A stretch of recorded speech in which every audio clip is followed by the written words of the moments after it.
Good morning, Congress. And can I have a big round of applause for Lena? I hope you heard the band play. Beautiful voice. Fantastic.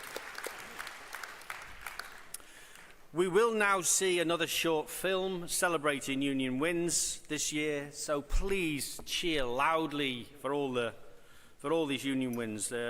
We should be immensely proud.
Congress, can I remind you of our statement of conduct, which was circulated to all delegates as part of the registration process and which should be now on the screen.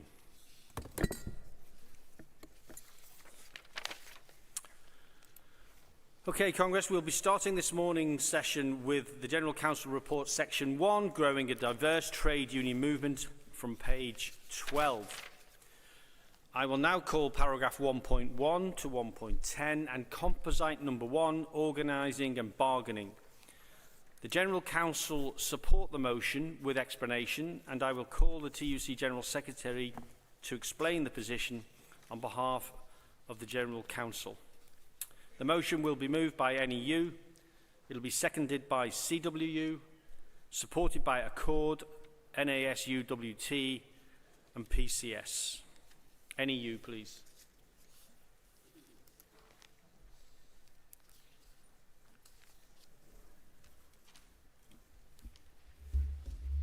Morning, Congress. Ed Harlow, NEU Vice President.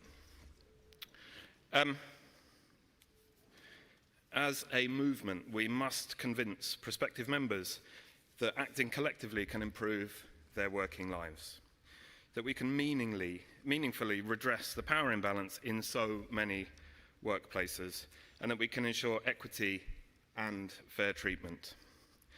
This means that union membership is more than holding a union card. It must mean being part of a democratic, participatory movement that is built on contesting power in the workplace. Some of our members have told us about posters advertising union meetings that thank management for arranging them. What does it say about our ability to effect meaningful change if we are reliant on management to organise union meetings? It implies subservience and a lack of credibility. And when unions just show up to get you to join and are never seen again, that only confirms that suspicion. And the movement part is important.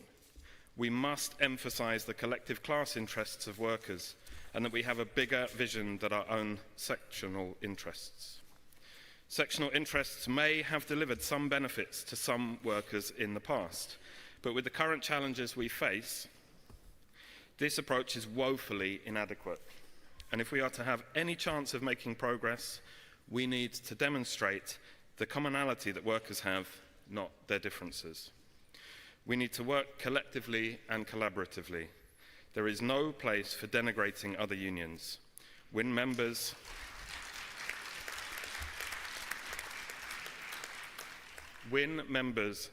by demonstrating how effective you are, not by pointing out perceived shortcomings of others. Organising the unorganised must mean attracting the nearly 80% of workers not in a union and not poaching members from other unions. Where there are multiple unions in a sector, we need to establish our unity and ability to work together in the interests of the whole workforce.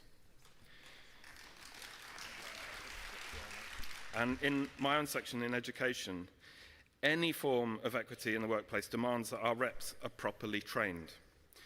Since the 1970s, this provision has been fully funded until George Osborne halved it in 2014. This has seen the provision for reps reduced, with centres closing, resources declining, and trained labour educators made redundant. The promise of recognition of equality reps under the Employment Rights Bill gives us a fantastic opportunity to increase our work combining discrimination and inequality in the workplace.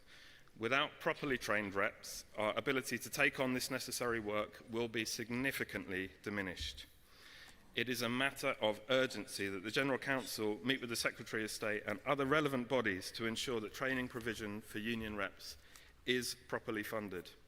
Anything less will undermine the ambition to improve rights at work. And that improvement of rights at work and improvement of conditions at work must be our central mission as a movement, as it has always been. We must work together and pull together as a movement rather than descend into sectional infighting. Congress, thank you very much. Thank you, Ed. CWU next, please. Second the motion.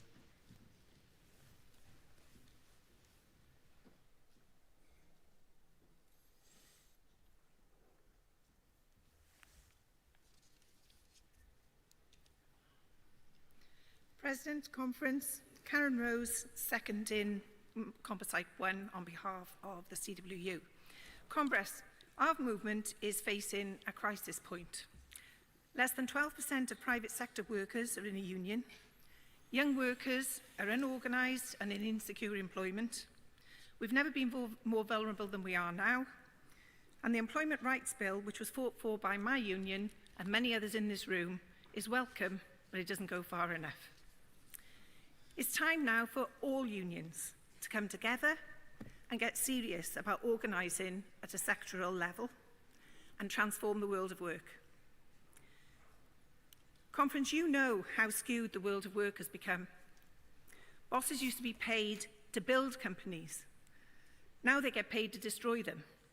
In the parcel sector, we're seeing a rapid race to the bottom on terms and conditions.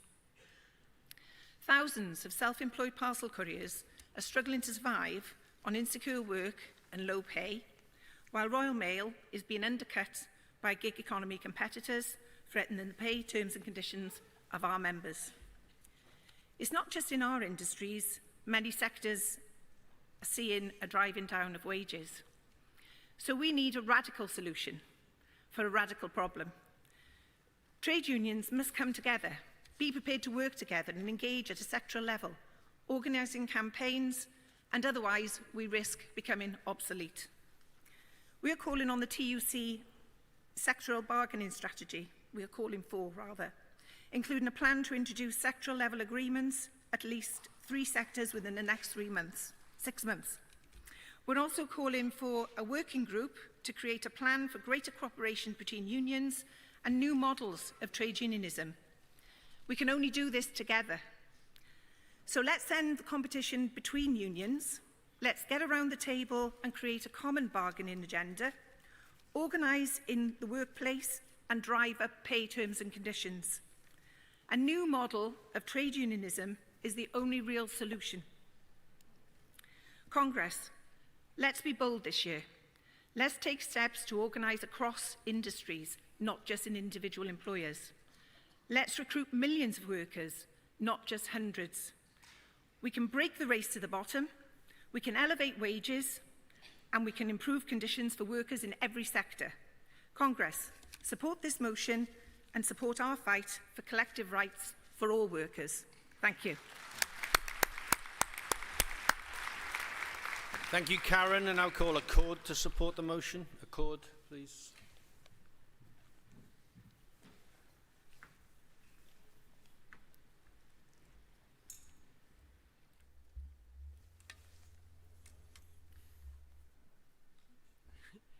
President, Congress, Alison Howie, Vice President of the Specialist Finance Union Accord, speaking on behalf of Composite One.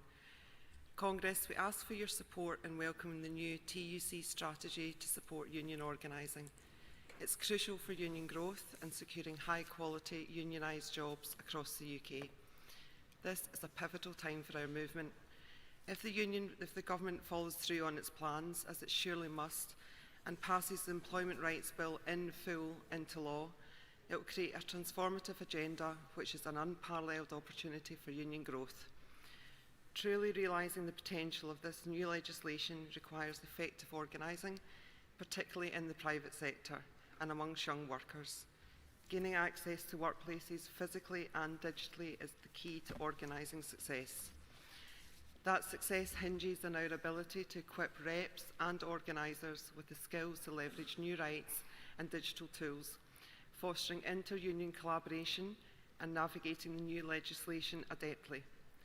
Congress, we welcome the TUC's digital campaigning and organising support for affiliates, including the new Digital Organisers Academy, as well as the TUC Digital Lab supporting digital change in unions.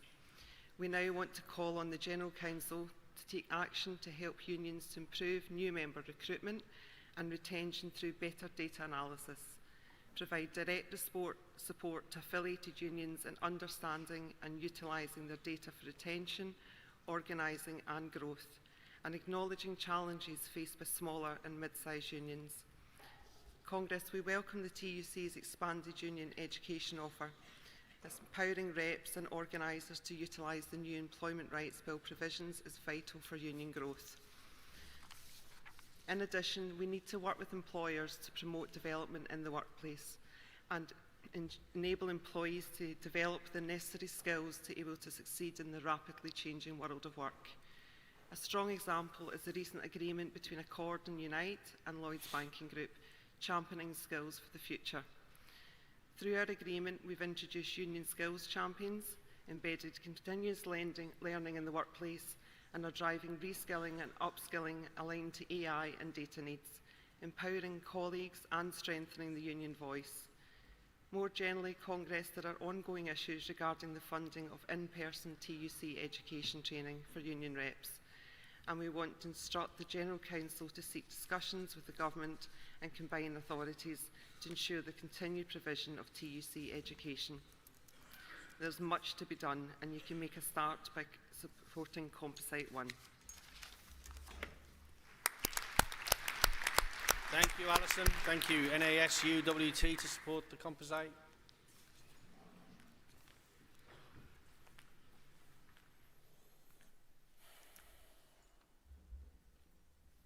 President, Congress, Rashida Din, the Teachers Union, NASUWT, speaking in support of Composite One.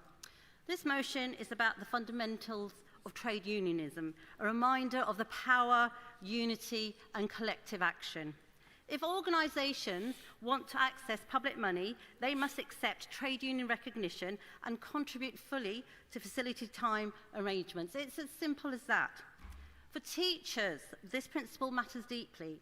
Across the country, multi-academy trusts and free schools have been allowed to grow with billions of pounds of taxpayers' money, while too many refuse to give a staff real voice at work. They deny recognition, they resist collective bargaining, they weaken accountability to the communities they serve.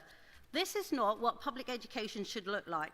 This is not how any of our public services should look like.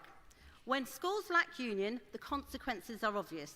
Teachers and support staff are left vulnerable, struggling with excessive workload, insecure contracts and rising levels of abuse. Without recognition, individual rights mean very little. Our rights mean very little. Facility time is equally vital. A recognised union needs properly funded reps who can support colleagues, resolve disputes and hold employers to account. Grouped facility time arrangements are not luxury, they are the foundations of effective workplace representation. Without them, recognition becomes symbolic than really real. Congress, this is about fairness. Every pound of public money should come with a guarantee that workers deliver those services have a real collective voice. Why should an employer who refuses to work with unions be rewarded with public contracts? Why should they be allowed to undercut conditions, drive down standards and line the pockets of shareholders while silencing staff and employees? And how they line those pockets? The Labour government has pledged the greatest number of insourcings in a generation. The pledge must be matched to a commitment to union recognition for all publicly funded sectors. It must, it must, it must. Congress and ASUWT strongly supports this. No recognition, no access to public money. Solidarity.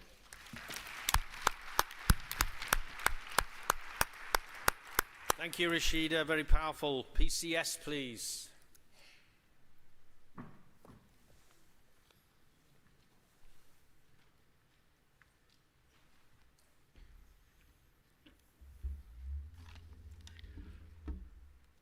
John Maloney on behalf of the PCS to support motion C1. Now, we support every element of the motion, in particular the demand around sectorial bargaining, but I want to speak on point A, which is our amendment to the motion, and it concerns insourcing. Now, Labour's pledge was clear and unambiguous, and no doubt everyone here could actually recite it by heart, and that is they would oversee the greatest wave of insourcing this country has ever seen. I can report from the UK civil service, where the Labour government has complete control, that we haven't seen a wave of insourcing. We haven't even seen a ripple of insourcing. We've actually seen no insourcing whatsoever. Not one worker has been insourced, nor are there any plans to insource any work. This is despite the fact that certainly for facility management contracts, actually in-house is cheaper than out-house. It also is, certainly in the case of the civil service, that outsourcing brings rigidities. Once you sign that contract, you're locked into a model of service that if you want to change, it costs you an arm and a leg. Also outsourcing is also a form of indirect race discrimination, where the majority of facility management workers are black on worse terms and conditions than their white counterparts inside the civil service. Now, what is happening in the civil service is replicated in the rail industry, NHS and the prison service. So where the Labour government has direct or indirect control, it has failed comprehensively to deliver its clear electoral promise. Or as my old Irish mum would have said, they've done feck all. If Labour delivered on its insourcing pledge, that would do it more good electorally than any amount of reshuffles, restatements and resets. It would show that they are unequivocally on the side of the workers and the unions, and they would actually create a Red Sea between themselves and reform and actually be popular. So let's pass this motion. Let's bring our in-source workers home. Please support the motion. Thank you. Thank you, John, and thank you for reminding me of one of my mum's favourite phrases as well. Thank you, John. I'm now going to call on Paul Novak to give the explanation on behalf of the General Counsel. Paul. Thanks, President. The General Counsel support the motion, which addresses key organising challenges faced by unions, especially those in the private sector. It endorses the TUC's new strategy to support union growth and proposes additional measures to strengthen collective bargaining and employment rights. These new collective bargaining rights need to support and grow the whole movement to improve coordination and cooperation, and also ensure that they don't cut across existing arrangements or agreements with recognised trade unions. The General Council believes that insourcing is the best way to improve working conditions and public services for all. We support the motion with an explanation because we are clear that the shift is long overdue and should take place at pace across the entire public sector, not only in the civil service. And with that explanation, the General Council support the motion. Thank you. Thank you, Paul. We've made good progress, and I do thank all the delegates, all the speakers, for sticking to their time and even giving us some time back. So I will call some additional speakers. I'd like to recognise Equity, please. I have CSP, Unison, RMT and UCU wishing to speak in the debate. So Equity, if you're ready. Are you ready? Sorry, that was short notice. CSP, Unison, RMT, UCU, please.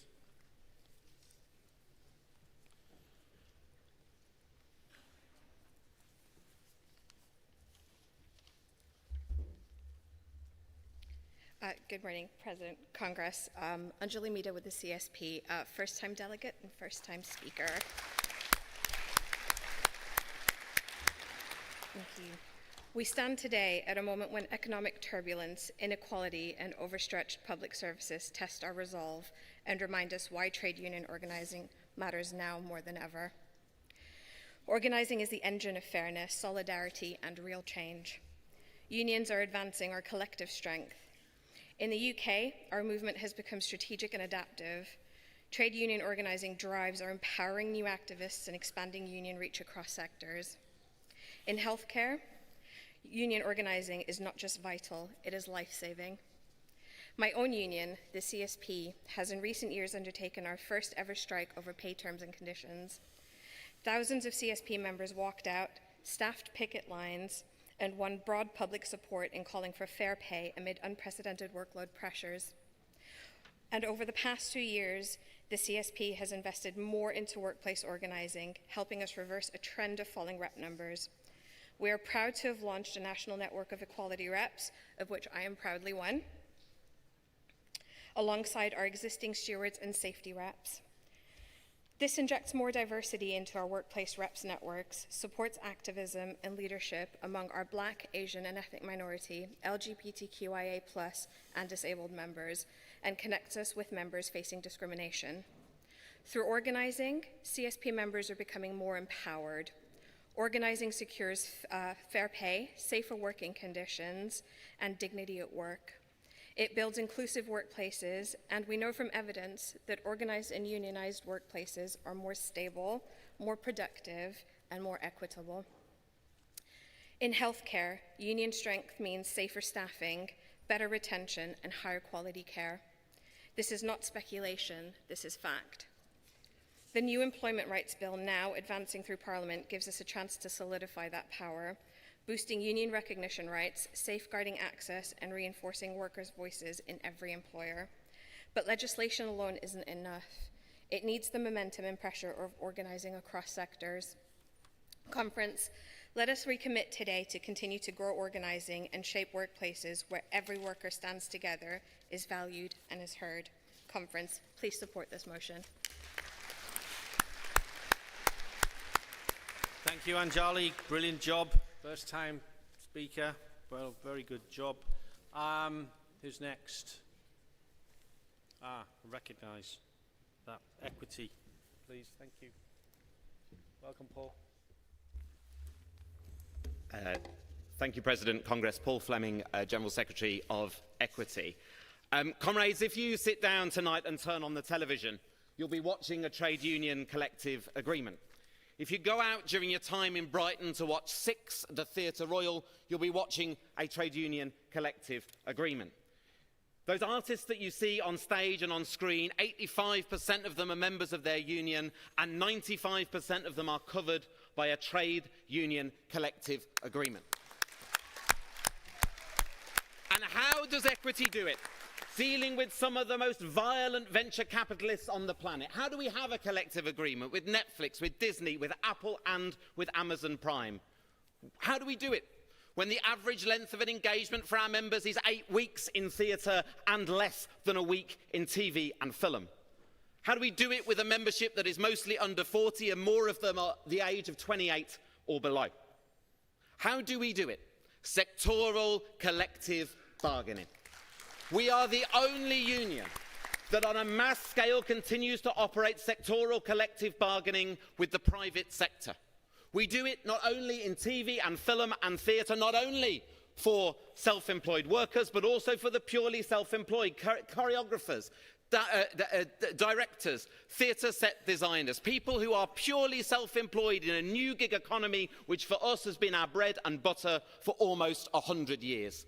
This motion calls for an expansion of that sectoral collective bargaining across the economy, something that every single union, every single worker should benefit from. Benefit from those high levels of density, benefit from those high levels of coverage, and ensure that when the government subsidises directly or indirectly, that the workers who are at the hard end of that subsidy get the benefit of good terms and conditions. TV, film and theatre have some of the most generous tax relief regimes in the whole economy. But that money is pumped into workers' pockets. Compare that with video games. Video games which over the last 10 years have received £1 billion of your money and mine.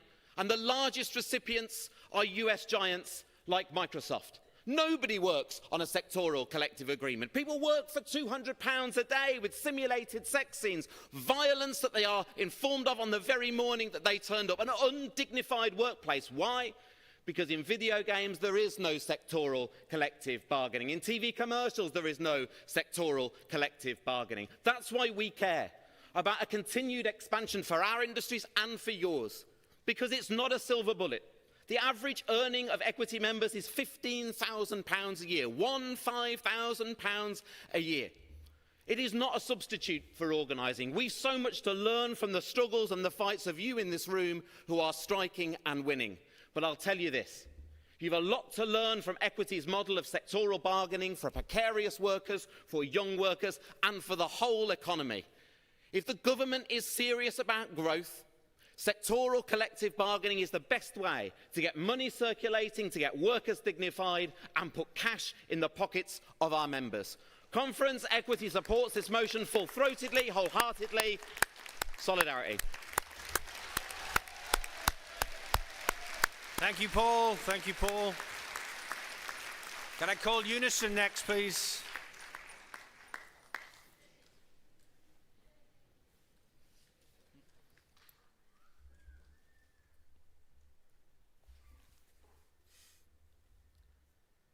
I knew I was going to be next when I saw how tall the speaker was before it always. There's always someone taller than me. Congress President Michelle England from Unison speaking in support of the composite, but outlining some reservations. So Congress, our movement has always existed in a world of rapid economic and political change, of new technology and of changing governments and shifting spending priorities. But despite rapid change and the disruption that brings, the fundamentals for us remain the same. This is a world of employers and working people and the unequal power relations that exist between them and us. And Congress, it's our movement and our collectivism that are the only things that stand between disruptive economic forces and the everyday lives of working people. And the composite makes it clear, despite the fall in living standards and growth insecurity that we've seen over the past few years, that trade union membership and collective bargaining coverage continues to decline. The impact's telling, and is seen most starkly when we compare the UK to European countries with greater collective bargaining coverage. Congress, working people in the UK deserve better, and it must be our mission to win this change. We'll shortly have some new tools at our disposal that will help, thanks to the Employment Rights Bill. But given the events of the past week, and more importantly, now more than ever, that we defend the key measures and we make sure that there's no backsliding or climb down from the new ministers. But we also need to decide how, as a movement, we use these tools to deliver for working people in today's economy. The composite is right to highlight the potential of sectorial bargaining, and we need to plan what other sectors might benefit. Working along the TUC, Unison and the GMB have been instrumental in developing policy within the government on the Fair Pay Agreement for adult social care. This has the potential to be a game changer for the sector and to point the way for how this might be done elsewhere. Other elements of Make Work Pay agenda must be intensified, and we desperately need action on the biggest wave of insourcing. Unison members in all parts of the public sector have been outsourced to private operators and seen their pay and conditions repeatedly ground down. Low-paid public service workers will expect to be at the front of the queue when it comes to bringing those services back in-house where they belong. And finally, Congress, the approach to organising the unorganised areas, it needs to be exactly that. Getting into areas where there is currently no union pressure. It can't be about individual unions getting into areas that they themselves are not organised, but there already are others. So thank you, Congress. Thank you, Michelle. RMT, please. Is that Eddie? Come on, Eddie. And then UCU. RMT, please.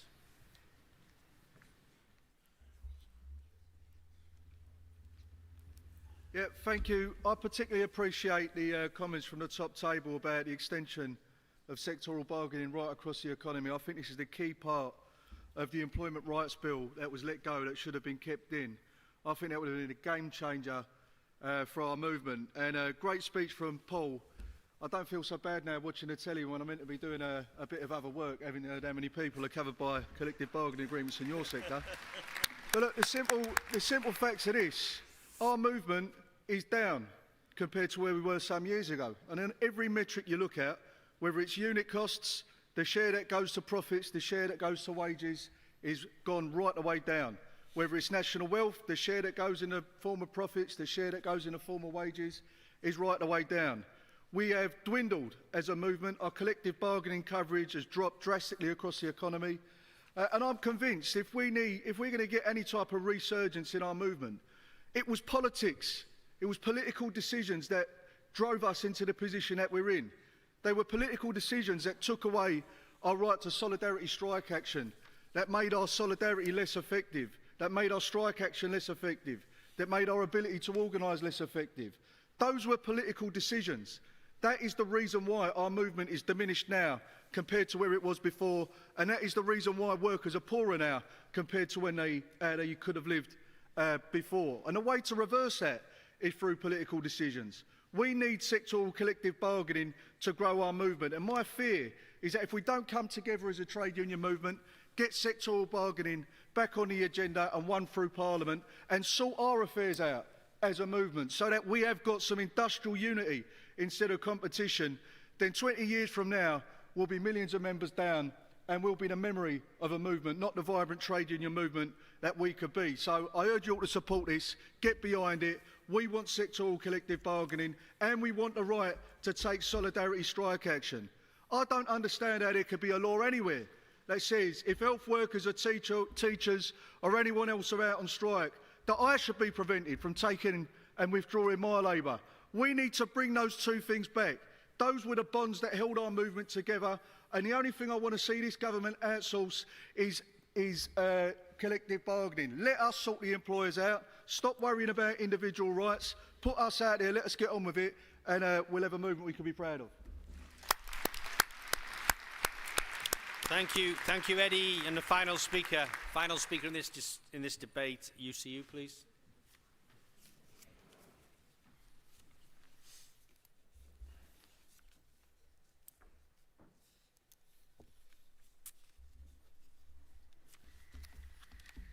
Linda Littler from UCU, first-time delegate and first-time speaker. So I'm going to speak about the trade union education funding crisis. This lack of funding affects reps' access to training and jobs of our members who deliver it. The number of trade union education centres have dropped from 64 in 2014 to just 13 today. A colleague of mine, one of the delegates, said to us on Sunday that she feels it's a privilege to be here at Congress, and I feel that it is a privilege to be able to be speaking here today. And it's because of UCU funding that's allowed my trade union education, and that's the reason that I'm standing here today. I've actually lost count of all the number of training events and subsequent qualifications that I've gained because of my union, UCU, paid for my training. To be honest, because I am passionate about what I do, I probably would have paid, if I had to do, for some, if not all of the training. However, we know that not everybody is able to do this. And lack of funding in TU education will result in the lack of representatives that are vital to everyone in this room.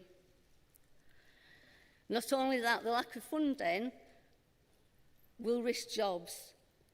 As already stated, the number of centres that have dropped compared to 2014.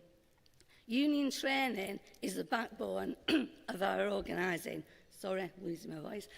Growing in our movement and defending our members. Without training, we lose organising power.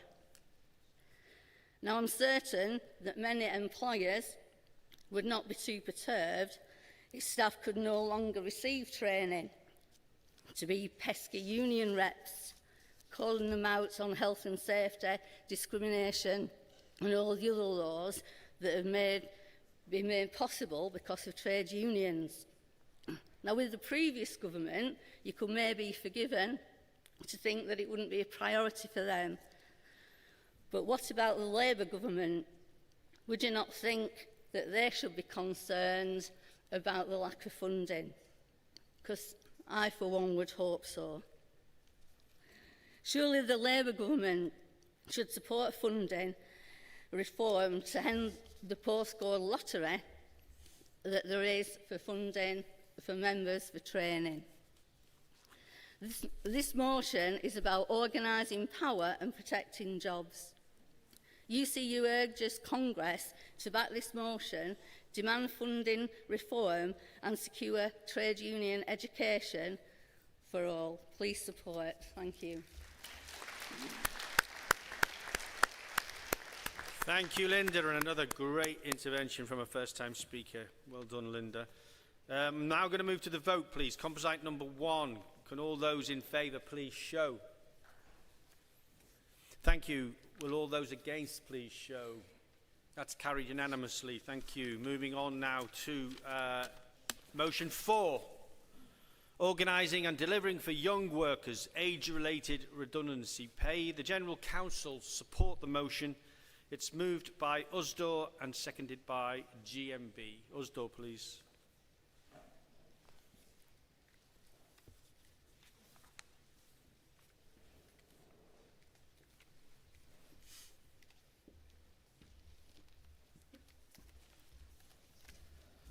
President, Congress, Rab Donnelly, Usdaw, moving the motion and organising and delivering for young workers age-related redundancy pay. It should go without saying that young workers, like all workers, deserve a fair deal at work.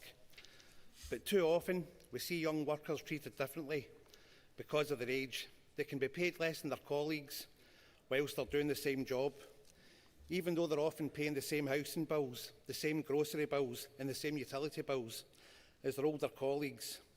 Some have added pressures with student debts and tuition fees, while many others are supporting families and caring for relatives. But actually, we shouldn't have to justify why young workers deserve fair pay. Whether it's unfair youth rates in the national minimum wage or age discrimination in the calculation of redundancy pay, the overall principle is the same. If you're old enough to do the work, you're old enough to be paid the full rate. This is why we continue to campaign for fair pay, whatever your age. It's why we continue to push back against stereotyping and assumptions about young people. And it's why we continue to challenge the misconception that young workers should be paid less.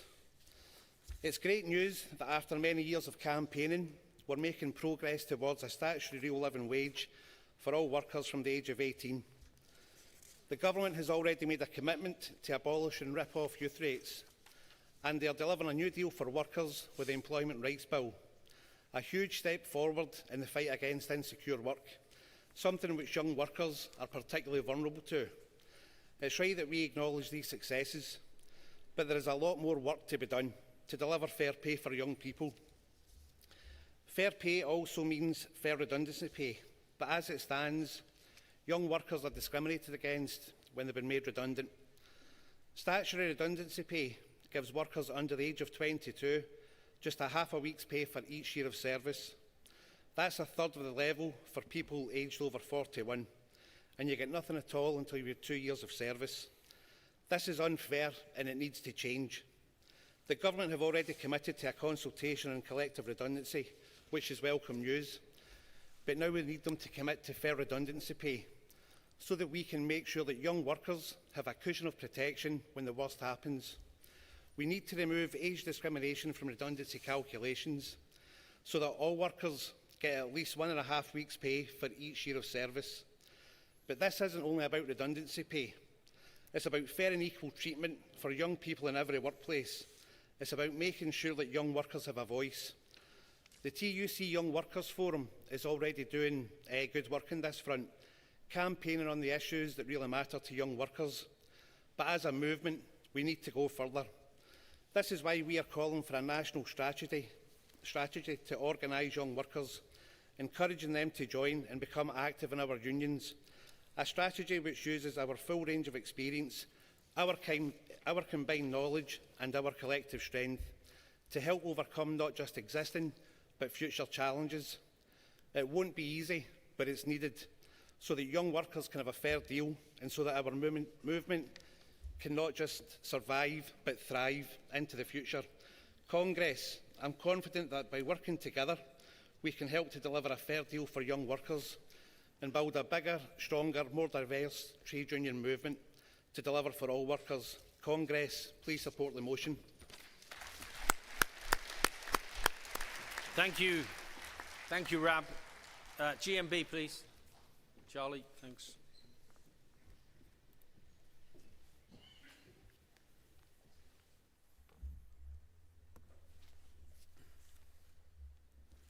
President, Congress, Charlie Gray, GMB Union, seconding the motion. Congress, young workers have always been leaders in our movement and our workplaces. I'd like to demonstrate this by telling the story of a young woman who at the age of 18 went out on strike in 1917 as part of the Darley Abbey Mill Girls strike to fight for better pay, better hours, better working conditions and the right to organise in her union. Along with her colleagues, some as young as 14 years old, they picketed, protested and marched into Derby on market days with a band. This young woman quite literally banged the drum for better rights at work. They gained the support of trade unions near and far and from prominent campaigners including the Pankhursts. Congress, even faced with statements from the mill company saying they should go and starve and they would be glad to return, she stood strong, they all stood strong, and with her union, the workers' union, they won. They didn't just fight for themselves, they won for women across the country, progressing women's rights and growing and developing the trade unions. Congress, I'm proud to say that courageous young worker was my great Nana Francis. Over 100 years later, her union has become Unite the Union, whose young members rather aptly at village hotels in Glasgow, after going out on strike, won for many of the same reasons my great Nana went out on strike. They've won their dispute and they've won for young workers across the country, demonstrating that young workers are leaders of our movement and can deliver in the workplace. Their strike was led by young workers as young as 18, building and growing our movement and winning for young workers. Across Britain, young workers are ready to fight and win for better pay and rights at work, but far too often they aren't given the opportunities to take on roles in branches and as workplace reps. Congress, over the next 10 years, we will lose over half of our reps. We urgently need to address this demographic cliff edge. Many of you in this room will be ready for that hard-earned retirement, but I'd like to ask you all, what is next for our movement? How will you ensure that this is a movement that continues to be here for my generation and the next? If we are to turn this tide, we need to be acting now, and this is all of our responsibility. responsibility, both the young and the young at heart. Start finding your replacement now, a young member evening. Mentor them and let them shadow you whilst they learn the ropes, and stand down early whilst you're still at work and let them be there. Let you be there for them to be their mentor in their workplace for advice and support and to help them find their feet. For our reps retiring in the next 10 years, let your legacy be setting up our movement for the future. As we enter into a new period, hopefully, if the Employment Rights Bill is delivered in full, of more access arrangements, who will be accessing those workplaces? Will they look like the young workers of today? Will they understand the economy that we are living in with the housing crisis, stagnant wages and bullying and bosses?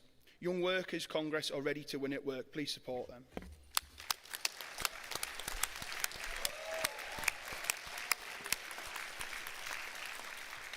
Thank you, Charlie. I've got no other speakers indicating, so I'm going to move swiftly to the vote on motion 4.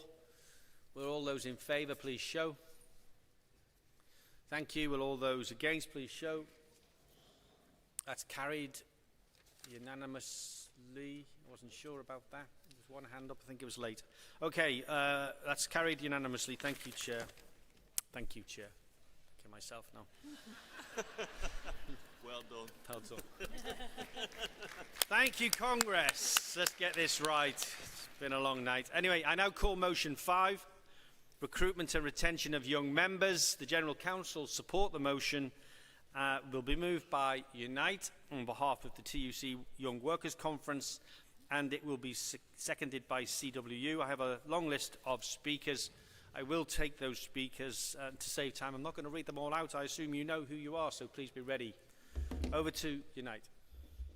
J. Dara Basketfield, Unite moving on behalf of TUC young members. I'm sure if we all look around this room to those sitting beside us, we can be brutally honest that you aren't exactly the youngest bunch.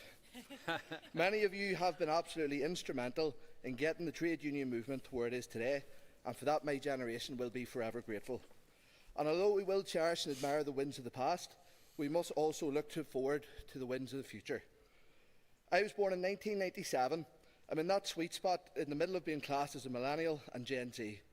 Both of these generations contain some of the most politically engaged and active people out there. We're in the front line fighting for the end of genocide in Palestine, for LGBT plus rights, for climate action and to fight racism.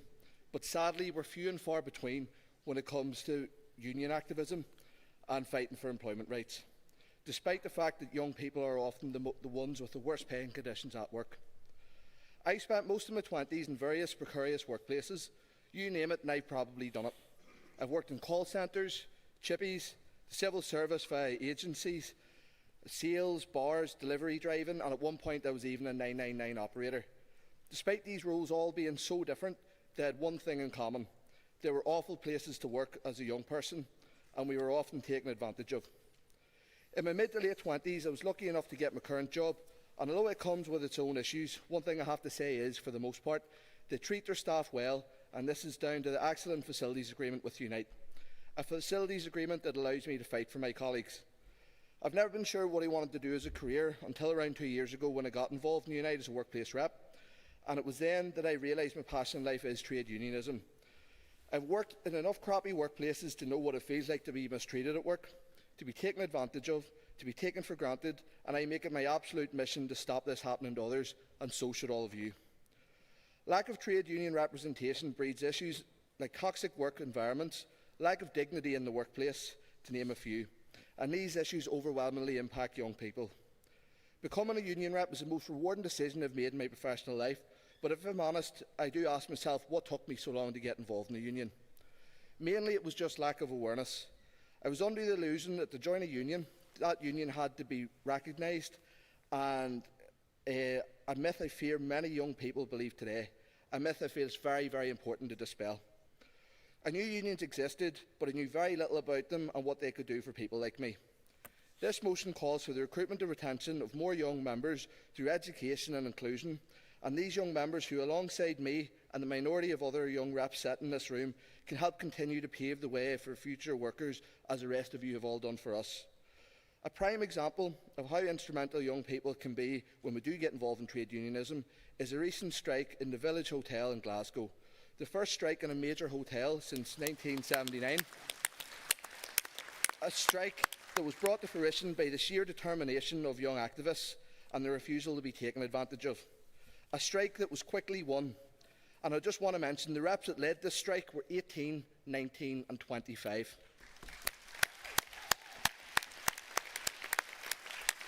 I can't really speak for other unions, but I want to give Sharon Graham, our General Secretary, and Fraser Lake, our National Young Members Coordinator, immense credit in everything they do for the progression of young members in Unite, through their passion to support and champion young workers and events and courses organised specifically for us young workers. Unite have done an excellent job in engaging young workers and truly making us feel heard, fighting for us when we need them. And although through young members' events, committees and conferences, both within Unite, the TUC and ICTU back home, young people are finally beginning to feel like we have a place in the trade union movement, but there is still work to do. One of the biggest issues with young workers in the union today is getting them through the door. As was the case in my early 20s, many young workers don't know they have the right to join a union, regardless of where they work or at least how to get involved. I know in Belfast, Glasgow, Birmingham and other major cities throughout the UK and Ireland, young people are often working for greedy, toxic, hostile employers, whether that be in retail, in hospitality, in call centres or other workplaces with a high density of young workers and a low to non-existent union density. It is these workplaces that need to be targeted. It is these workplaces that we need to focus on recruiting more young members and demand change. And it's unionising these workplaces that are vital to the future of our movement. And we will set a precedent for future generations of workers to come and their rights and conditions at work, and implementation of a summer patrol is a vital step towards achieving this. We need to get more involved in our schools and universities, and we also need to have more targeted campaigns, including bespoke social media campaigns, so young people are informed and prepared to join a union when the time comes. Young workers have rights, and it's about time we fight to make sure that they know that, and supporting this motion is a crucial step in achieving this. I move this motion. Thank you, Dara. CWU, please, to second the motion.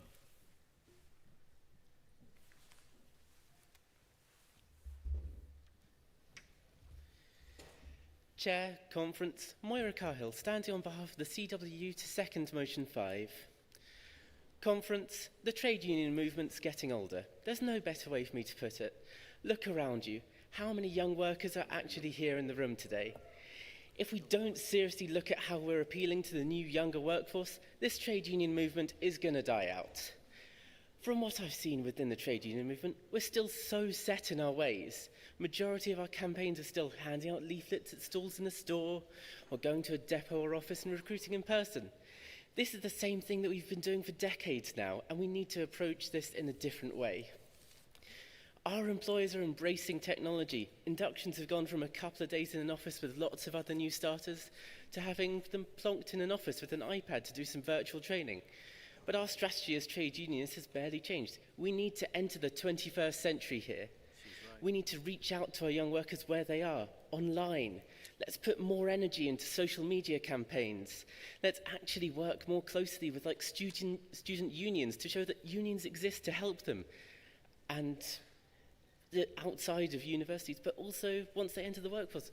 We need our movement to be more visible in their daily lives, and we need our movement to be shown in a positive light.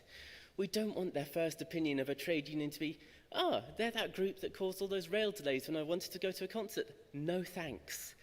We need to seriously investigate the reasons for why young workers don't want to join our movement and make some accommodations.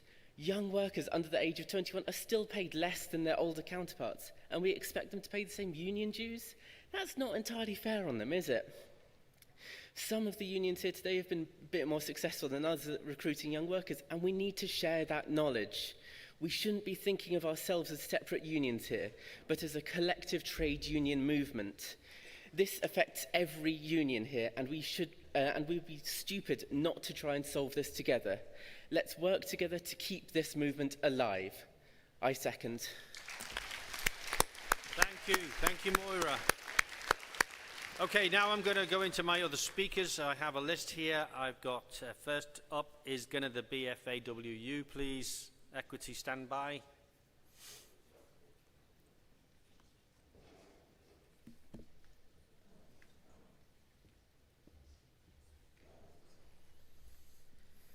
President, Congress. Abdussamad Chowdhury speaking on behalf of the BWAFU to support this motion. First time delegate, first time speaker.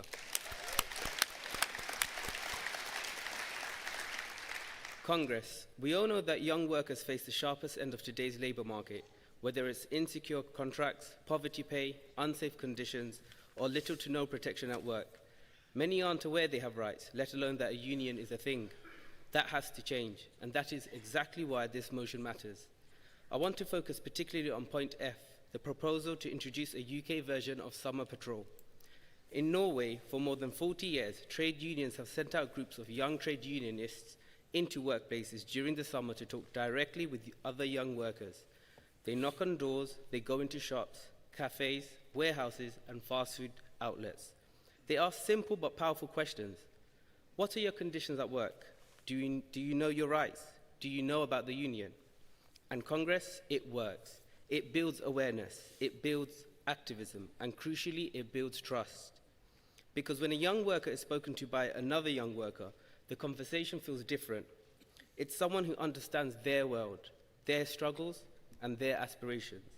That peer-to-peer organizing is one of the most powerful tools we have. Summer Patrol gives us a ready-made, proven model, a way of combining enforcement with recruitment, visibility with education, and activism with solidarity. Congress, if we want a movement for the future, we have to invest in the future. That means equipping young workers not just to join the union, but to lead in the union. And Summer Patrol is a tried and tested way of doing exactly that. Let's bring it here, let's make it our own, and let's show young workers across the UK that this movement belongs to them. Please support. Thank you, Abu Samad. That's great. Thank you. Equity, please, and Aslef, stand by.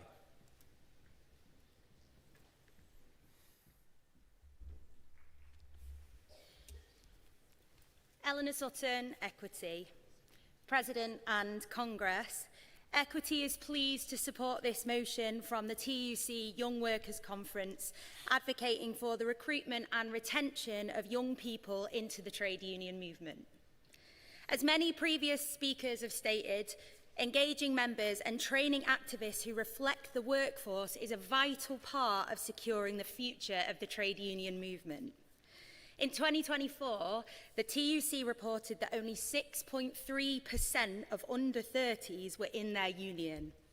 It's of vital importance that we commit to building a movement which represents the workforce of the future and can effectively fight for them on the challenges that they face in a rapidly changing workplace. As a union whose membership has a modal age of just 28, Equity knows a thing or two about recruiting and engaging young workers. Actively seeking out student voices, as well as ensuring our social media and digital fluency passes muster with the youth of today, has been an integral part of this. Sadly, I think that is your invitation to open a TikTok account. Sorry. Congress, youth recruitment is a conscious focus for Equity. Young performers are the most at risk of exploitation as they seek to build their career and reputation, and they need their union's weight and support to secure the fair terms and conditions that they justly deserve. And our young members come to learn that their union's work isn't confined to theatres, film sets and recording studios. At Equity, we are proud to engage uncompromisingly in diverse issues that really matter to young people, be that railing against austerity, fighting for equal rights, or condemning the war on Palestine. We believe that's what makes Equity a progressive, politically relevant force. But we, much like the whole movement, can do better. Congress, we all need to empower young people to understand that they are a political force and that they can help mould the world of work that we all want to see. The youth of today are the lifeblood of the union movement tomorrow. Please support this motion. Thank you. Thank you, Eleanor. Aslef, please, unison stand by.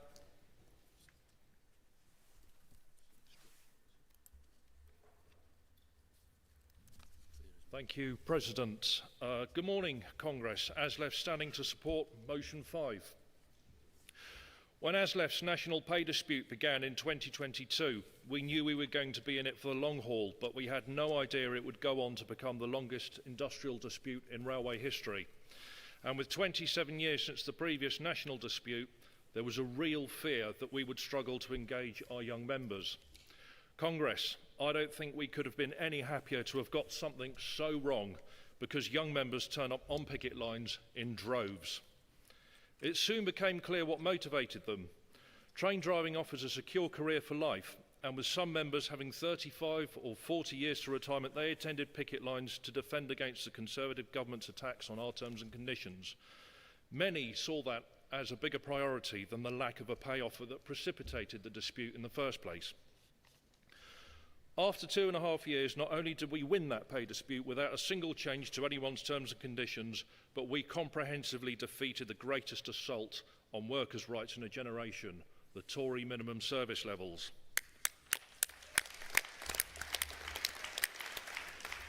This showed our members, our young members, the value of trade unionism, and it laid bare the power of industrial action. Since the end of that dispute, more and more young members have been putting themselves forwards for roles within ASLEF, be that within branches, or equalities committees, or as industrial reps in the workplace. It was our Young Members Representative Committee that successfully brought a motion to ASLEF's annual Assembly of Delegates, that's the name that we give to our conference, to lower the minimum train driving age from 21 to 18. And after several years of lobbying by the union, the Department for Transport agreed to implement the change. While ASLEF wholeheartedly supports the lowering of the minimum train driving age, it does present us with a challenge. As mentioned yesterday, approximately a third of train drivers are due to retire in the next 5 to 10 years, and with them will go industrial and health and safety reps with decades of organising knowledge and negotiating experience. At the same time, we are likely to see an influx of new, young train drivers who may not have had any experience of trade unionism before. We pride ourselves on our 96% membership density and hope to sustain, if not improve that into the future. I therefore urge Congress to support this motion so that we can engage young workers in trade unionism as soon as they enter the workplace. Create the structures within trade unions that will allow young workers' voices to be heard and acted upon, and to encourage young workers to take the first steps to becoming the reps and leaders of the future. Thank you. Thank you. Thank you, Seb. Unison next and RMT, stand by.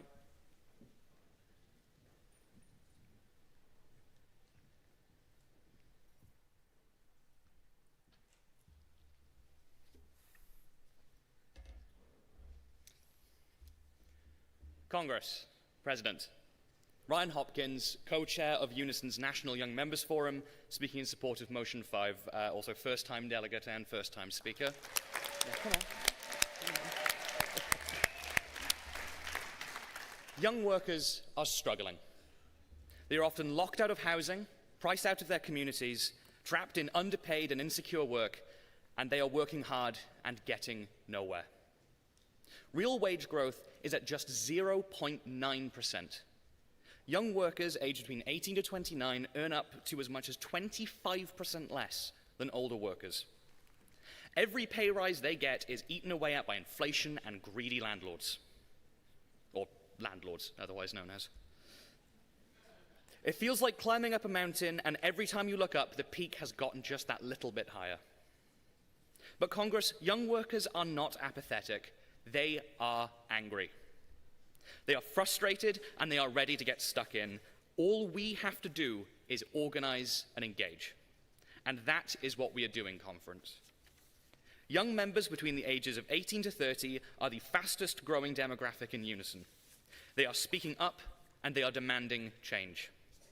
Through Unison's Organizing to Win strategy, we have grown our union. It starts with listening, it grows through agitation, and it builds through base organizing. Through this Congress, we have built stronger branches and stronger workplaces.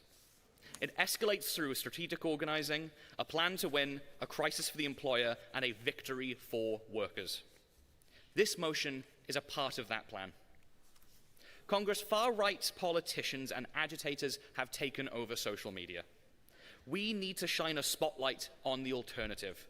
We need to beat them at their own game, and we need to show these snake oil salesmen for who they really are. But to do this, we need boots on the ground. It means face-to-face conversations where we give people hope. It means meeting people where they are and not where we expect them to be. And it means ensuring that people feel not only heard, but see the change that they need. Congress, young workers don't want charity, they want results. They want justice, power, and unions that don't speak for them, but with them. I've heard it said many times that young workers are the future, but conference, this is wrong. We aren't the future, we are the present. We are in our unions now. We are on picket lines now. And we are experiencing issues in our workplaces now. So I call on this Congress not to just recruit young workers, but to mentor, support, and encourage young workers to go for more than just young workers' positions. They want to take on more in our branches as equalities officers, as treasurers, as secretaries, and as chairs. Congress, let's ensure that knowledge and experience is passed from one generation to another, from our union veterans who can share best practices to our young workers who can help prepare us for this ever-changing world. Congress, free Palestine, and support this motion. Thank you. Thank you, Ryan. RMT, please, and then NEU. RMT.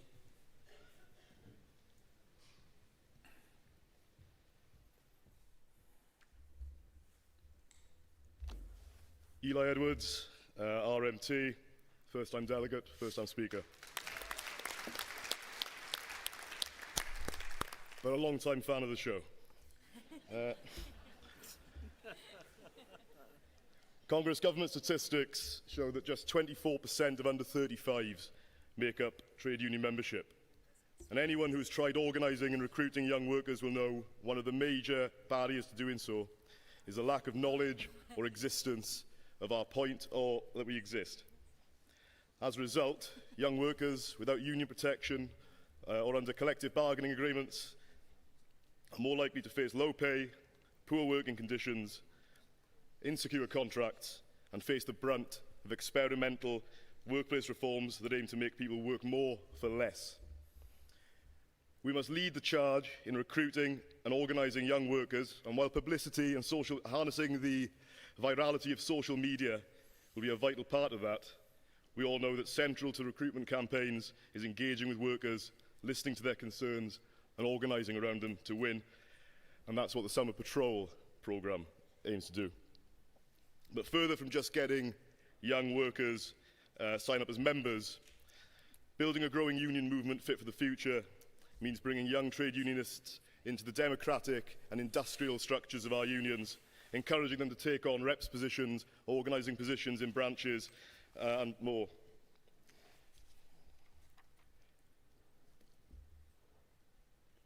Lost my page. Fostering a long-term trade union movement will require doing so, and understanding that organisation and union activism is the only way of improving working conditions, increasing pay and securing good union contracts. If I can give a shout out to my own union here, the RMT, for the Young Workers Committee, for leading a campaign on increasing the amount of health and safety reps that we've got.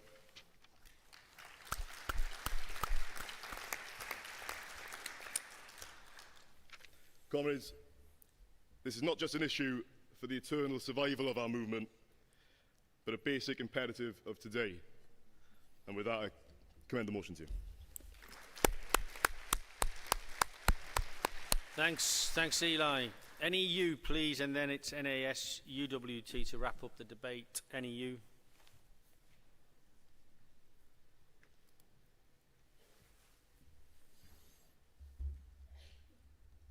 President, Congress, Midge Lowe for the National Education Union.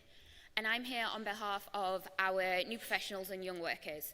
And I am very lucky to be part of a union that has such an active young workforce. We make up nearly half of our union.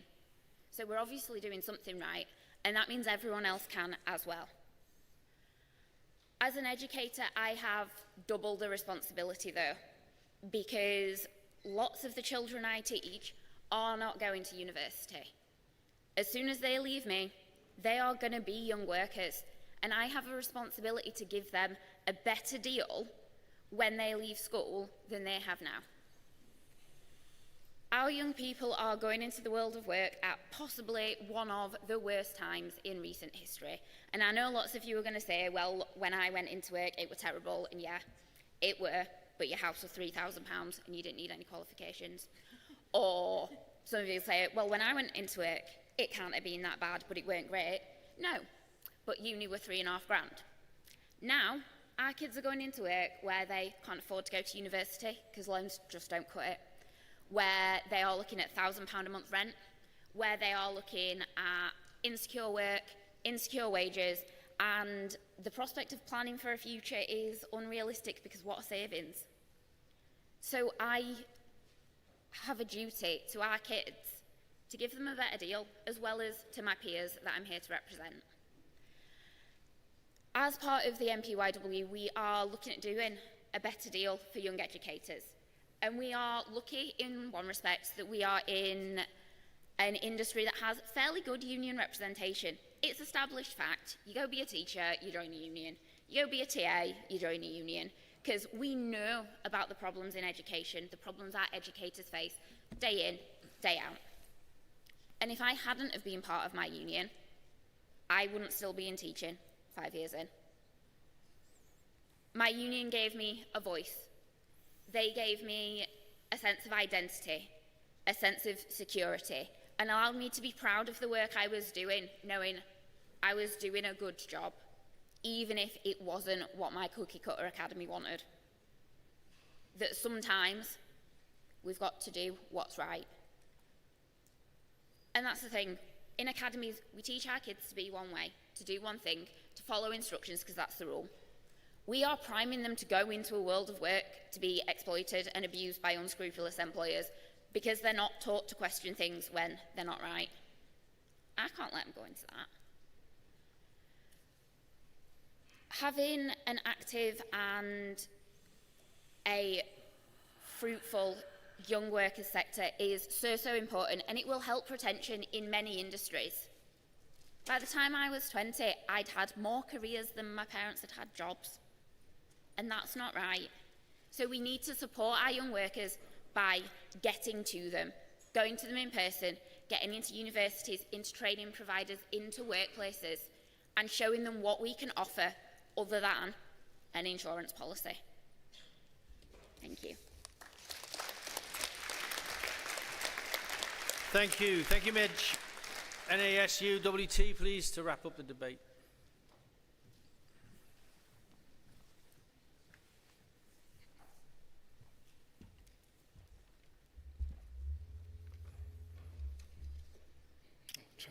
Glasses. President, Congress. Ruth Duncan, NASUWT, the Teachers Union. As a National Executive Member, I have served on our Recruitment and Organising Committee since 2014. Each September, we receive evaluations from our new teacher seminars. Over time, these evaluations became increasingly concerning, highlighting the exploitation that new teachers face. I looked at cases from early career teachers, ECTs, and in both academies and maintained schools. They had contacted our NASUWT member support and advice team, and their numerous complaints included excessive duties, loss of planning, preparation and assessment time, lack of release, unsustainable workloads and bullying by managers. Many cases were so serious that they were escalated to our regional centres. It's extremely alarming that ECTs at such a critical time in their career are reporting these issues when their focus should be on induction training. Some ECTs are placed on support plans or told that they are failing their induction. Failure means that they cannot work as qualified teachers, which is a devastating outcome, especially when we are already facing a recruitment and retention crisis. All ECTs deserve consistent and positive support, yet contracts vary because not all schools follow the school teachers' pay and conditions document. Our aim is to ensure that every ECT has the best start in their career. We will campaign for consistent standards in training and support and continue to provide clear guidance on their rights and their employers' duties. Exploitation must end. Young workers should not just survive but thrive, bringing renewed enthusiasm into their professions. Please support the motion. Thank you. Thank you, Ruth. And can I ask Congress, just give everybody a round of applause. We've just had some great speeches, many first-time speakers. Really did a great job. Thank you. I'm going to move to the vote on motion 5, please. All those in favour, please indicate. Thank you. And all those against, please show. That's carried unanimously. Thank you. Right, we now turn to page 56, paragraph 5.3 of the General Council report. Congress, it's now time for one of the highlights of Congress, where we celebrate the work of those who bring the benefits of trade unionism to millions of workers each day of the year, our workplace representatives. First, we are going to watch a short film that celebrates their work before the General Secretary presents an award to the winner of the Women's Gold Badge. And in addition to the reps featured in the film, the Health and Safety Award goes to Abigail Young of the GMB.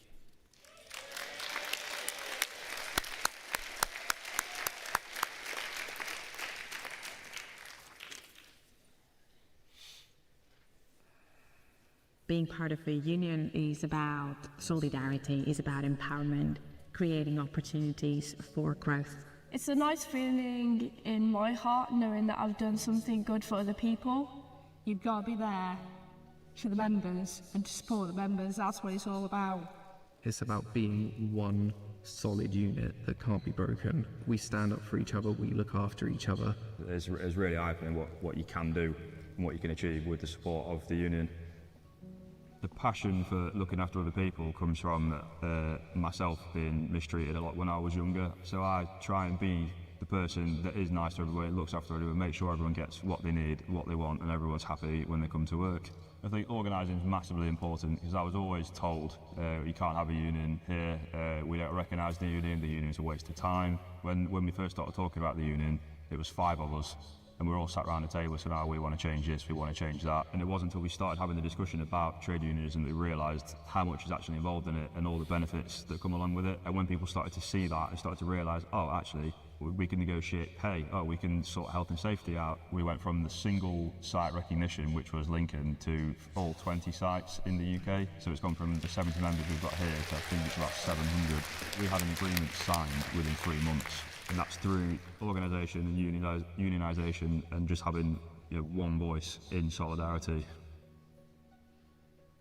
I'm passionate about languages. I'm passionate about creating opportunities for people to grow personally, professionally. Also foster that sense of belonging by being part of a very supportive community.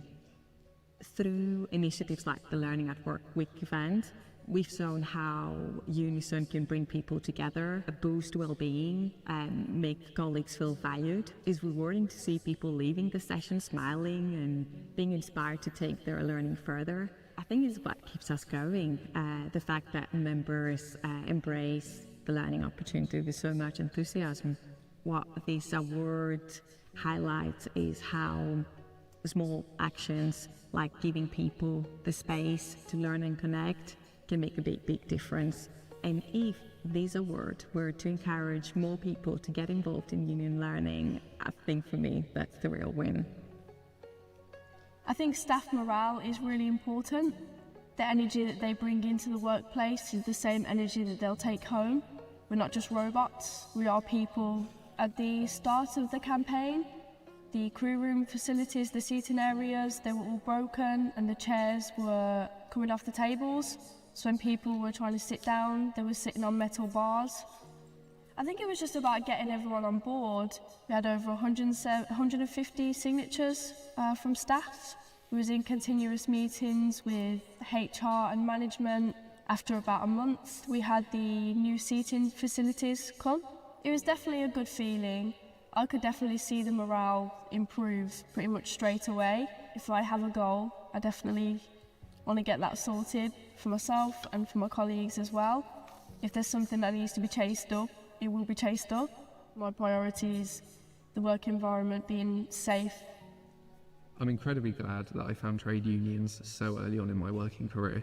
I went from a part-time Tesco employee to a full-time organising officer, which kind of gave me time management skills, people skills, because I'm having to kind of organise everything myself and go around, which grew my confidence massively. It's just changed my life, chucked it 180, and it kind of turned me on a completely different path in life, which I'm really pleased it has. I now know the importance of what trade unions do for everyone, and it means that I can encourage other people in ununionised workplaces to unionise, to join a union. Within our store, I've found a family I never knew I had, from reps in my store who are like second mums and dads to me now, to the staff at the union who I can always get on with if I have any issues. I can go straight to them. We are just one big, massive family, and we make sure that nobody gets exploited.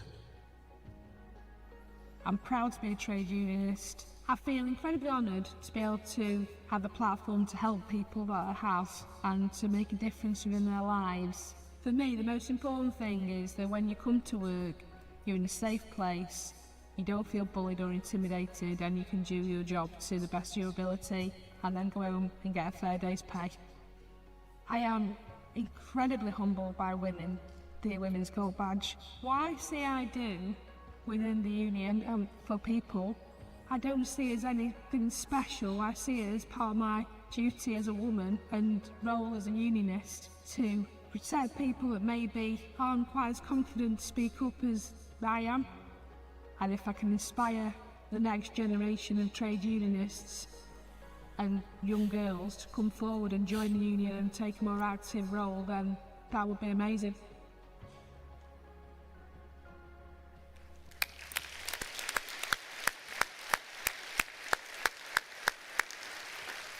Congress, I'm sure you will agree it is always inspiring to see our lay reps in action. So can I give us some big noise for all our reps?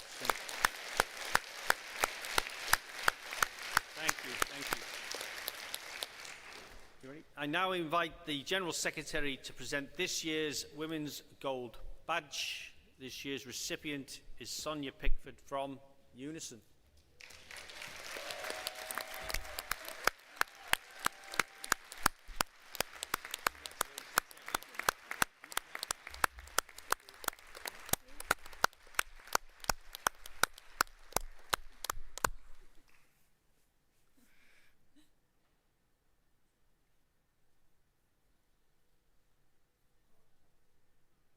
Thank you.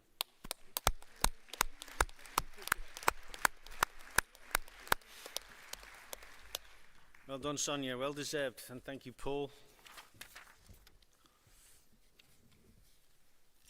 Congress, we continue with Section 2 of the General Council report, Stronger Rights at Work and Protection from Discrimination, continued from page 22. Page 22. I now call paragraphs 2.1, 2.6, 2.7 and composite number 4, Strengthening Employment Rights Bill.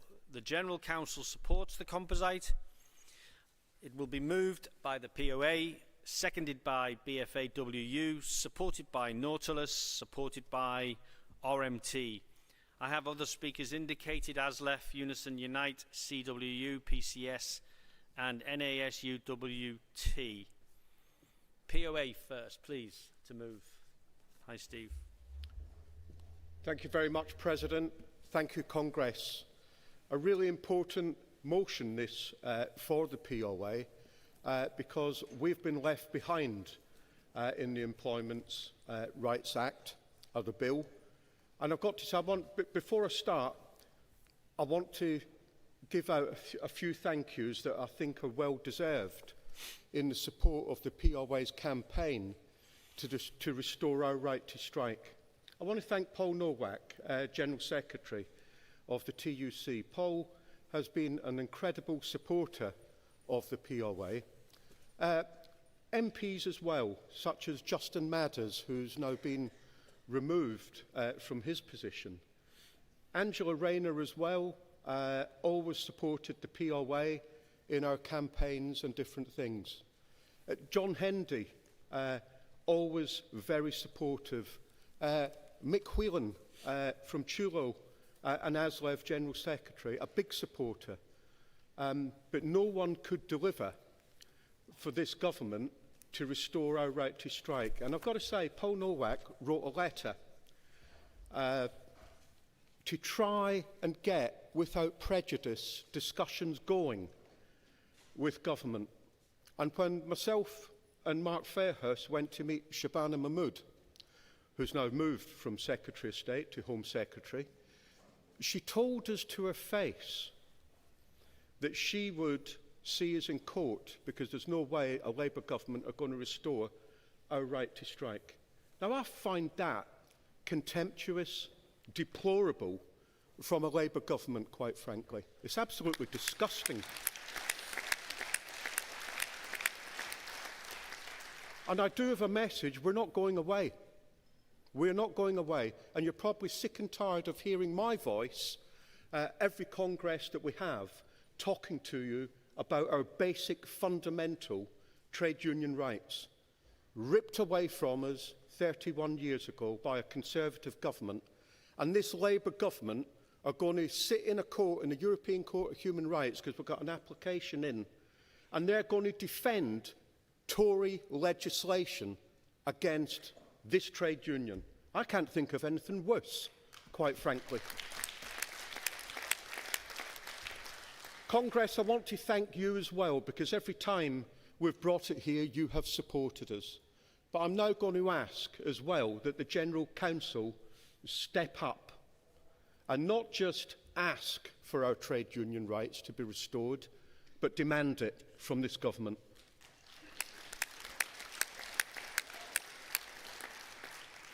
Rule 8 of the TUC Rules and Constitution gives powers to the General Council. And I think now we've got to use those powers, because Rule 8 says that when a trade union is fundamentally under attack on trade union principles, then they step up and support that trade union. I'm asking the General Council to step up. Every affiliated union should be writing a letter demanding that the right to strike is restored to the POA. No ifs, no buts. That's what we've got to demand. And of course, the Employment Rights Bill is a step in the right direction. There's no doubt about that in my mind. But it's got to go further. It's got to go further, and we shouldn't be ashamed to demand that it goes further. We should not be afraid. We've got to keep the campaign going, because I know Labour yesterday put out a statement saying there'll be no rowing back and different things. There might be no rowing back in this bit of the bill, but my worry is when it comes to the regulations in the wording that there will be a rollback in that, and we've got to make sure that doesn't happen. So Congress, please support the POA in this, and I'm pleading with you, not just words, but actions as well. So we will be writing to each affiliated trade union, to the TUC, asking for their signatures to Keir Starmer to go on a letter, and we expect every trade union affiliated to the TUC to endorse that letter. Thank you very much. Thank you, Steve. BFAWU, Sarah.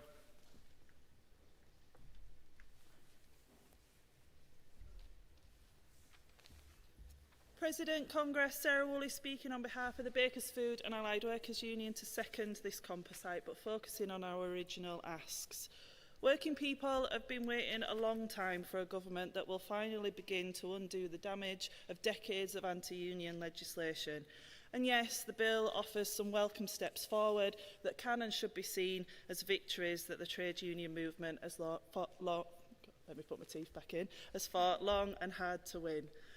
But we've got to be honest with ourselves. This bill still falls far short of what is needed. It tinkers round the edges whilst leaving in place the framework of laws that continue to shackle our movement.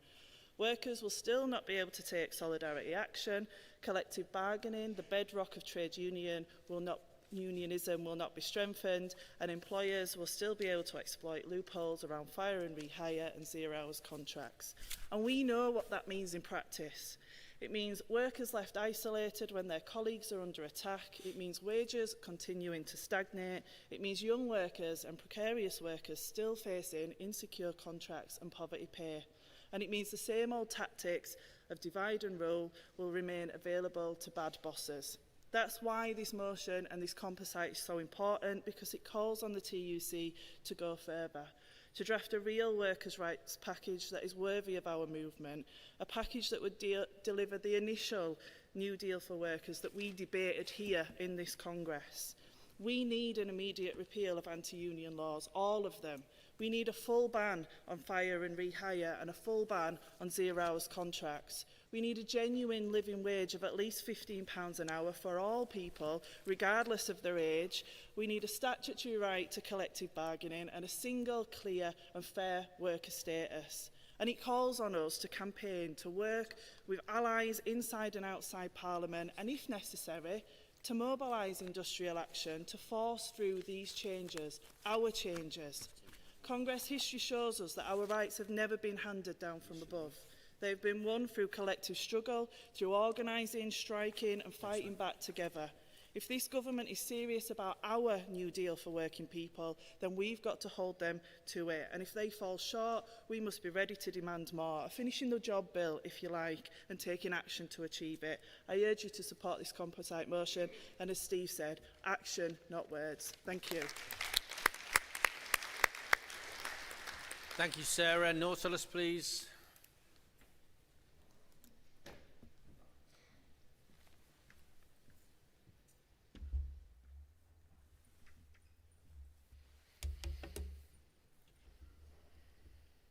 President, Congress, Martin Gray here, speaking on behalf of Nautilus International, and I am proud to rise in support of this composite motion that we share with Prison Officers Association and the Bakers Food and Allied Workers Union. For too long, UK seafarers have been treated like the forgotten workforce, out of sight, out of mind, and all too often out of rights. This bill puts seafarers on the face of primary legislation, and if strengthened and fully applied, offers a once-in-a-generation chance to change that. So let's talk numbers. 23,700 UK seafarers active at sea today, and that number is in decline, around 2% lost in the last year or so. Offshore employment contracts, flags of convenience, bleeding the industry dry of skills and talent, with loopholes that allow companies to dodge UK employment laws, undercut wages, and deny basic protections like sick pay and pensions. And it's not just about fairness, it's about survival.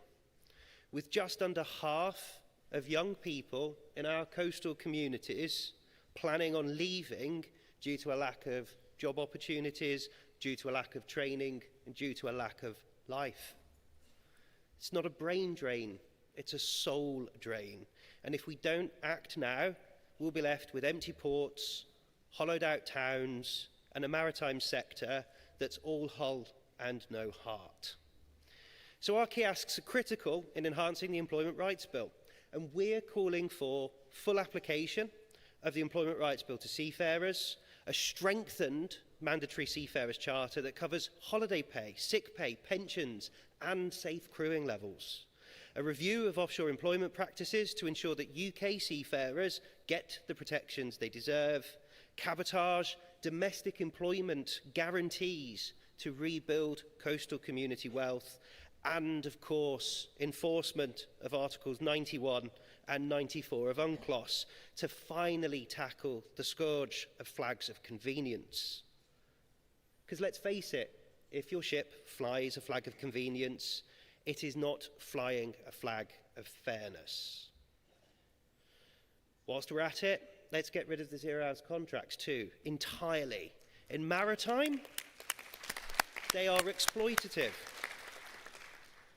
People stuck on ferries, on cruise ships, on container ships, on contracts where it's casualisation of the workforce, where they are turning up to the gangway on some days and being sent back down with no work to offer. No guaranteed hours, no dignity. So let's make the UK maritime sector a beacon of decent work. Let's make work pay. Let's put dignity back into work. And thank you. Please support the composite. Thank you. Thank you, Martin. RMT, please.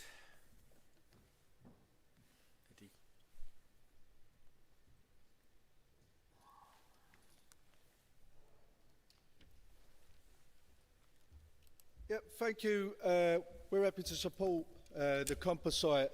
And I'm up here again to echo the comments made by our brothers in Nautilus regarding the provisions for seafarers. My old man was a seafarer, Port of London, sailed the world, deep sea man, 20 years, and his dock was shut in 1981. He was a member of the NUS, thrown out of work. Fast forward today, there are no more deep sea sailors left in Britain or in Ireland in my union. They're all gone. They're all gone because of flags of convenience. They're all gone because employment law doesn't apply to seafarers in this country in the same way employment law applies to people that work in all of the other jobs in the economy. And my test for this is P&O, because right now we've got ratings working in P&O on less than £5 an hour for 17 weeks at sea at a time. And what we're calling for is for the full application of the Workers' Rights Bill to all of the workers in the country, not just the ones on land, but the ones on sea. We have got to break the back of this flags and convenience scandal that allows shipping companies to just employ people on the lowest possible conditions you can find globally in a race to the bottom and doing in jobs, creating social dumping right across the country. It's a sad state of affairs, and I commend the work of Nautilus on this too. We've been to see Mike Cain together, me and Mr Dickinson, when he had his Nautilus hat on. It was quite an affair. I had an injured foot. My foot was up on the desk and we were discussing the mandatory seafarers charter over the top of my toes. That's right. But we have got to make this a reality, because the simple fact is we're going to end up celebrating a major step forward in rights for British workers and leaving all of our seafarer people out in the cold. So please support with the amendments. Let's make sure that the Employment Rights Bill applies to all workers, including those at sea. Support. Thanks, Eddie. OK, I've got a long list of other speakers that would like to contribute to the debate. I'm going to start with Aslef Unison next. So Aslef now.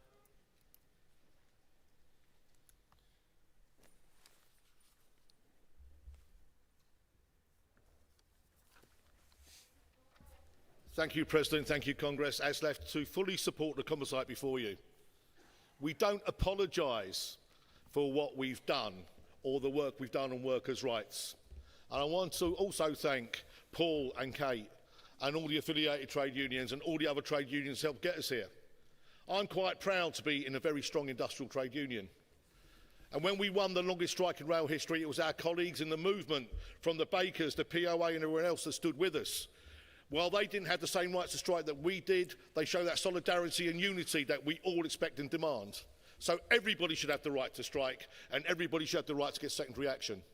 But we saw this bill as a stepping stone to be the biggest change, sea change basically, sorry for the pun, right, in workers' rights for generations.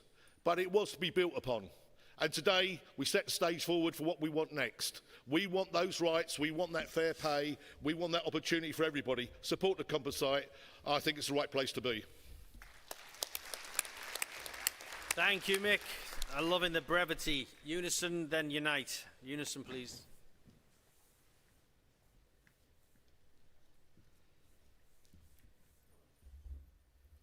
Thank you, Congress President Linda Hobson from Unison. In Congress, I think the last week has made it very clear that we still have much work to do if we're going to guarantee that the Employment Rights Bill makes it onto the statute book intact. These reforms are very popular, but they're also very long overdue, and they're exactly what our country needs. There can be absolutely no backsliding, no rowing back and no pandering to the interests of big business. There are 12 opposition amendments that need to be overturned when the bill returns to the Commons next week. These are amendments that are being made by Tory and Lib Dem peers determined to water down the bill. We will be insisting that the government stays true to its word and reinstates the original wording. Because Congress, let's be clear, an unadulterated employment rights bill will be a huge win for us, for our unions, for our members and for our movement. The measures in the bill will be transformative, whether it's striking out the Strikes Act, an end to Tory restrictions on facility time, picketing, strike action, access to rights for unions to workplaces, and recruitment and for collective bargaining, sick pay for day one. You can go on and on and on. It's a huge list. It's an impressive list. But, Congress, none of this would have happened without the trade union movement. This is the difference that we all make. Under each line of the legislation was an injustice that we've been trying to challenge in the workplace, on the picket line and in the courts, and in our parliaments and assemblies. In Congress, the bill lays the foundations for the revival of collective bargaining. It lays the groundwork for social partnership and for care workers and school support staff, extending the protection of collective bargaining, better pay and decent conditions for some of the lowest paid groups of workers in our economy. Once the bill becomes law, it will be up to us to make it a reality for workers. It's not the end, it's just the beginning, Congress. With this bill, we can make history. We have to be strong in our resolve to hold the government to account and to force it through. And we will keep demanding more.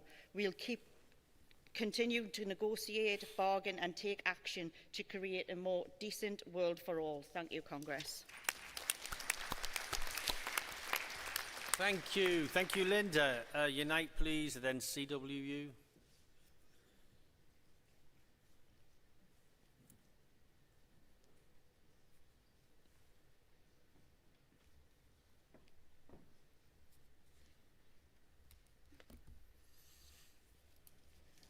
Donna McClaskey, speaking in support of this motion for Unite the Union. President, Congress. The Employment Rights Bill was a flagship promise and a change from the government, but it was supposed to be a new deal for working people. Those aren't just my words or the words of the TUC, but it's the phrase that the government included in their first King's speech. Of course, we recognise the bill includes some important rights, repeal of much of the restrictive and undemocratic Trade Union Act of 2016, stronger protections for harassment at work, and new rights for statutory equality reps. But for the key rights, Congress, the writing has been written on the wall for some time. The watering down began at the Labour National Policy Forum and when Labour's manifesto was finalised. But it was clear then Labour was rowing back on the commitment to outlaw, fire and rehire, allow employees to threaten our members' jobs because they refuse to cut pays and conditions, allowing companies like British Airways to falsely plead poverty and get away with firing rehire of 36,000 of our members. Congress, we are never going to accept this. Due to the dilation continues, the latest changes extend to the loophole in the public sector. Local councils which file for Section 114 notice and commissioners are appointed that could use fire and rehire. Let's sink it in. That, in the future, apply to almost half the councils in England alone. It would mean that the debt accumulated through decades of austerity would be weaponised against workers. Frontline workers will be expected to pay the price for underfunding public services. That looks like the Titanic struggle taking place in Birmingham, where the council is threatening fire and rehire against bin workers who refuse to accept an £8,000 pay cut. And there is no ban on zero-hour contract. Instead, some, not all, workers will have the right to be offered guaranteed hours, a right currently so riddled with loopholes, it would all be too easy for employees to exploit. Even the promise to the right of access is glaring weak. Employers who refuse union access could face minimal fines, which will be paid to the state, not to the workers or the unions whose rights are denied. Congress, following the recent cabinet reshuffle, it is clear the watering down is going to continue. This is a moment for us to stand together. We all worked hard to put this into Labour government into office. We didn't do it believing it would be perfect, but we did it because we told our members that if a Labour government should stray from their promise of a change, they should succumb pressures of big businesses' interest. And if they should tell us that doing the right thing is suddenly too difficult, then, as my General Secretary has always said, we will hold their feet to the fire. Well, it's time to show what we can do. But Congress, that isn't going to take all of our unions. It's going to take all of our unions, affiliated or not. And we must stand together with one message now to Labour. Not one step back. Congress, please support this motion. Thank you, Donna. Great job, Donna. CWU, please, and then PCS.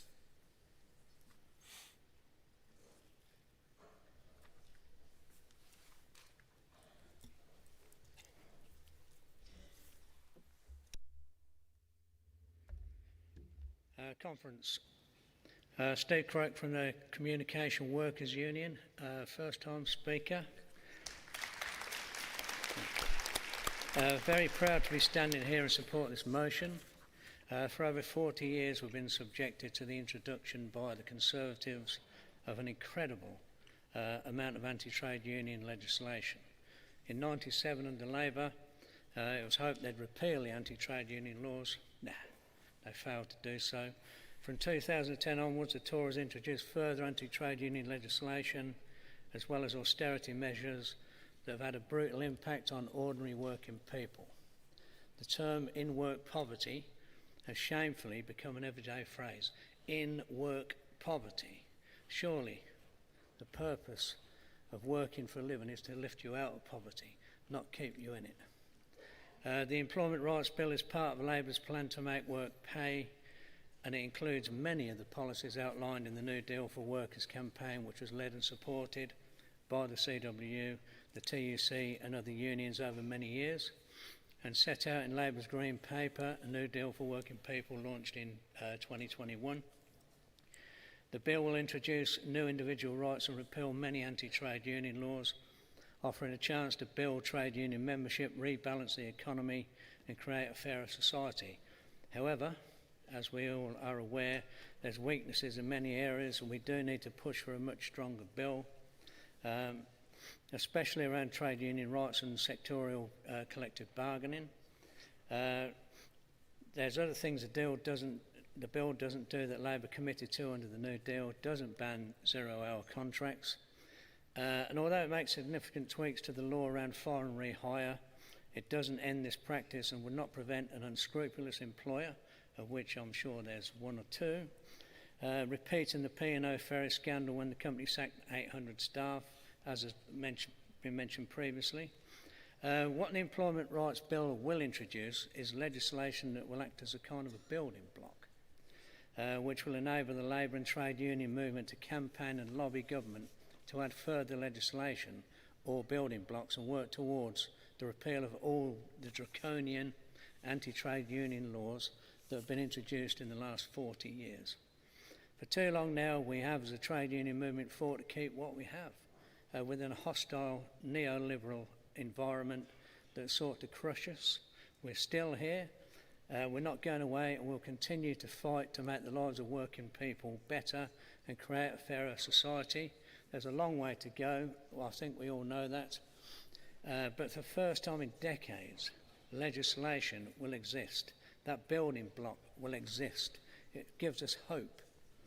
Hope that we have the means to repeal the many anti-trade union laws. Hope to build trade union membership. Hope that we can rebalance the economy. Hope that we can create a fairer society. And as my T-shirt says, we demand better. Please support this motion. Thank you very much. Thanks, Steve. PCS, please, and then NASUWT, stand by. PCS, please.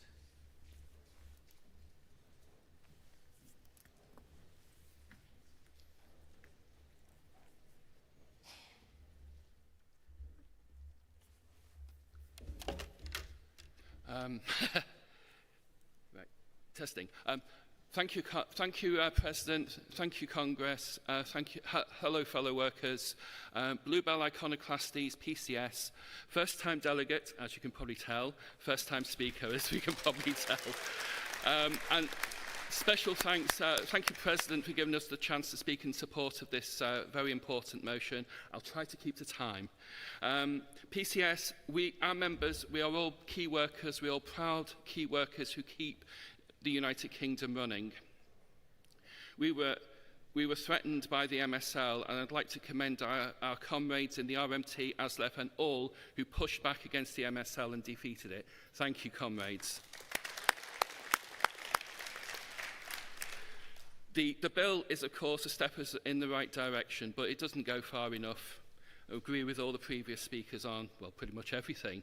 And, of course, it still leaves the UK below even the minimum threshold of the International Labour Organisation and the European Social Chapter. And, surely, UK, British workers, we should have at least the standards of other European and other workers. And it's shocking that the government is prepared to go to Strasbourg, to defend vicious Tory legislation. So we should stand with the POA and all of our workers who don't have to work to strike. It should be restored. We're all either free or we're all over or unfree. Now, workers, we are the foundation of society. Our employment rights and our right to strike are the foundation of a free society. So we must get it all back. And I'd like to finish. I'm a civil servant. Sir Keir Starmer used to be a civil servant. Another former civil servant, Gus O'Donnell, had a very big motivational poster which said, "Distance no object. It's only the first step that is difficult." So yes, a good first step, well, a disappointing first step, but come on, Sir Keir, let the second employment rights bill give us the full New Deal that you promised. The deal, the full deal, and nothing but the deal. I'd like to say thank you, comrades. Solidarity. I stand in full solidarity with our trans, intersex and non-binary comrades, and free Palestine.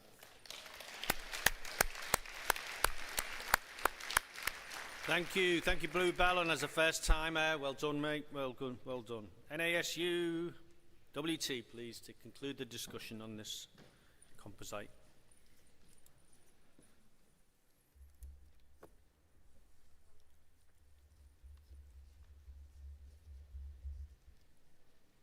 Good morning, President, Congress. I'm Mayuri Deshmukh from NSUWT, the Teachers Union. First-time delegate, first-time speaker. The Employment Right Bill is an important first step from the Labour government, but it is just not that. It's the first step, not the destination. Teachers, like so many workers, know that it means when anti-union laws restrict our ability to act collectively. Repealing the Minimum Service Act and the Trade Union Act threshold is welcome, but far too many restrictions remain. We also know the reality of insecure work. Thousands of supply teachers are on zero-hour arrangements, denied stability and dignity. And too many employers are misusing fire and hire not as a last resort, but as a business model. Corporates boosting record profits force loyal staff to accept lower wages, longer hours, and worse conditions under the threat of a dismissal. This is not negotiation, it is a bullying with legal cover. Unless banned outright, fire and hire will be driven down wages in the race to the bottom. That is why NECWT has consistently campaigned from stronger protection against the casualization and exploitation. Without rights enshrined in law, too many employers will treat protection as optional. Collective bargaining is central to reversing the erosion of wage and the conditions. Without accessory rights to negotiation, employers will continue to cut pay and ignore well-being. We need a bill that restores a balance in the workplace and puts power back in the hands of working people. NECWT also stands with our colleagues in the POA. It is indefensible that prison officers are still denied the basic human right to strike.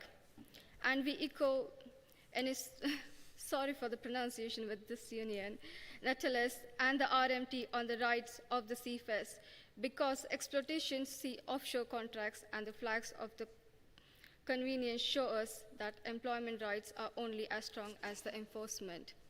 So let's be clear, the employment right bills must be watered down, delayed, or left unfinished. Workers need the whole package, the right to organize and the end of fire and hire, a real wage of at least £15 an hour, a collective bargain embedded across every sector. Congress, teachers are ready to work with every union to secure those rights. Let's strengthen the bill and deliver the New Deal working people are promised. Please support the composite in solidarity. Thank you. Mayuri, great intervention as a first-time speaker, first-time delegate. Congratulations. That completes the debate. I will now move to the vote on Composite 4. Will all those in favour please show? Thank you. Will all those against please show? That's carried unanimous. Thank you. I now turn to section 3, a fairer economy and strong public services. I call motion 48, fair funding for local government. The General Council support the motion. It's moved by Unite, seconded by NEU. I won't be taking any additional speakers. We're over time. So, Unite, please.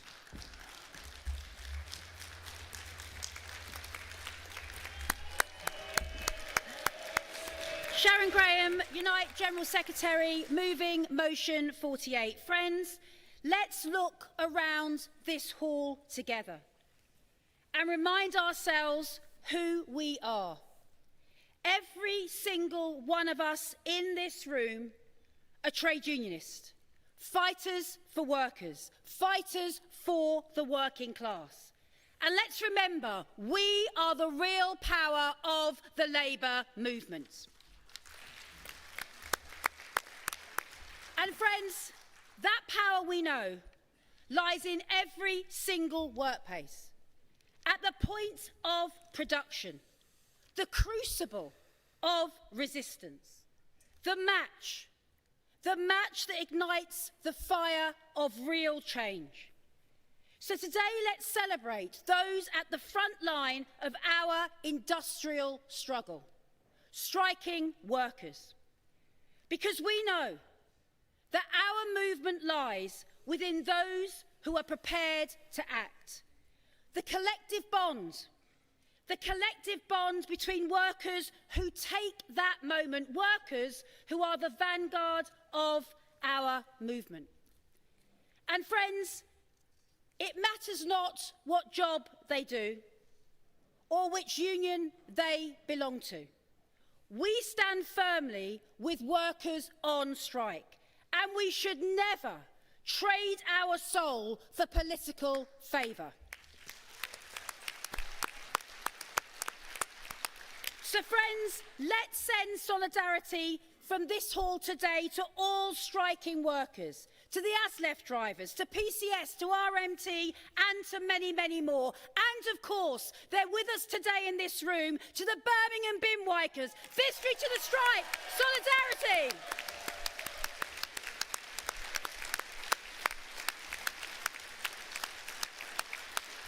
Friends, 14 months ago, we welcomed a Labour government to end the years of Tory chaos, to end the madness of austerity, and to end workers being at the back of the queue. The country has been crying out for change, and people simply do not understand. I do not understand how a Labour government have been attacking some of the poorest in our society, pensioners, the disabled, and they have left the super rich totally untouched.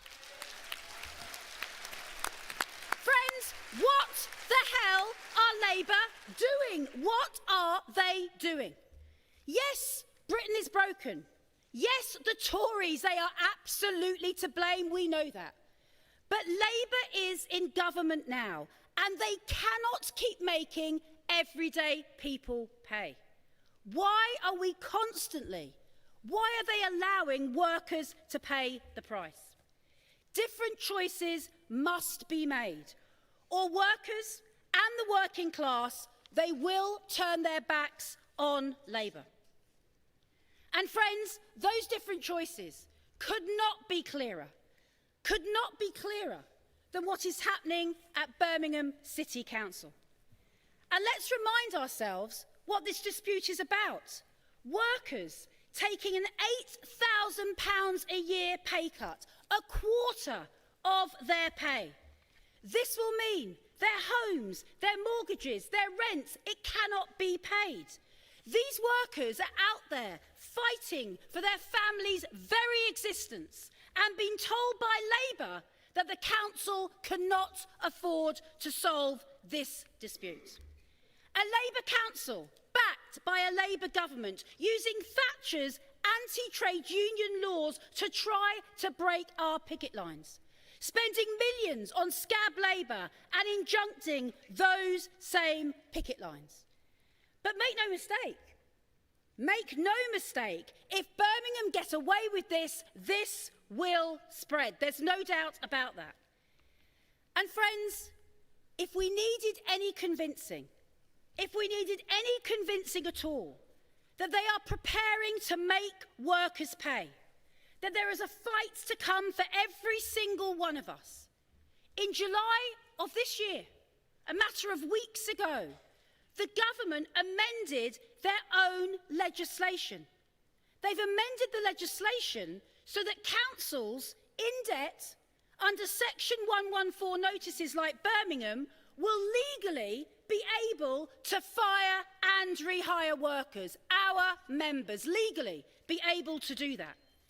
The same government amendment will also allow any public sector worker to be fired and rehired if the public sector organisation can show financial difficulty.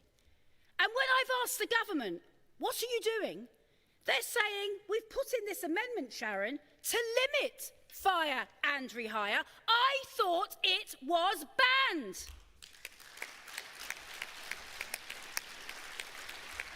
Friends, some in Labour are asking why I'm attacking a Labour council, and I say to them very clear, because they are attacking workers. And friends, just last week, our members in Birmingham City Council had a new mandate with a 99% yes vote to continue their strike. And I will tell you today, I know there's been lots of support, these workers will not be allowed to be starved back to work. And friends, I say this loud and clear to Labour. Any fines we get because of supposed injunctions on our picket lines and breaches, every single penny will come out of our Labour affiliation.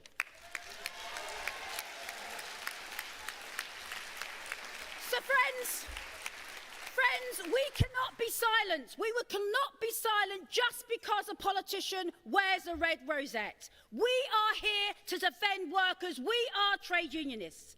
If Labour's attack on Birmingham workers succeeds, it will not stop there. It will be the nurse, the support staff, the civil servant, the firefighter. They will come for all of us. So friends, this is a fight for all workers. So let's say from this hall today, loud and clear, victory to the strikes, victory to the Birmingham workers, solidarity, I move.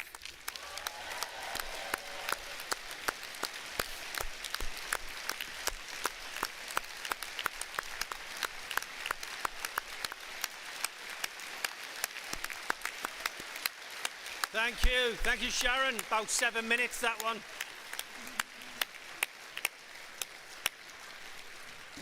Any you, please, to second the motion?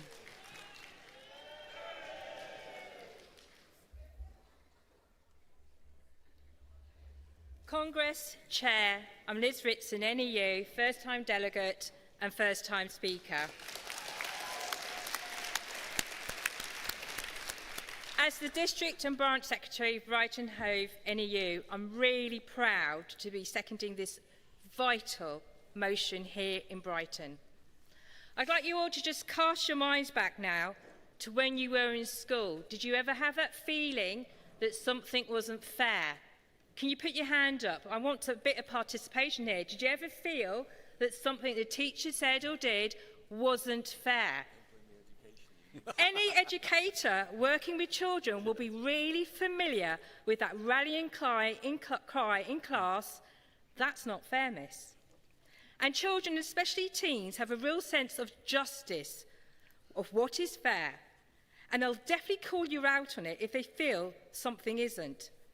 So, like many Labour voters, I was really hopeful. I was hoping that the unfairness of over 14 years of systematic and deliberate underfunding by the Tories across all the public sectors would be righted. I was hopeful that Labour would seek to right the very wrongs that have been inflicted on all of us, and especially hitting those that are most vulnerable in society. Locally, I've seen a restructure in our local authority. And as we know, restructures never bring good news.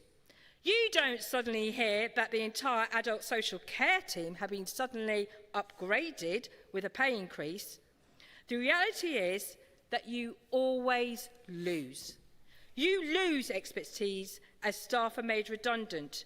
You lose the morale of those that are left behind and who are left with an increase in workload or a downgrade in pay, or if they're really unlucky, they get to have both. You lose important services, our youth services, libraries, community hubs, and those vital day centres that enable respite care for thousands of unrecognised carers. If you don't lose those services, they become so cut down to the bone, to the very marrow, that they might as well not exist. Local authorities are our lifeboats for communities that have been savaged, in some cases decimated after years of Tory cuts. The teens I've taught will have seen my disappointed teacher look, a look perfected by many a teacher or educator. Well, Mr. Starmer, I'm really disappointed that you have chosen not to throw a much-needed lifeline to local authorities by cancelling local authority debt, or at least looking into ways of restructuring those. Where is the aspiration? Where's the ambition to invest in the future? The pressure now on dedicated school grant budgets is huge. Demand for services for children with special education needs is really high. Councils are having to draw down on reserves that are dwindling. Let's be reasonable and give local authorities a fighting chance to do the work they need to do. We need to fund it properly, fund it fairly, and fund it now. And finally, if you haven't had a chance, could you please go down to the Unite stall and show your support for the Birmingham bin workers by giving a little photo and a speech to show your support from your area. Many thanks. I second this motion. Thank you, Liz. Bit over time, but you'd had some examples preceding you. But you're a first-timer. So you're a first-timer, so you get away with it, Liz. Thank you. Great speech. Right, I'm not taking any more speakers, as I said. We're up now well over. Motion 28, I call the vote. Will all those in favour please show? Sorry, did I say? So 28 plus 20, 48. Let's do it again. I don't want to be pulled up later, point of order or anything. Will all those in favour please show? Thank you. All those against, please show. That's carried unanimously. Thank you. I will now call paragraph 4.6 and motion 37, wages, not weapons. The General Council attitude is to leave to Congress. It will be moved by UCU, seconded by RMT. There are other speakers listed: Prospect, PCS, GMB, FBU, Unite, CWU, TSSA and NEU. I will call you. Please stick to time. UCU, please.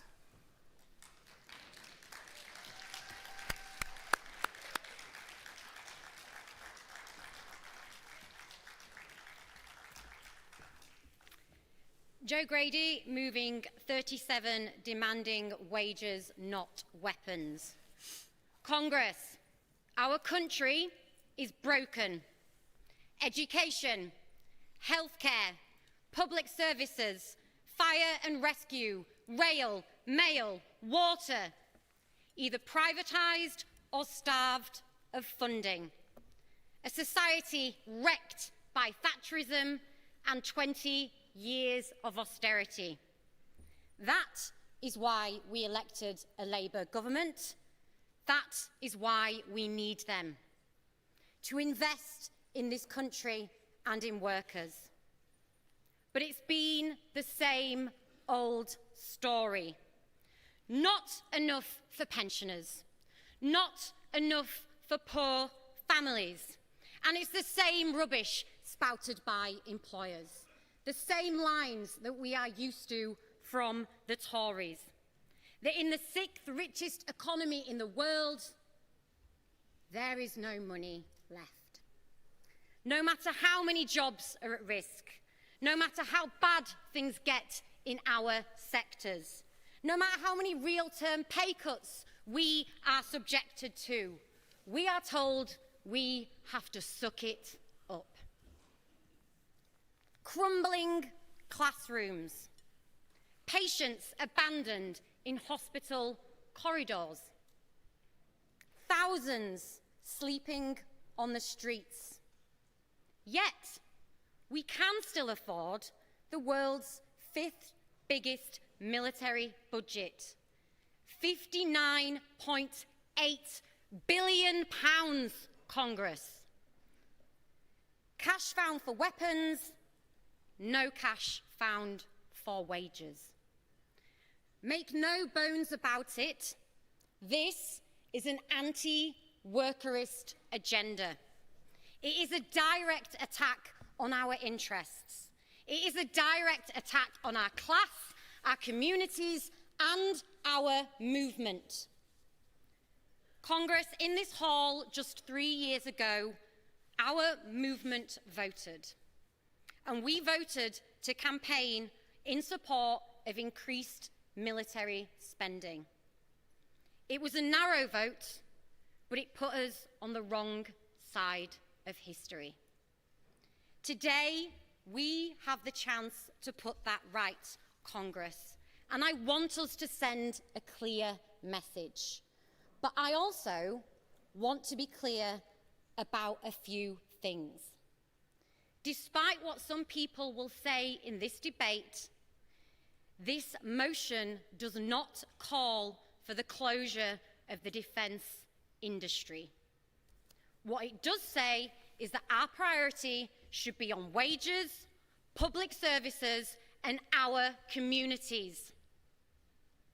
That means that we need to vote to overturn our support for increased defence spending, voting to put all of our interests first.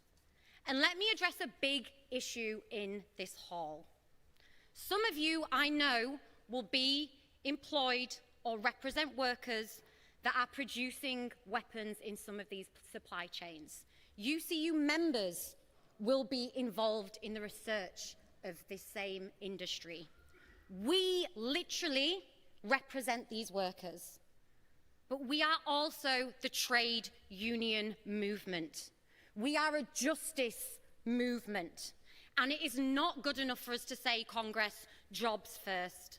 Not when a result of those jobs is that hell is rained down on other workers elsewhere. When those weapons are used to murder children and target innocent people. We must have better ambitions than that, Congress. We must demand funding in alternative employment, not simply more of the same. It has been amazing to see recently Unite and other union colleagues elsewhere protest to stop arms sales to Israel. And I want to end with a question for everyone, Congress. And regardless of how your delegation intends on voting, I want you to answer it for me. Please raise your hand if you want to live in a world of peace and justice. Thank you, Congress. But there is a brutal truth. There can be no peace and justice if the UK continues to put weapons before wages and whilst we continue to support it. Be on the right side of history, support this motion, and free Palestine. Thank you, Joe. RMT, please.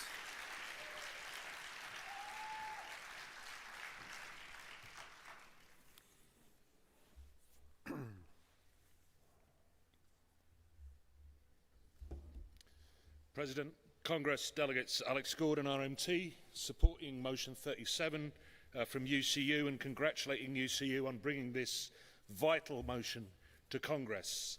Motion 37 encapsulates exactly the dangerous crossroads facing our members and all of humanity at a time when Donald Trump demands that NATO members spend 5% of GDP on so-called defence spending, and in the very week that the US President has renamed the US Department of Defense as the War Department. The German Chancellor Friedrich Merz recently warned that Germany can no longer afford its welfare state because of his government's plans for massive military rearmament. Here in Britain, our own government uses the language of hard choices to explain cuts to welfare benefits for disabled people, pensioners, waspy women and working families, while lavishing eye-watering sums of public money on arms spending with a false promise of reviving Britain's manufacturing industries and most deprived regions through arms manufacturing. Congress, don't believe the hype.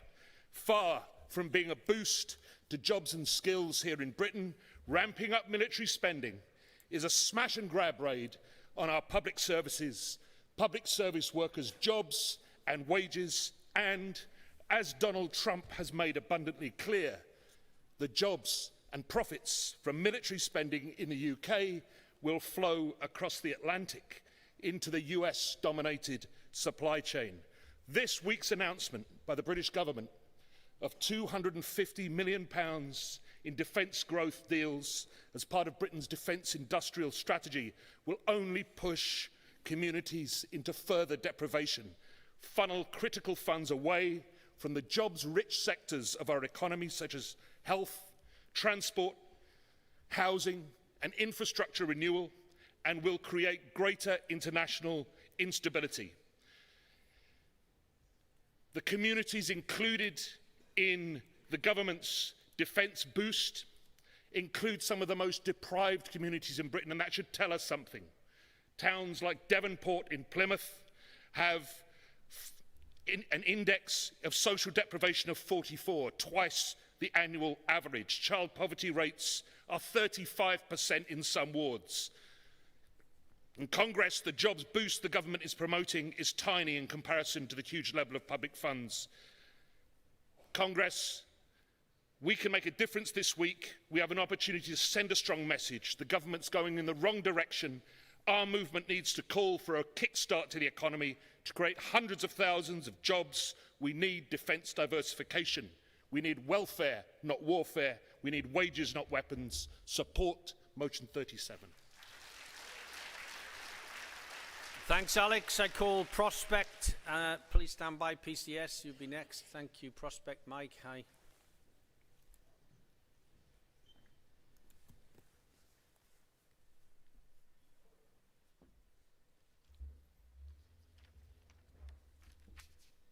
President, Congress, Mike Clancy, speaking to oppose motion 37. Congress, all resolutions, motions of Congress are equal, and some might even change the world that we live in. Some motions, if they're carried, have long resonance, not only in terms of the sentiments of the motion, but in terms of the unity and solidarity of the trade union movement.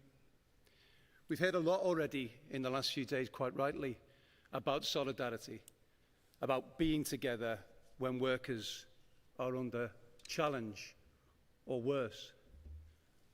But it does sound like to me that that doesn't apply to defence workers. You can say that a motion from like the UCU one is not designed to increase insecurity or to reduce opportunity in a whole range of communities who value the defence assets that exist there and have long worked in these industries. But in reality, changing Congress policy, as this motion does exactly that. Now, we can turn away from the facts if we want, and we can be comfortable in the emotions.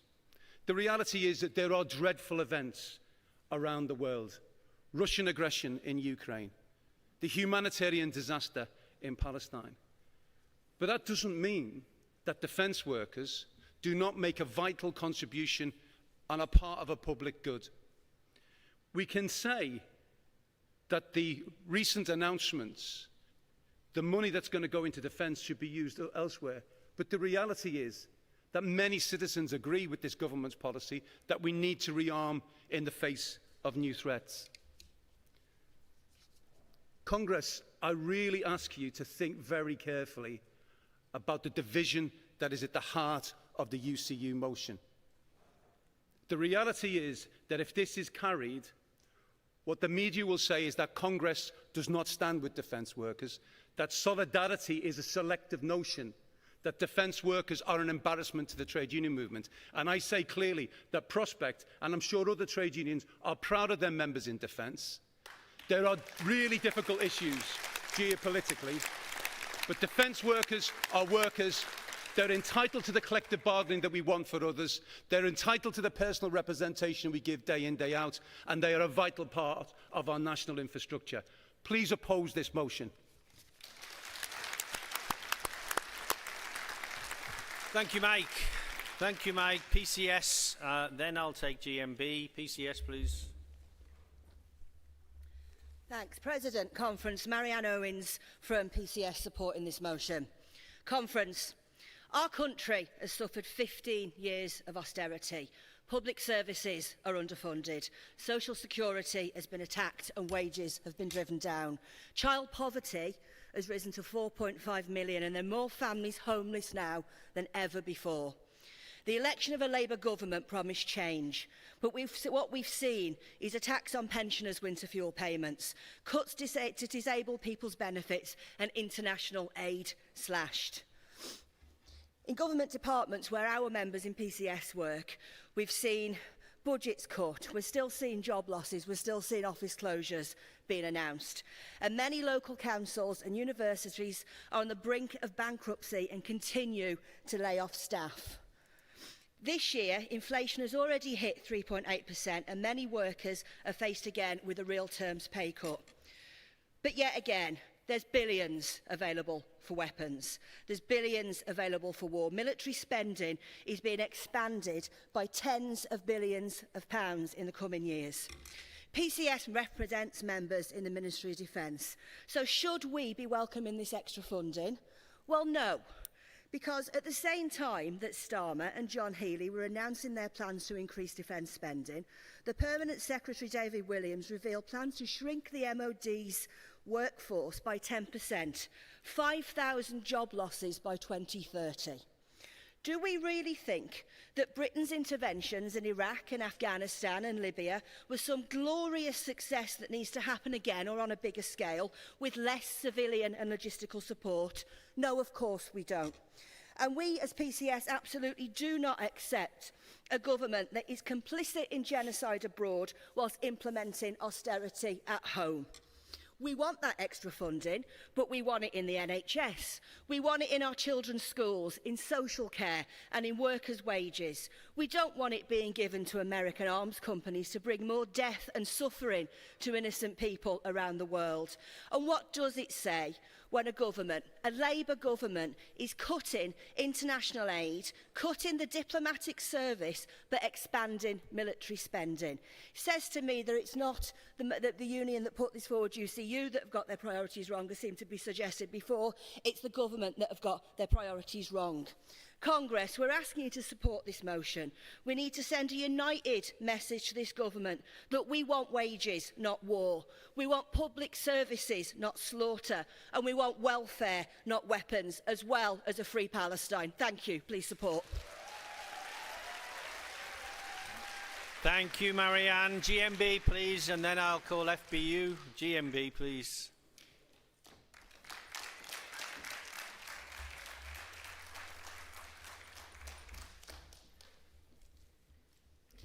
President, Congress, Ian Clark speaking for GMB against motion 37, first time speaker. I have worked at Rolls-Royce in Derby for 25 years, which builds parts for the submarines. My niece does too and hopes she has a full career ahead of her. Because I am worried.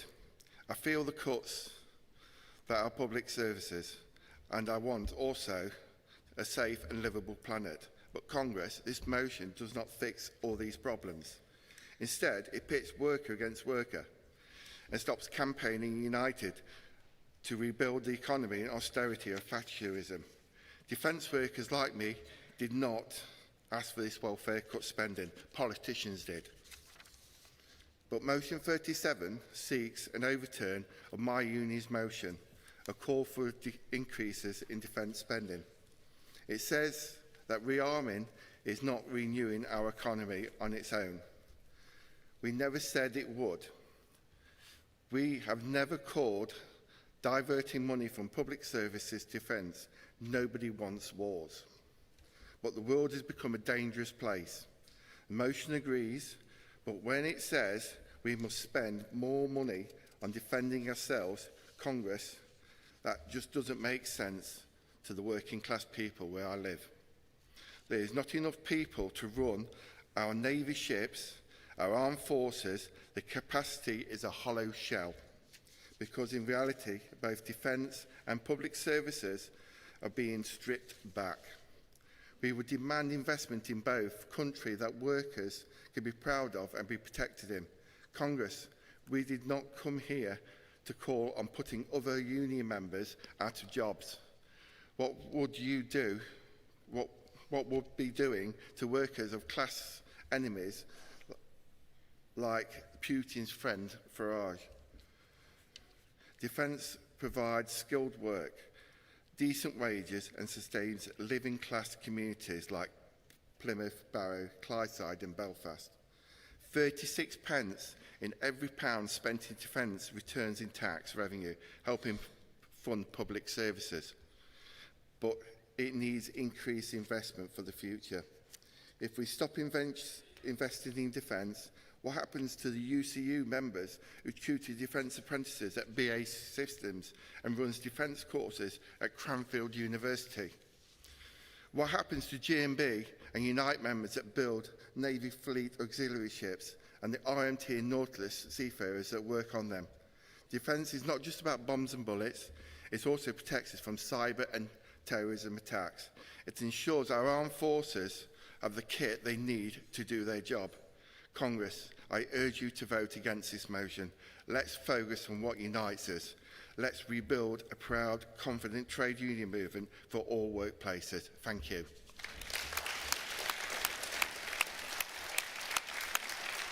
Thank you, Ian.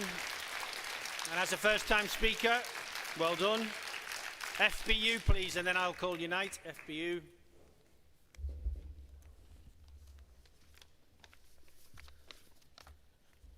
President, Congress, Ian Murray, FBU National President, supporting the UCU Motion 37 and the Wages Not Weapons statement. As trade unionists, we're all generally against warfare between states. War is a consequence of the capitalist system. Capitalist wars harm the working class internationally, and ultimately it's the working class that end up paying for those wars by their respective governments' taxation. We, as trade unionists, are here to fight for higher wages, not just for our own members, but for all workers in every sector, be it private or public. The FBU want investment, especially in the public services that should be provided to society as a necessity, the basic necessity, and not be exploited for profit by the racketeers. As you heard yesterday in the motion from the FBU, my industry, the Fire and Rescue Service, it's on its knees. We're sending fire engines from London to North Yorkshire to fight wildfires. There just aren't enough resources in the UK Fire and Rescue Service. We've been cut to the bone, as well as all of the other underfunded sectors. We all need investment. And that is just to provide the basic, affordable, bare minimum to our society. Surely that is the right thing to do. It's an entirely reasonable demand to make of any government. The FBU oppose a generalised increase in the British government defence spending. Ministers have never explained to us why they can find extra money for defence, yet they can't find it for the essential public services. Congress, the FBU, we're not woolly pacifists. We don't ignore the ongoing wars in the world, whether it's Ukraine, Sudan, the Middle East or elsewhere, or the threats to the UK that require defence, the arms industry, other preparations, including civil defence. A significant number of our members and officials have served in the armed forces before they become firefighters. So when we call for wages, not weapons, we're not arguing against the military, and we're certainly not attacking any armed forces personnel or defence workers, past, present or the future. My son's in the army, and my son-in-law has just got out of the army after serving 12 years, so I'm certainly not anti-military. However, this is about the need to prioritise. We need to increase workers' pay, we need to plug the holes in the welfare state, and we need to give our communities the basics that they need. The need for these basics essentials is much greater than the need to increase overseas military spending. And we believe there is an answer. We can tax the rich, we can make the multinational corporations pay their fair share in when it comes to tax. A wealth tax, it could raise many more than the billions being spent on defence, and we don't accept the Labour leadership's logic that it has to be one or the other.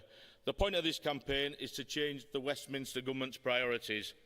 It's a demand to spend the current limited resources on essential services and pay a decent wage to the workers that are providing it. Support the motion.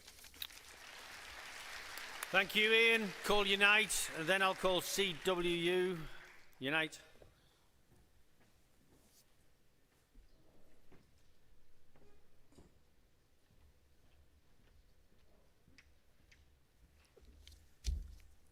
President, Congress, I'm Andrew Holland from Unite the Union, first-time delegate, first-time speaker. We at Unite are asking you to oppose this motion, not only on behalf of defence workers, but for all workers. Congress, we understand and are supportive of the spirit of this motion, and it's not the weapons that I stand here to defend, but the jobs, terms and conditions, all of them hard-earned, and for the communities across the UK benefiting from them. Unity, Congress, that is the principle at the heart of this debate. We must not pit workers against each other. One group of workers must not fail in order for another to succeed. Congress, we cannot accept the argument that investment in the defence industries, in aerospace plants and shipyards must, and I quote, inevitably mean less money for education, health and councils, and for the green transition. Congress, this is not a zero-sum game where one group of workers must lose if another succeeds. No worker in a hospitals or councils in Rosyth, Portsmouth, Barrow or Belfast would be lessened when workers at the neighbouring shipyards secure contracts to sustain jobs for a generation, for the record number of apprentices in modern times in this sector. We cannot accept that in order to secure jobs in defence, that the government must cut public services. Congress, we reject this false choice. We say it is not inevitable, that it comes down to political choices. Already this week, we have debated and supported the right political choice to move us away from this very problem. A 1% wealth tax on the 1% would bring in $25 billion each year. Congress, we are one of the richest countries in the world. This is a question of political will. We know it will be difficult. We are already having to marshal our collective strength to push back on changes to the employment bill. But Congress, we can move the government. We moved them on winter fuel payments, and we can move them to introduce the wealth taxes, which are vital to properly fund the public services upon which we all depend. Congress, we can only do this if we are united. We cannot sit here and debate which group of members we choose to defend. I'm from the aerospace and shipbuilding sector, and I do not want to go back to my members and the hundreds of thousands of other trade union members in my sector and tell them that the TUC has voted to put them out of work. That would be a big mistake, and it would be based upon a false choice. Congress, we must reject division, we must be united, we must win for all workers. It is in the spirit of unity and solidarity, therefore, that I ask you to oppose this motion. Thank you.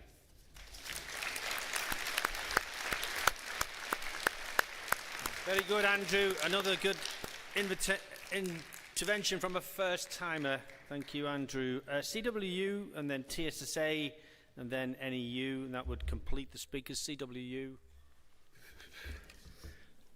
President, Congress, Tony Cairns, Communication Workers Union, to support the motion. And as Joe Grady said, we're moving it. It's a motion about a new vision. It's a motion about peace, it's a motion about justice, and it's a motion about security.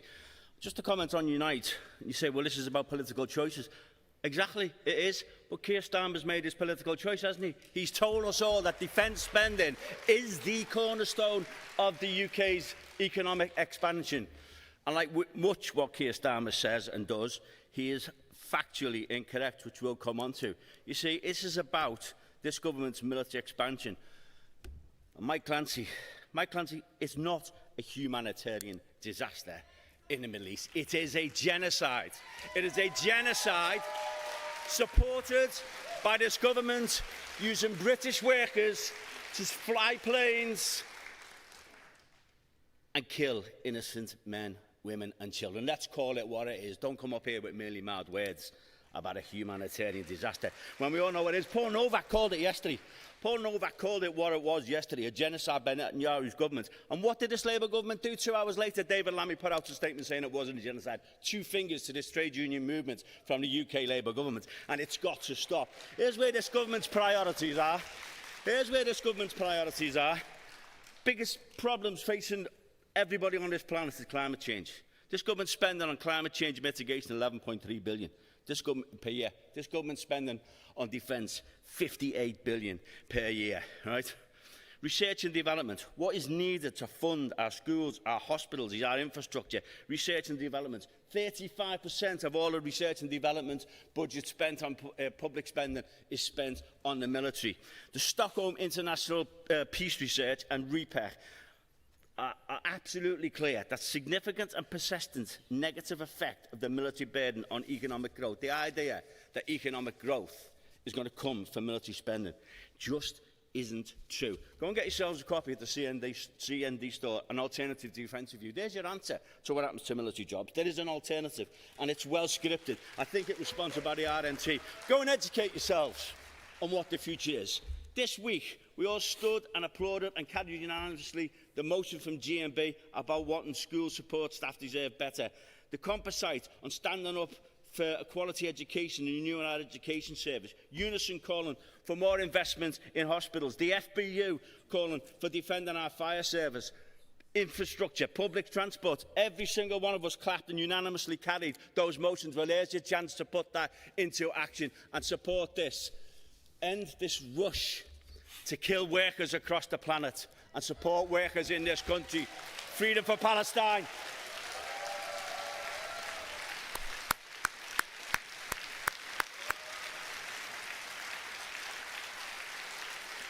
Thank you, Tony. Thank you, Tony. I know emotions are running high. Let's keep it comradely, please. Thank you. TSSA, then NEU. Thank you.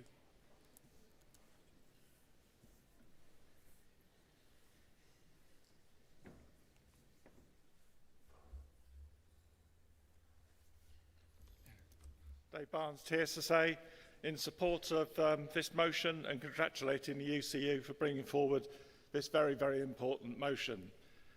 The Labour government already has introduced a tax on disability benefits, a tax on the winter fuel payments. It's retained the two-child cap and has denied justice to the WASPI women. And now what we've seen with this Labour administration in the face of seeing Trump making a demand on the whole world to ramp up defence spending and ramping up defence spending by up to 5% of gross domestic product. What do we see the response of this Labour government? We see a response that, despite the fact that actually it's driving cuts in public sector services and introducing new commitments to defence spending, that has real-world consequences in terms of what that means for the rest of the public sector. In the rail industry, that has meant that since the government has made that commitment for that additional defence spending, we've seen Network Rail come to us to say that they're going to seek to introduce a 15% cut in terms of budgets for running our rail industry.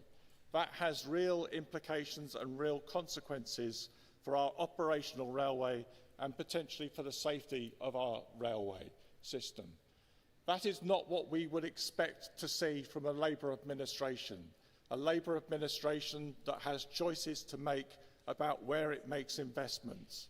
And when we see a Labour administration pandering and responding to the likes of Trump, who would want to make the Gaza Strip his own Riviera, and denying the consequences of the genocide that the Palestinian people face, we're seeing a Labour administration sucking up to that Trump administration and therefore introducing additional public sector service cuts on our industry that we're seeing in Network Rail and we're seeing elsewhere. We must not accept this position of further public sector cuts. We must respond and challenge them and fight against them. But we must also say that our movement doesn't want to see a rush to militarism, a rush to additional defence spending and the consequences that means. Our slogans and our messages are something very different. We want a better world. Our slogans are wages, not weapons. Our slogans are welfare, not warfare. And conference, please support this motion, this very important motion. Thank you, Delegate. Didn't catch your name, do apologise. NEU, please, to wrap up the debate. NEU?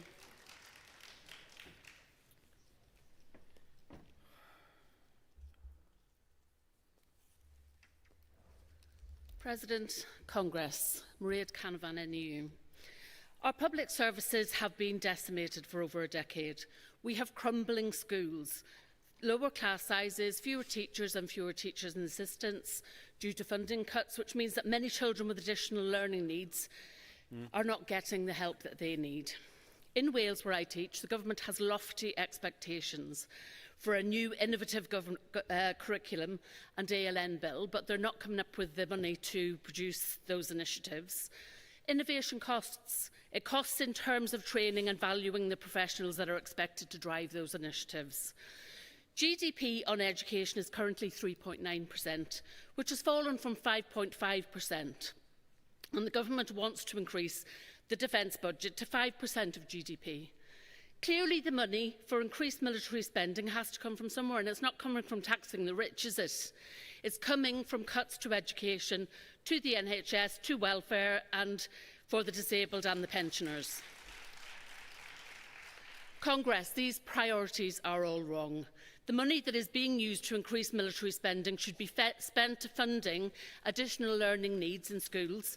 It should be used to fix our school buildings and to roll out free school meals for our children. In Wales, we do have free school meals in primary schools, but hunger doesn't stop after primary school. Children of all ages come to school hungry, and of course in England, not even primary school children are fed freely. Between October 2023 and September 24, 15 shipments of F-35 fighter jet parts were transported from RAF Maritime directly to Nevatim Air Base in Israel. These parts are used on jets that have dropped bombs, killing tens of thousands of civilians in Gaza. Congress, we and most of the UK public are horrified that our country is providing weapons to slaughter innocent children in Gaza. Well over 60,000 Palestinians, including nearly 20,000 children, have now been killed in Gaza. The sickening images and videos that we've all witnessed over the last 2 years of Palestinian suffering is now compounded by scenes of children crying for food while being deliberately starved by Israel. I've heard many disgusting comments from Israeli spokespersons, but perhaps the most chilling is the recent declaration from Netanyahu that Israel has no choice but to finish the job and complete the defeat of Hamas. And we all know that by Hamas he means every Palestinian, whether men, women or children. He intends to slaughter them all. And of course Netanyahu has been encouraged by Donald Trump, who urged him to reject a partial ceasefire deal with Hamas and continue the war in Gaza with full force. That these two unconscionable men have such power in the world today is utterly terrifying. So yesterday, Netanyahu issued a video statement. He said to the residents of Gaza, take this opportunity and listen to me carefully. You've been warned. Get out of there. There is Gaza. There is their home, their land. And we all know that Palestinians have pledged to die rather than to leave. And the time has passed now when they can even leave safely. There's nowhere for them to go. As socialists... Can you wrap up, please? Can you wrap up, please? We must continue to do everything we can to stop the slaughter of Palestinians and indeed to stop all wars. We must advocate for peace, not war, and for money to be spent on our public services and not on weapons. Please support this important motion. Thank you, Myred. I now call on the UCU for their right of reply. Joe.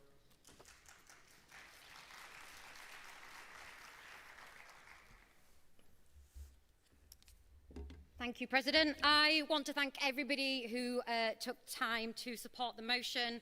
There has been some inspiring speeches, and I want to take some time to deal with the opposition. Mike from Prospect, you talked about division in our movement, but you are wrong. If our movement is failing to save lives, then it deserves to be backing this motion. And there's something else that I think you got wrong. I'm really sick of this line that somehow debate, falling out even, having it out is wrong. It's what our movement was actually built on. Ian from GMB, you've talked about a generation of workers, but I do often think about the generation of children, particularly right now, the Palestinian children who have had their families destroyed. There are not enough people to run our defence. We agree. But there are not enough people to run our NHS, to run our railways, to run our post, to run our schools. There isn't enough money to keep children fed or people from living on the streets. Andrew from Unite. We cannot accept that investment in defence removes from other areas. I don't think this makes sense. We are literally living in a country where thousands of people live on the streets, millions of kids go to school hungry, we have a mental health crisis, but we do have billions for defence spending. And we also back the wealth tax. We agree there is more money. But fundamentally, this government and governments across the world are using investment in defence to supply arms that are raining down hell on earth. That's the real debate. That's the real world. And we talk about going back to members. Some people don't have families to go back to because of this strategy of our government. Congress, let's have this out now. We are here for 4 days in Brighton, and looking at the agenda, I don't think there will be many proper debates here. What we are dealing with mainly is procession. But our movement isn't built on patting each other on the back. It is actually built on having debates, having discussions, listening to each other, and moving forward united. And sometimes debates are emotive. But let me tell you what I won't tolerate. I will not tolerate having this movement being lectured on jobs that will be lost with no reference to the lives that are being lost right now. You can rebuild industries. You can diversify. You can modernise. You can take advantage of the green revolution. But let me tell you what you can't do. You cannot get back lives destroyed by these weapons. Can you wind up now, please, Joe? You're over time. Not war, wages, not weapons. Back the motion. Thank you, Joe.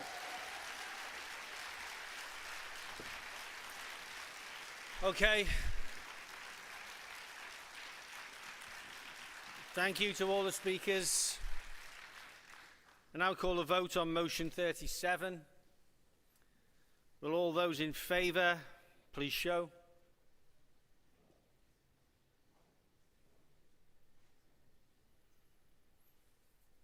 Okay, will all those against please show?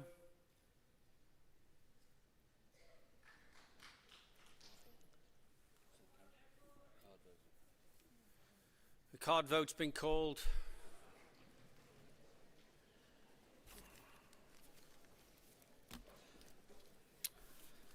That was too close to call from the platform, I'm afraid. I'll move to a card vote then. Tell us in their places, please. Will delegates and photographers please be seated and keep the gangways clear?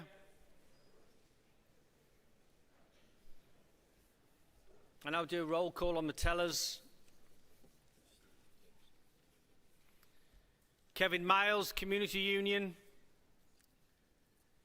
Celia Dignan, NEU. Nick Fletcher, Equity. Maria Buck, FBU. Pam Sean, is it? Unison. Apologies if I got that wrong. Thank you, Pam. Okay, are you all ready? You've got your cards ready? Lead delegate with the cards. All those in favour of the motion, please stand, turn to your left and show your card.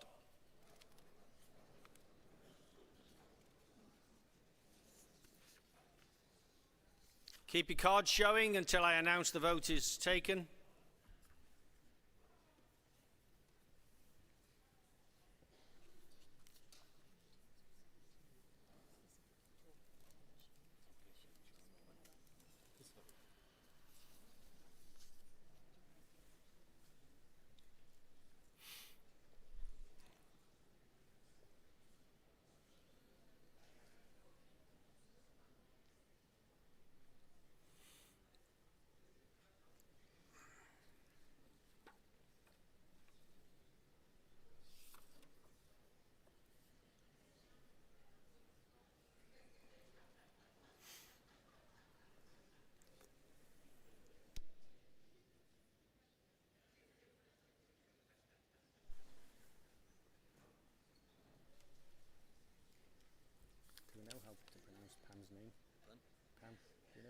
Gian.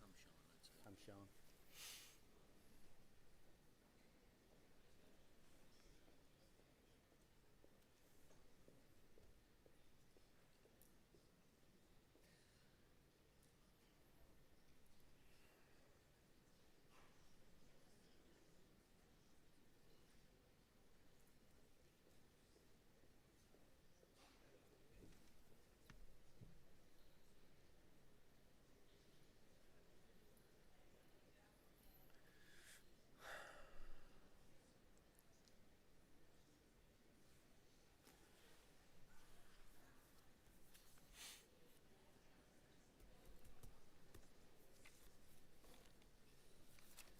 Will you get the nod off?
Okay, the vote in favour has been taken. You can sit down, please. Tellers in their places. Roll call for the vote against. Kevin Miles, Community Union. Celia Dignan, NEU. Nick Fletcher, Equity. Maria Buck, FBU. Pam Sean, Unison. All those against the motion, please stand, turn to your left and show your card. Keep your card showing until I announce the vote is taken.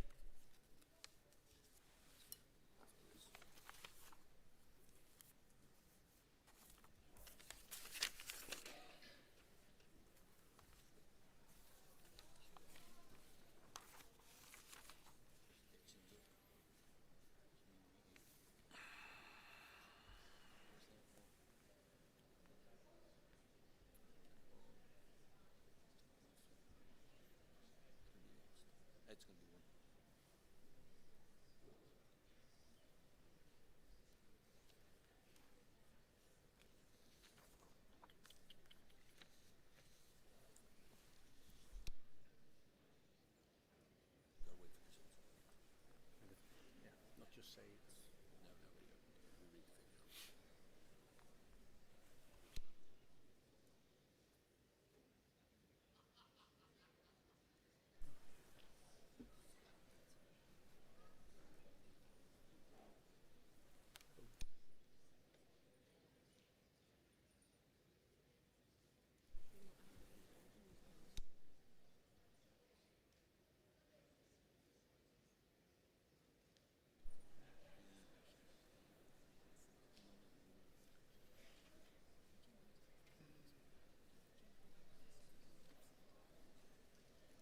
close though, isn't it? It's not going to be like, you know.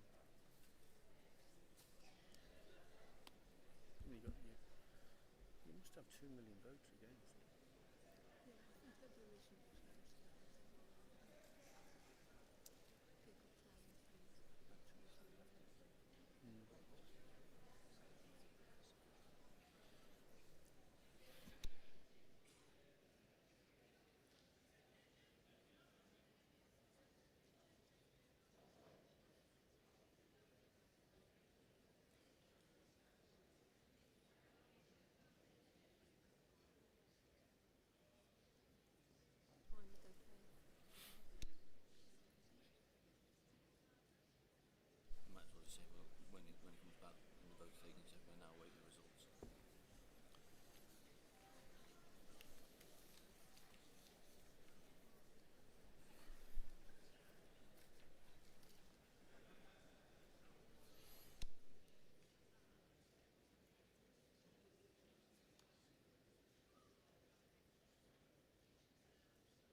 take as long. Thanks, Ben. Okay, colleagues, you can sit down now. The vote's been taken. I'm just waiting for the results, and I'll give you them as soon as I have them.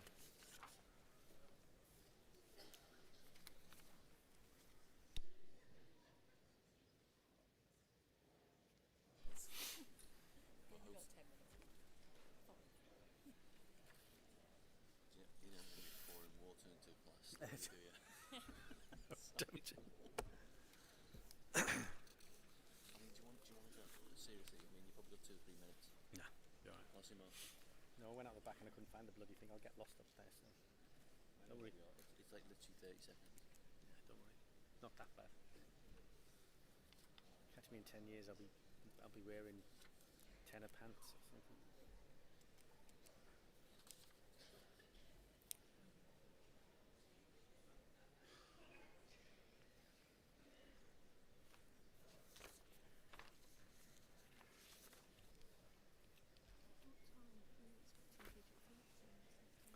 Oh gosh.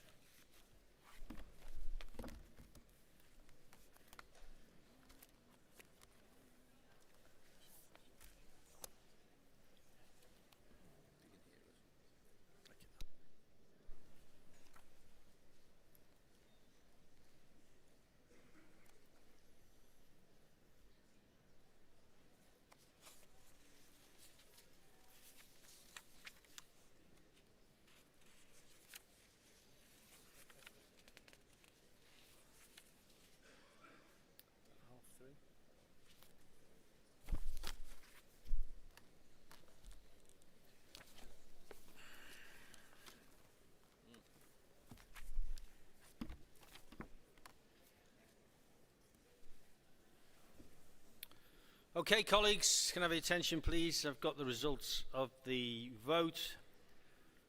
The votes for were 2,871,000. Votes against, 2,291,000. The motion is carried.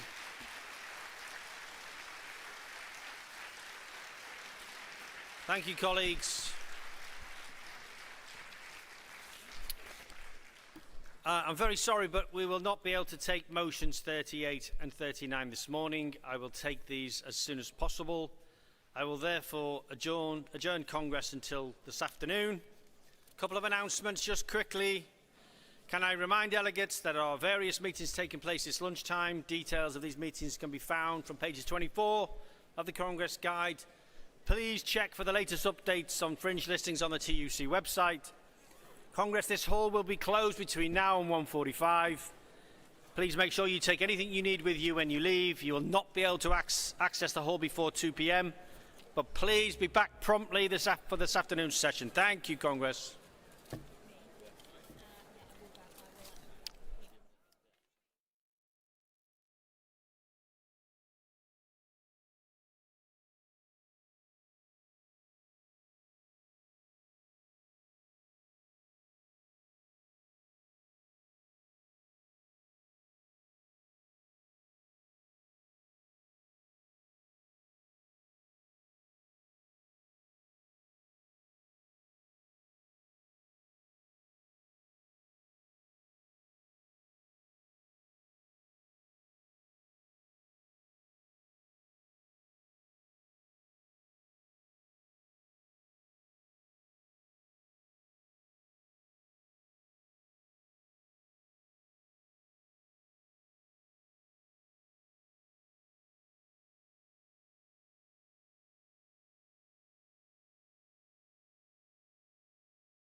things fall apart and time breaks your heart. I wasn't there, but I know that she was your girl. You showed her the wood. You fell out of love and you both let go. She was crying on my shoulder. All I could do was hold her.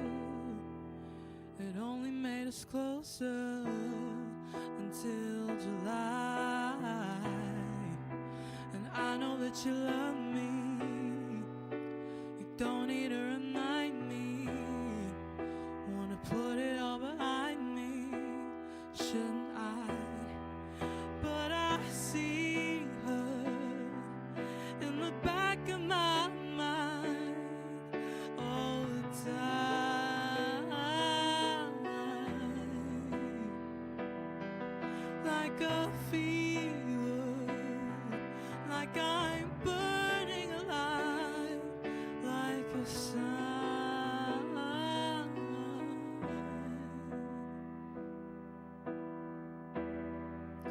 Did I cross the line?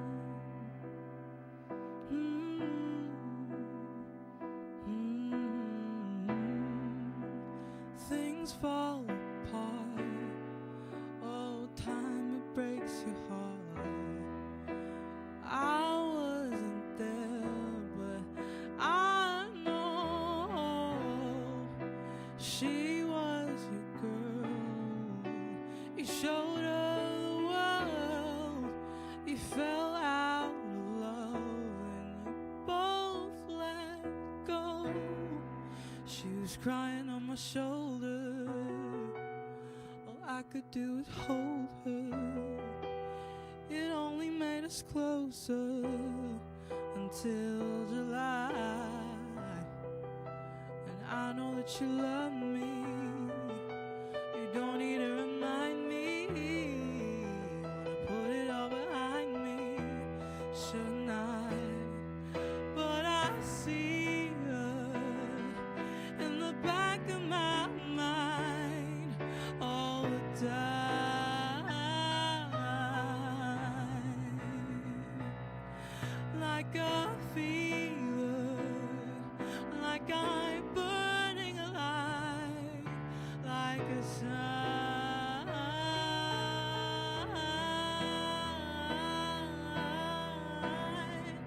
Did I cross the line?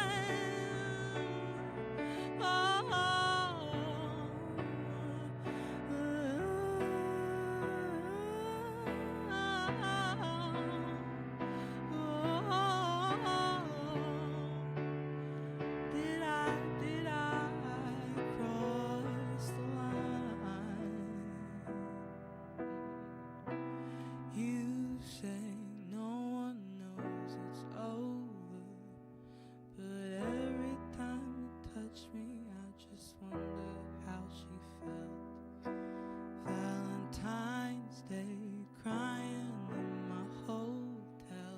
No, you didn't mean to touch me, so I kept it to myself.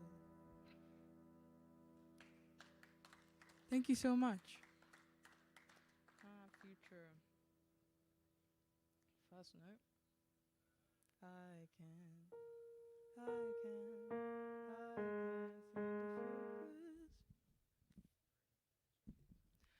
I can't seem to focus, and you don't seem to notice I'm not here. I'm just a mirror. You check your complexion to find your reflections all alone. I had to go. Can't you hear me? I'm not coming home. Do you understand? I've changed.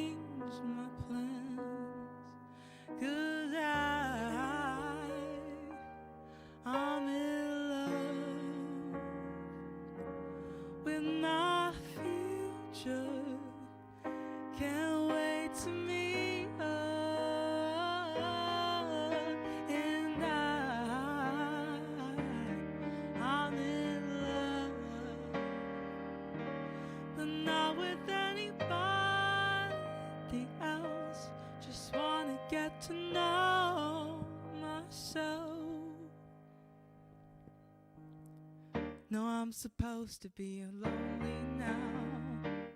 No, I'm supposed to be unhappy without someone. But aren't there someone? I like to be your answer, 'cause you're so handsome, and I know better than to drive you home, 'cause you'd invite me in, and I'd be yours again. But I'm in love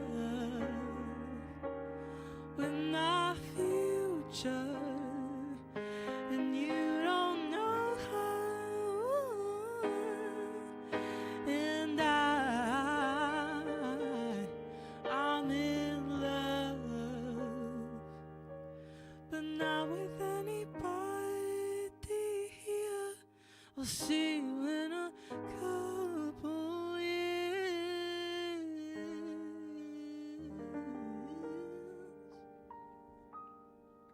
Wait. Thank you. On to the next.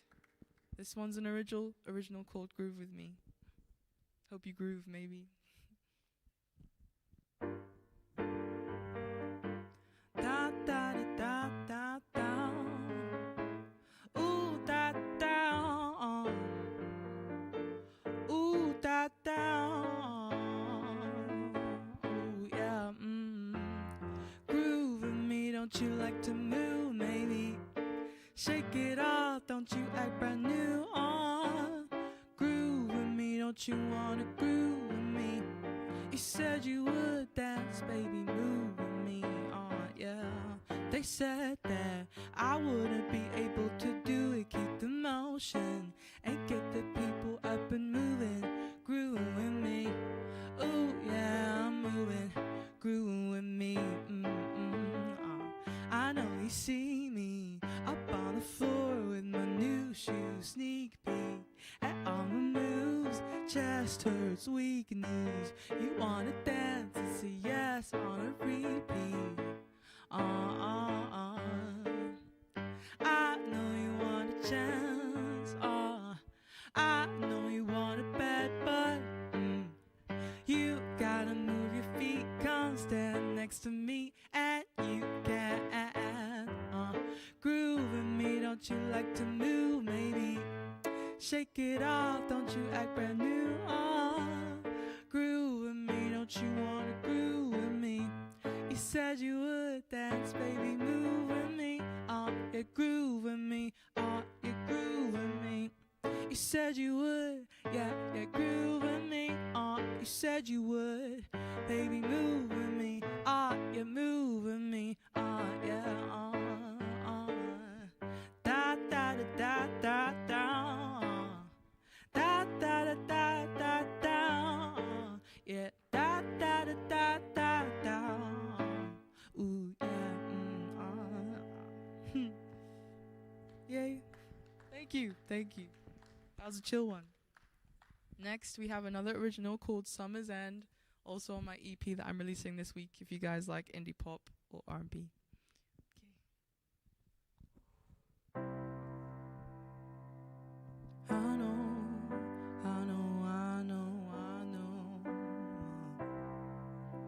I know you see it, don't you?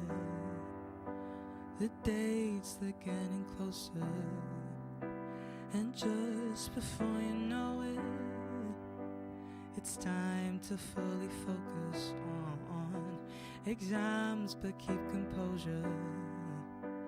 Essays to write, check over your words and all your letters. Is it good? No. Okay, do better. I wanna leave it all, stay out till the day's done. Will you be there when I make the call? 'Cause I want you to show me always. spend our time under the sunrise. I want you to stay till the summer ends and the party dies on. Back to the days when I used to spend all my nights thinking, when will I finish the work that I knew that would take more than 2-3 times just for me to begin it. I wanna leave it all, stay out till the day's done. Will you be there when I make the call? 'Cause I want you. You make my words make sense, you make my words. I don't ever have to pretend, no I don't, 'cause you show me always. We can spend our time under the sunrise. I want you to stay till the summer ends and the party dies. Oh, show me always. We can spend our time under the sunrise. I want you to stay till the summer ends and the party dies. Oh, the party dies and the summer ends. I want you, no, I want you. Will you be there when I make the call? Will you be there when I make the call? I want you to the summer ends. Till the summer ends, I want you. And the party dies, but I want you.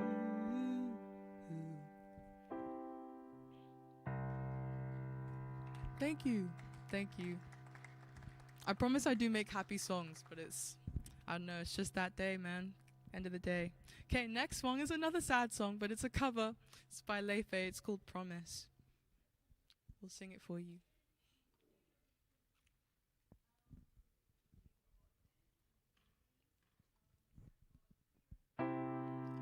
I made a promise to distance myself. I took a flight through aurora skies. Honestly, I didn't think about how we didn't say goodbye. Just see you very soon.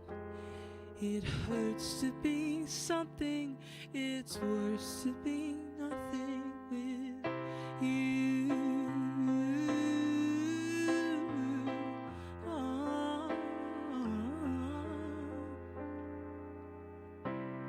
So I didn't call you for 16 long days, and I should get a cigarette for how much restraint. No matter how we didn't say goodbye, just see you very soon.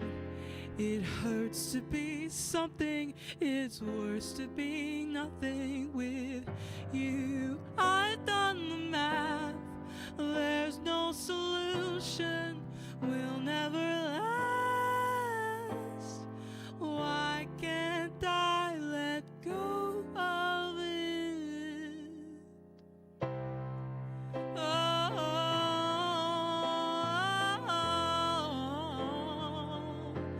I made a promise. I made a promise.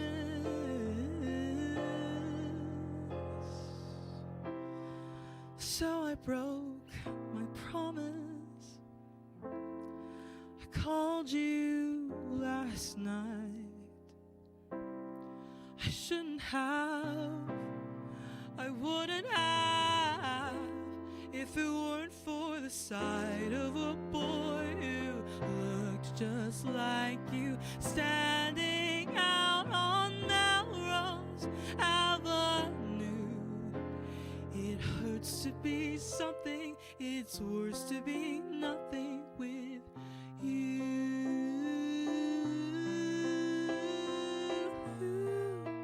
Oh, it hurts to be something, it's worse to be nothing with you.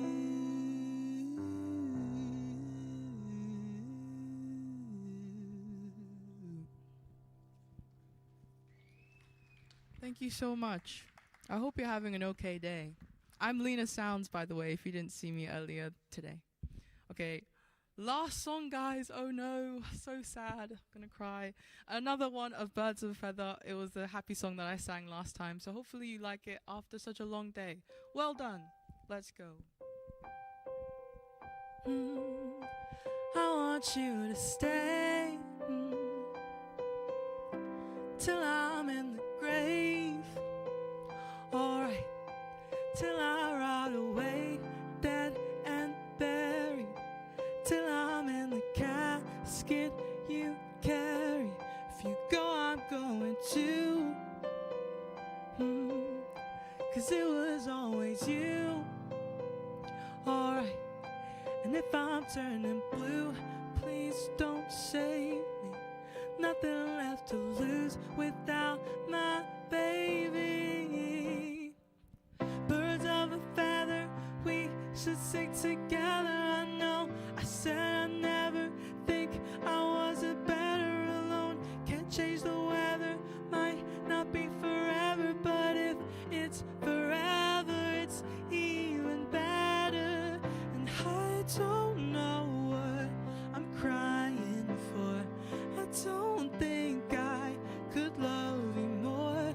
Might not be long, but baby, I'll love you till the day that I die. Till the day that I die. Till the light leaves my eyes. Till the day that I die. I want you to see how you look to me. Alright, you wouldn't believe if I told you. You would keep the compliments I owe you, but you're so full of it. Tell me it's a bit. Alright, say you don't see it, your mind's polluted. Say you wanna quit, don't be stupid. And I don't know what I'm crying for. I don't think I could love you more. Might not be long, but baby, I don't wanna say goodbye till the day that I die. Till the light leaves my eyes. Till the day that I die. I knew you in another life.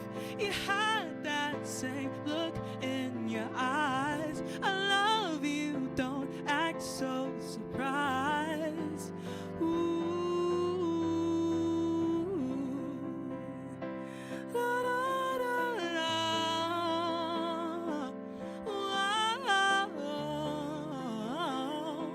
Ooh.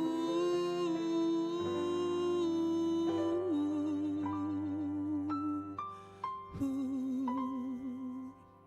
Trade Union Congress, you have been so amazing. Thank you for listening to me today. I'm Lena Sounds on all platforms, Spotify, YouTube, SoundCloud, Instagram, you name it, I'm there. If you see a girl with pink hair, anything pink, it's me. Thank you for having me. It's been awesome. This is probably the best stage I've ever performed on with all these cool cameras. Oh my God, more claps. Stop it. You're so cool. And this is my amazing keyboardist, Oshan. Can we give it up for Oshan on the keys? Oh, thank you so much. Have a great day. Politics can be a bit depressing, but I hope this made it a little bit better. Okay, bye-bye now. Come talk to me.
I call Congress to order. Please take your seats.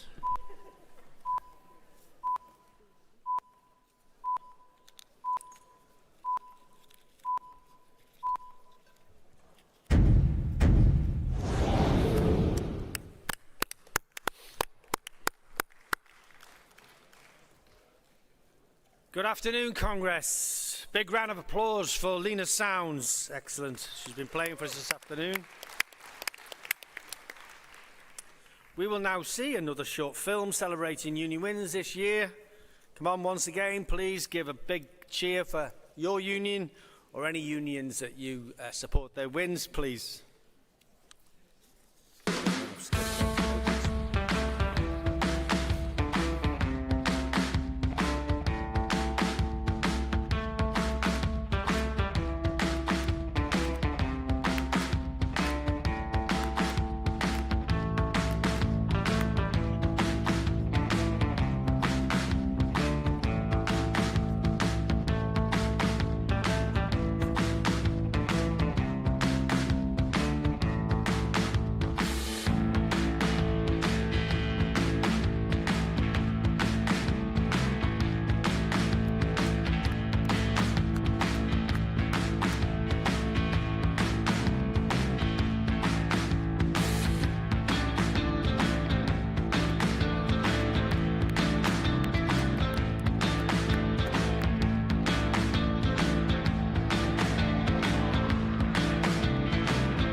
Well done, everybody. Okay, delegates. Nominees for the General Council were elected unopposed this year. Therefore, the General Council for the coming year is as set out in the provisional agenda. We start with section 4 of the General Council report from page 46. I now call motion 60, Back Britain's Potteries. The General Council support the motion. It's moved by the GMB, seconded by Unite. I don't have any other speakers. GMB, please.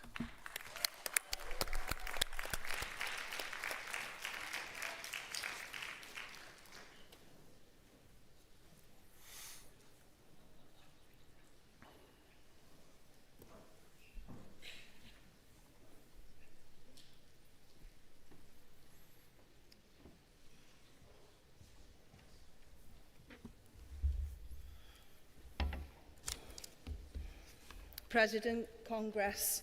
As you might see, I'm not the son of a toolmaker. I'm Sharon Yates, the very proud working class daughter of potters. And I'm a proud potter myself. Moving the GMB's motion 60, Back Britain's Potteries, on behalf of my members, their families and communities. And I'm a first time speaker. Yay. I want you all to think for a moment about the cup of coffee that you held in your hands this morning, the bowl that you had for breakfast, the plate that you will eat from tonight, and where it came from, the skill and the work that went into its design and manufacture. They may seem everyday items taken for granted, but they mean the world to my members and my own city of Stoke-on-Trent and Staffordshire. They are the products of Britain's most famous ceramic industry. In Stoke, we call it the pots. I'm proud to be a pottery worker in an industry that was first unionised 200 years ago when pottery workers went on strike to support Chartists and supported campaigns for the abolishing of slavery. But today, my much-loved industry is hemorrhaging thanks to underinvestment, lack of central planning, extortionate energy costs and unfair competition from overseas.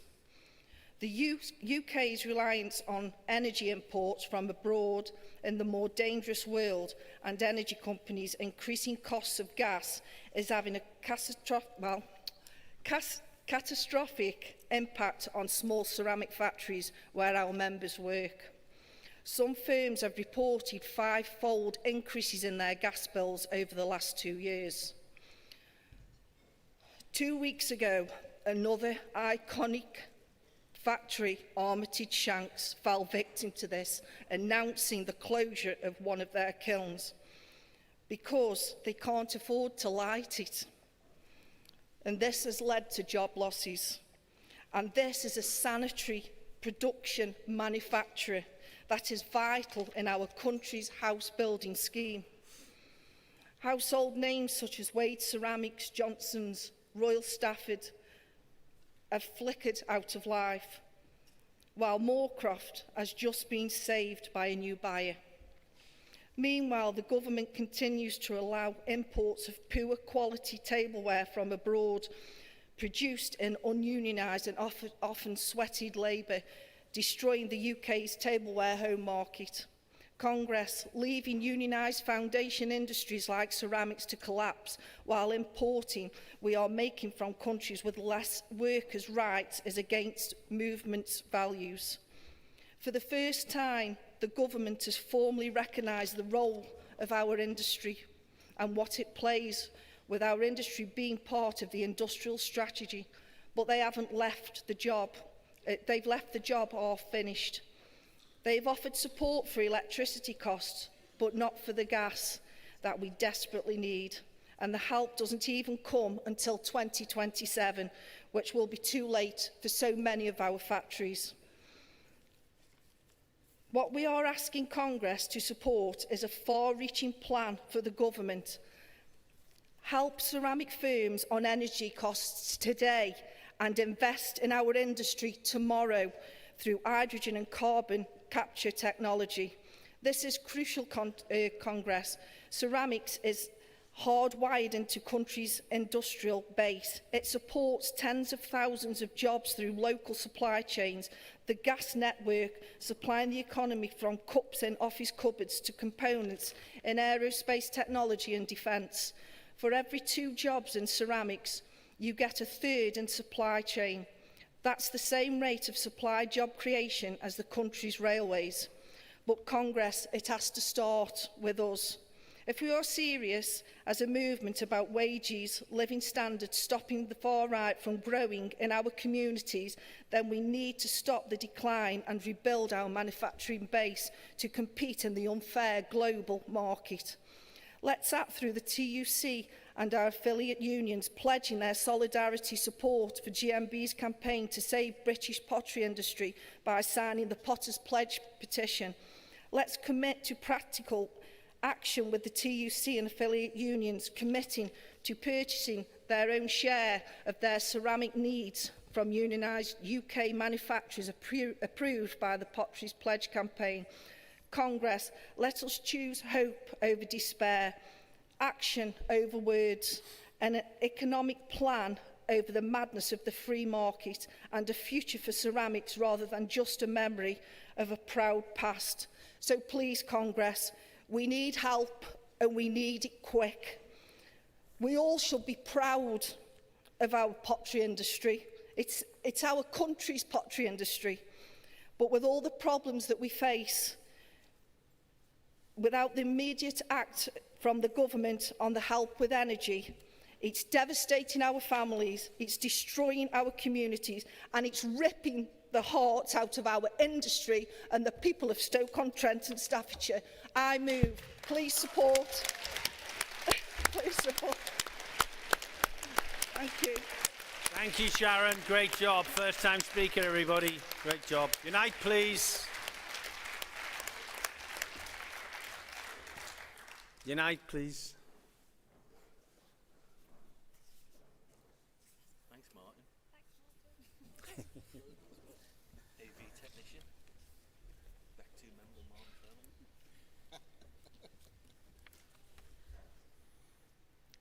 Congress President Maggie Ryan seconding the motion for Unite the Union. Our world-famous potteries and ceramics industry is in crisis. This is not an industry ready to be confined to history. It is an industry which contributes $1 billion to the economy and supports over 22,000 skilled workers. It provides jobs to swathes of the Midlands which will otherwise be abandoned. But just this year, energy costs have pushed 2 potteries to close, with several others on the brink. Congress, there is a manufacturing crisis in this country. It connects the fate of potteries and ceramics to other energy-intensive industries, such as steel and automotive. It is the result of a toxic combination of government neglect, energy profiteering and lack of investment, which have combined to cause an existential crisis. It has intensified the crisis in steel, it threatens the collapse of our automotive supply chain, it risks pushing our historic potteries over the brink. Congress, manufacturing workers have one united message. We are not here to accept managed decline. We are not prepared to consign our industry to nostalgia and heritage. We need our jobs and our industries to be future-proofed. The government's industrial strategy is an important step forward. Finally, after 14 years of false promises, there is a plan to rebuild our industries, but Congress, we need to go further. We need to see the promises to reduce industrial energy prices and connectivity delivered. The government's new energy scheme does not come into effect soon enough for many sites, and it completely neglects support for sky-high gas costs. We also need to see a genuine procurement strategy. For our potteries, that means supplying the house building programme we desperately need. There's a demand for over 300,000 new homes each year, and every brick, every wall tile and every ceramic bathroom and home fitting could easily be supplied from the UK. We should literally be throwing the kitchen sink at it. Congress, this is why my union supports the work of the TUC's worker-led Just Transition team, who are doing important work to help us through this crisis. Together we're developing policy and coordinating advocacy. But most importantly, they are providing practical help to workers in manufacturing ready to take the lead in transitioning our industries. Congress, this is the work we need to support to future-proof industries in crisis. Support manufacturing workers and our potteries. Support this motion. Thank you.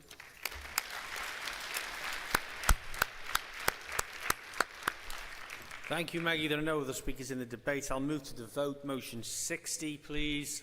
Will all those in favour please show? Thank you. Will all those against please show? Thank you. That's carried unanimously. I now call motion 61, securing our steel industry. The General Council support the motion. It's moved by Community, seconded by ASLEF. Unite have asked to speak. I'll take that speaker. I won't be taking any more. Community, please. Can we curb that enthusiasm, please? President Congress, Angela Carrigan, a steel worker from Dale Steelworks, proposing motion 61, securing our steel industry on behalf of Community Union. Earlier this year, as Steelworkers Union, we submitted a motion to the TUC looking for support in preserving and growing our remaining steel industry. Little did we know how external factors would both heighten our need for creating our own steel in the UK and at the same time imminently threatening the future of our remaining steel industry. As a society, we are deeply reliant on steel, often unconsciously. Consider how you got to conference today by car, train, plane, ship, even bike, all made from steel. Look out the seafront. We have the beautiful ornate metal frame piers that have stood the test of time and weathered many a storm. To the modern Amex Stadium just up the hill, fabricated by Watson Steel from a variety of steel products cast in Scunthorpe and Port Talbot, and further processed in dedicated rolling mills across the UK, where we were still at that time colleagues with one United Steel company. In 2015, our industry was shamefully allowed to be broken up. Plants mothballed and sold off under the watch of an apathetic Tory government, with no enthusiasm to fight for the foundation industry that a thriving economy is based on. Totally contradicting other nations across the globe who appreciated and supported their steel industries. For the past 10 years, fractured and unsupported, each steel plant has tried to survive independently, with no steel strategy or Conservative government backing. Moreover, it is because of their bad deal that we saw the blast furnaces go out in Port Talbot last year. A cheap deal that let our steel workers down, that let the Welsh community down and let the wider economy down. I know for my fellow steelworkers it was and still is an emotional and angry time. Watching their heritage being destroyed, knowing that it wasn't because of the need for steel had disappeared, but due to the lack of support by consecutive UK governments. I work at DL, the very last plate mill in Scotland, a key strategic site for the UK, and our only mill still able to supply high-quality steel plate for shipbuilding. After a challenging year hit by high wholesale energy prices, unchecked cheap steel dumping and a lack of UK procurement orders, we paused production as it proved uneconomical for us to produce steel plate. But just this month, we finally won a contract to supply plate for the fleet support supply ships. This is a true UK supply chain success. Steel cast at the Scunthorpe plant recently seized and preserved by unprecedented Labour legislation. Plate rolled at DL and fabricated by Harland & Wolff and Appledore. It's a time of great potential for a joined-up steel strategy to piece our fragmented industry back together, because together we are stronger. The opportunities are here. Strategic rail upgrades, frigate contracts, growth in the offshore wind sector, UK energy projects.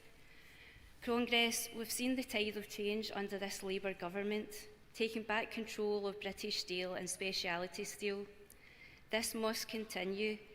We need a comprehensive steel strategy now, shoring up and future-proofing our combined steel industry. Steelworkers across the country are only asking for a level playing field, lower wholesale energy prices, fair UK procurement, and an end to steel dumping. I hope that you will support our motion today, a motion designed to reaffirm our commitments to rebuild and invest in our steel industry, and ensure that we continue to work with the UK government to ensure that our steel industry grows. Let's ensure steel remains the beating heart and pride of our communities across the UK, because as Community Union has always said, Britain, we need our steel. Please support. Thank you, Congress. Thank you, Angela. Call Aslef to second the motion. Thank you, President. Congress, rising to second the motion in front of you. Obviously, we represent train drivers, and train drivers obviously need drive trains that go over the rail, and the rail, of course, is made of steel, so this is vitally important to us, not just the communities where those industries are based. But I wanted to touch on a thing or a theme that was going through conference this week. Eddie Dempsey and Joe Grady spoke on it. But our economy is turned into a service economy where skilled, secure work and well-paid, meaningful work is becoming a thing of the past. Deindustrialisation has and will continue to be a disaster for our economy and the millions of unemployed looking for a job for life, and jeopardises the nation's sovereignty and economic security. Now, I was born in the 1970s. I mean, someone suggested yesterday I was born in the 2000s. That's not the case. I was born in the 1970s. But back then, you know, key parts of our industry were in public hands. You know, the coal industry, steel industry, cars, gas, electricity and oil were all in public ownership. Postal services and other communications were in public ownership. In fact, at the time, 60% of Britain's GDP were generated by workers in those public industries. And as a result, the gap between the richest and the poorest in the country at that time was at its narrowest ever. You know, you could pretty much live on one wage when you came home. And I used to look forward to my one holiday a year at Butlins. Well, I say look forward. Contrast that to today, of course, and privatisation and neoliberal capitalism has ravaged our economy and destroyed the communities and left Britain's assets stripped and vulnerable. The virgin steel made in the UK is essential for the safe operation of the railways. It ensures that there's high quality steel with our members in the freight sector, obviously delivering that through the industrial chain, and it also allows both sectors, in the freight and passenger sectors, to drive trains that are on high quality steel. Protecting the steel industry not only makes sense for those thousands of workers facing perpetual redundancy, but makes sense to our economy and sovereignty. Although decimated, we still have shipbuilders and steel plants and a railway that desperately needs infrastructure investment. We are on a road in the railway towards public ownership, but wouldn't it be beautiful if we could have a publicly owned railway that runs on rails made by a publicly owned steel industry? Please support.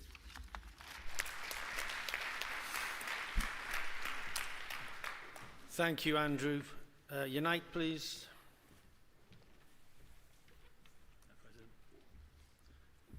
President. Congress. Steve Phillips speaking in support of this motion for Unite the Union. The difficult years of the decade-long steel crisis has been punctuated by annual speeches at this podium. To look back at those speeches, you can chart a story of industrial vandalism. It's been a story which very nearly ended with the UK, a country with a 300-year history of steelmaking, almost losing the industry for good. This year, the situation facing our steel industry begins to look more hopeful, but is no less precarious.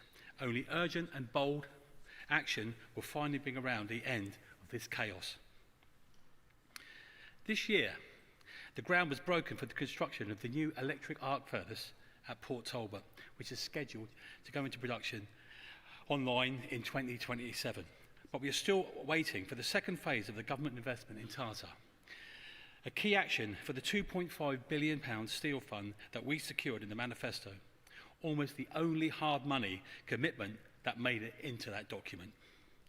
We are also waiting for a commitment to direct produced iron facility, and we need to ensure it is a future for primary steel making in the United Kingdom. There is a long way to go, but we can still be a global leader in green steel production with the right investment. In Scunthorpe, the government finally moved to take control of British Steel and prevent its collapse, retaining the UK's ability to make virgin steel, preventing thousands of job losses and securing a £500 million rail contract. And most recently, Speciality Steels UK has fallen out of the hands of the imploding Liberty Steel Group and into the control of the government. Congress, lessons of the recent past must be heeded here. In 2019, British Steel's then owner, Grable, collapsed, forcing the government to step in. Rather than retaining a public stake, the Tories only prepared British Steel for sale and ultimately handed it to Jingyi, whose disastrous ownership took it to the very brink of destruction once again. Congress, surely history cannot be repeated again. We must urge the government to hold their nerve and move to a full nationalisation of British Steel. Well, as a minimum, the government must retain a public stake in our steel industry and ensure that the government investment means guaranteed jobs.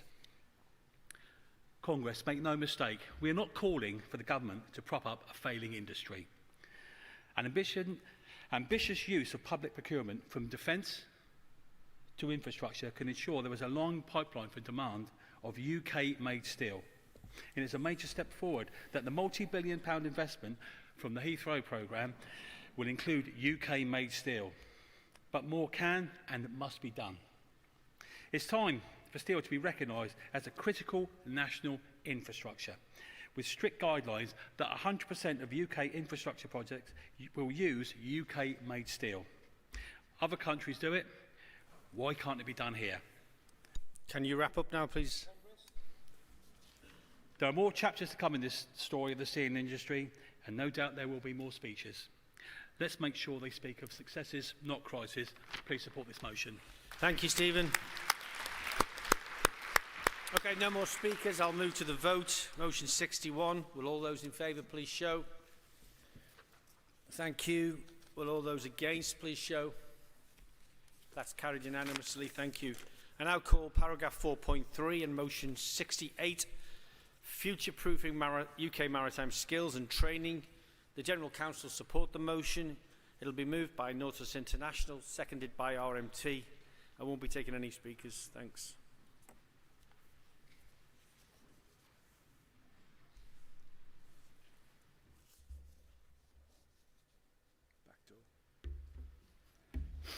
President, Congress, Ian Mackenzie speaking on behalf of Nautilus International, moving motion 68, future-proofing the maritime skills and training.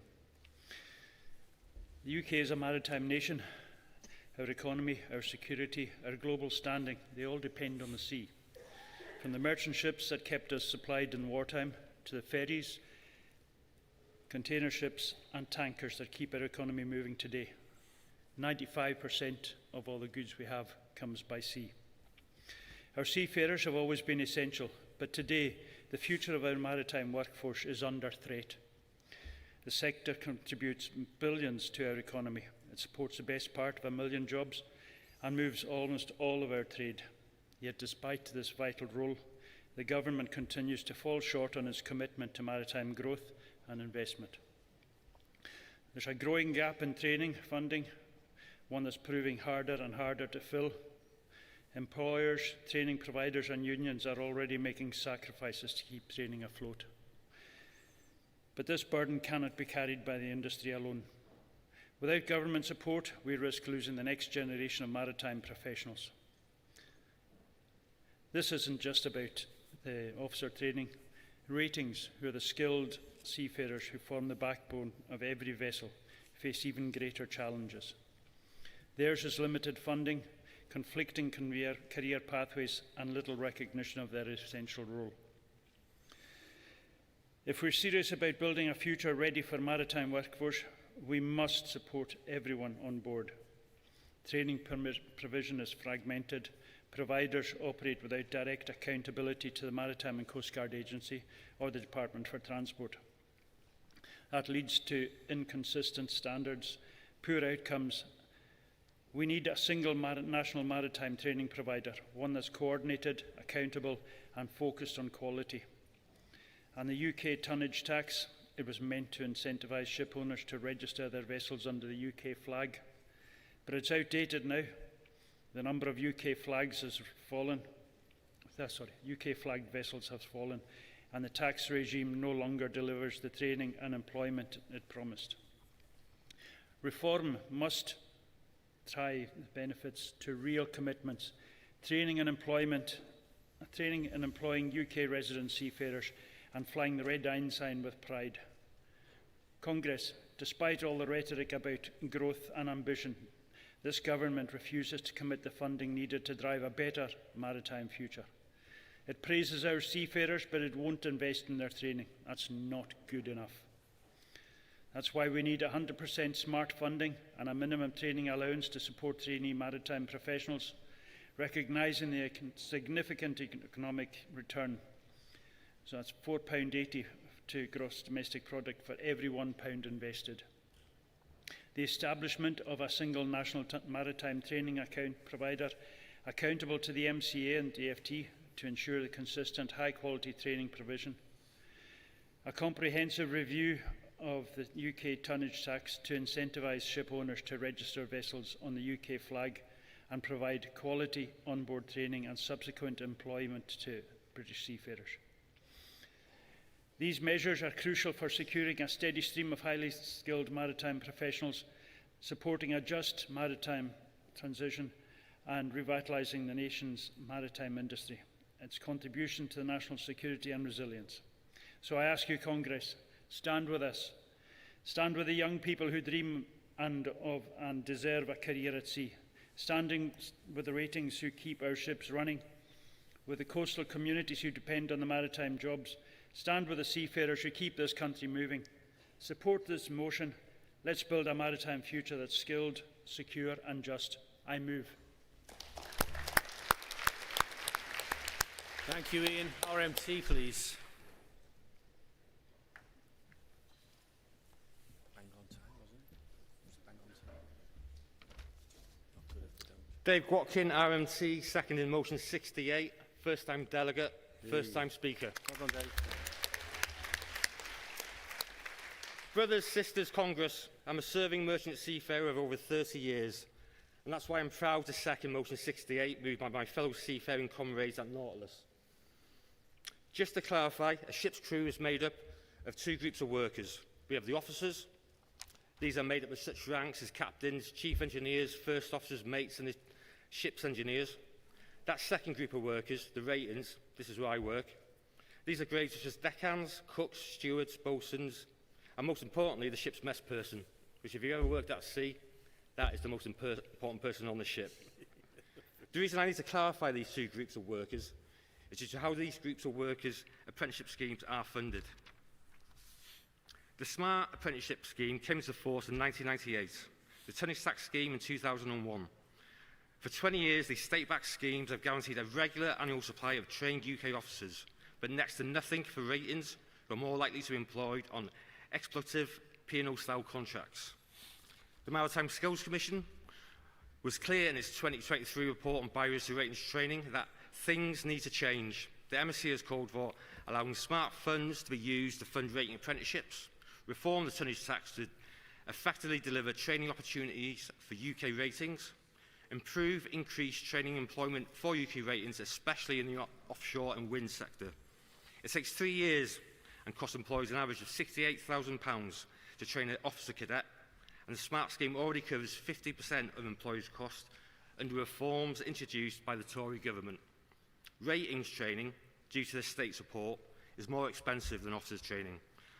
Some employers, especially in the crew sector, use this as an excuse to continually employ cheap international crew ratings rather than committing to training and employing UK ratings. Over the last 24 years, 14,600 UK cadets have been trained on tonnage tax ships, but only 115 UK ratings. Only 60 deck ratings were trained in the UK in 2024, mostly at public sector employers such as Calmac Ferries or the Royal Fleet Auxiliaries. Stena the FDS and other ferry operators are working with the RMT on rating training programmes, and this is welcomed. Ship owners have benefited to the tune of nearly £3 billion in relief from corporate tax. Currently, UK ratings number statistics were under 10,000, while the number of non-EEA nationals employed in rating positions in UK shipping soared to £114,000. Pro-sea reform of the Smart Apprenticeship Scheme must be undertaken alongside amendments to the tonnage tax that deliver a fair deal for UK ratings.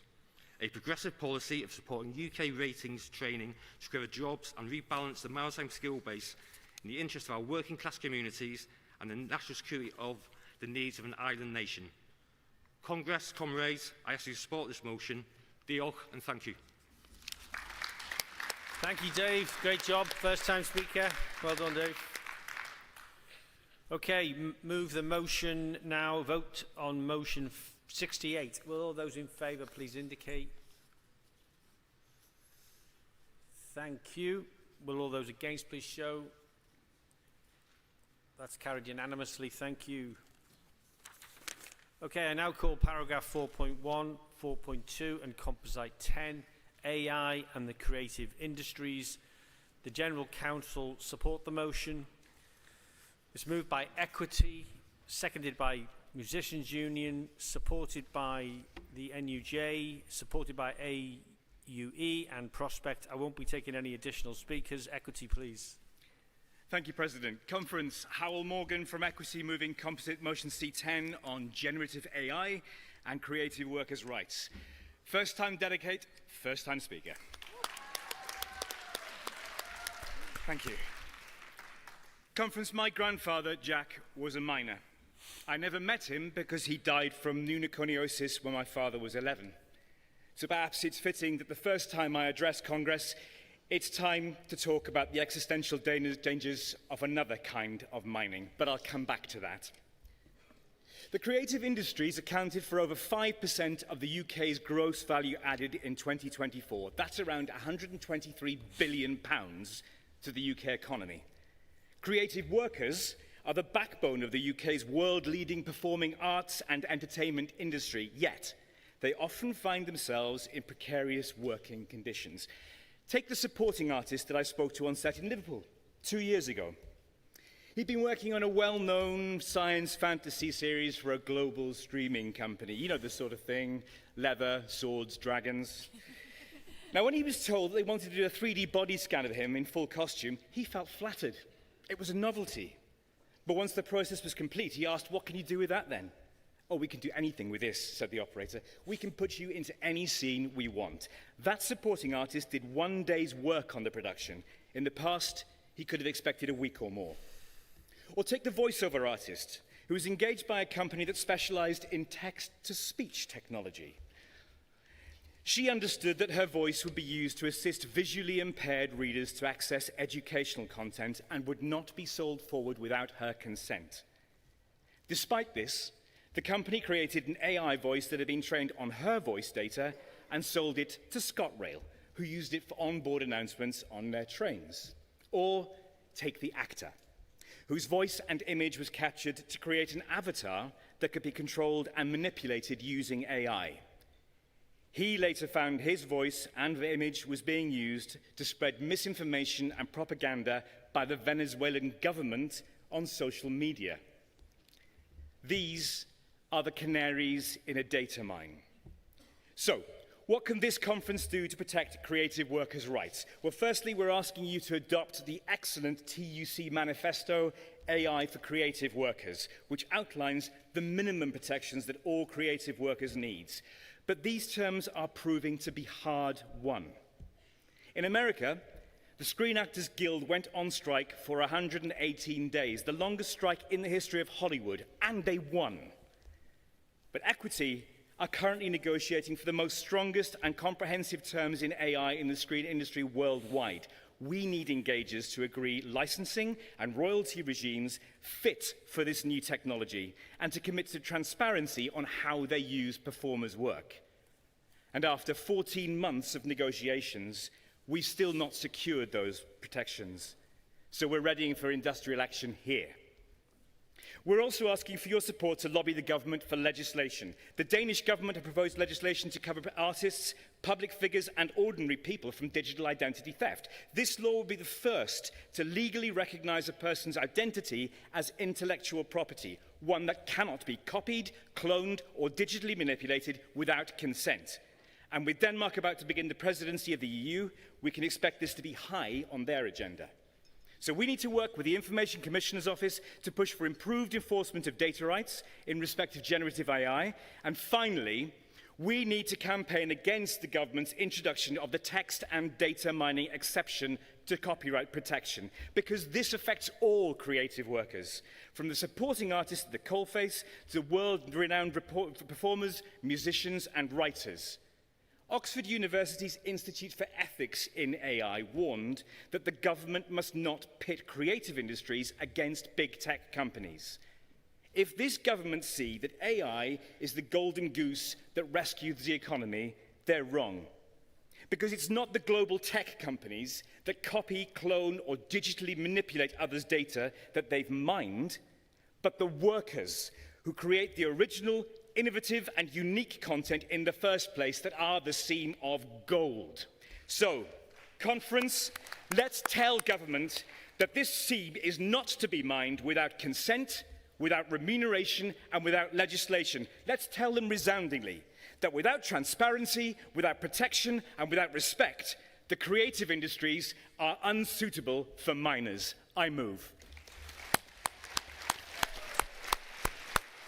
Bang on time, Huel. That's a cracking intervention from a first-time speaker, first-time delegate. Thank you, Huel. Seconded by Musicians Union, please. Hi there. See the podium go down a bit. Hi, I'm General Secretary of the Musicians Union. My name's Naomi Pole. Music streaming has been great for consumers. $11.99 a month for all of music in your pocket. But it has seriously devalued the work of Musicians Union members. When live music stopped during the COVID pandemic and the lockdowns, it became clear that the recorded music industry wasn't playing its part in sustaining the careers of musicians. Musicians receive just a tiny share of streaming revenue, if they get anything at all. The vast majority of money that we pay to streaming platforms ends up with major corporations and their shareholders. In fact, Lucian Grange, who's the CEO of Universal Music based in the States, had a bonus of £110 million in a year when all of the UK's songwriters and composers made less than that in total from UK streaming revenues. And session or non-featured musicians, the backing musicians on tracks that we all love, including orchestral musicians, get no streaming royalties at all. I met a musician on Friday who's played on 42 #1 tracks, and for some of them he was paid just £12 to go into the studio. If you listen to the radio in your kitchen or your car or anywhere, these backing musicians get guaranteed royalties. But if you stick on a playlist on Spotify, they get nothing at all. The government has promised an AI bill which will cover music and other copyright materials being used to train AI systems. AI-generated music will not only devalue MU members' work, it could actually replace them altogether. So what we need is an AI bill that reforms copyright and ensures that our members are paid royalties for all uses of their performances, so that can cover music streaming as well as artificial intelligence.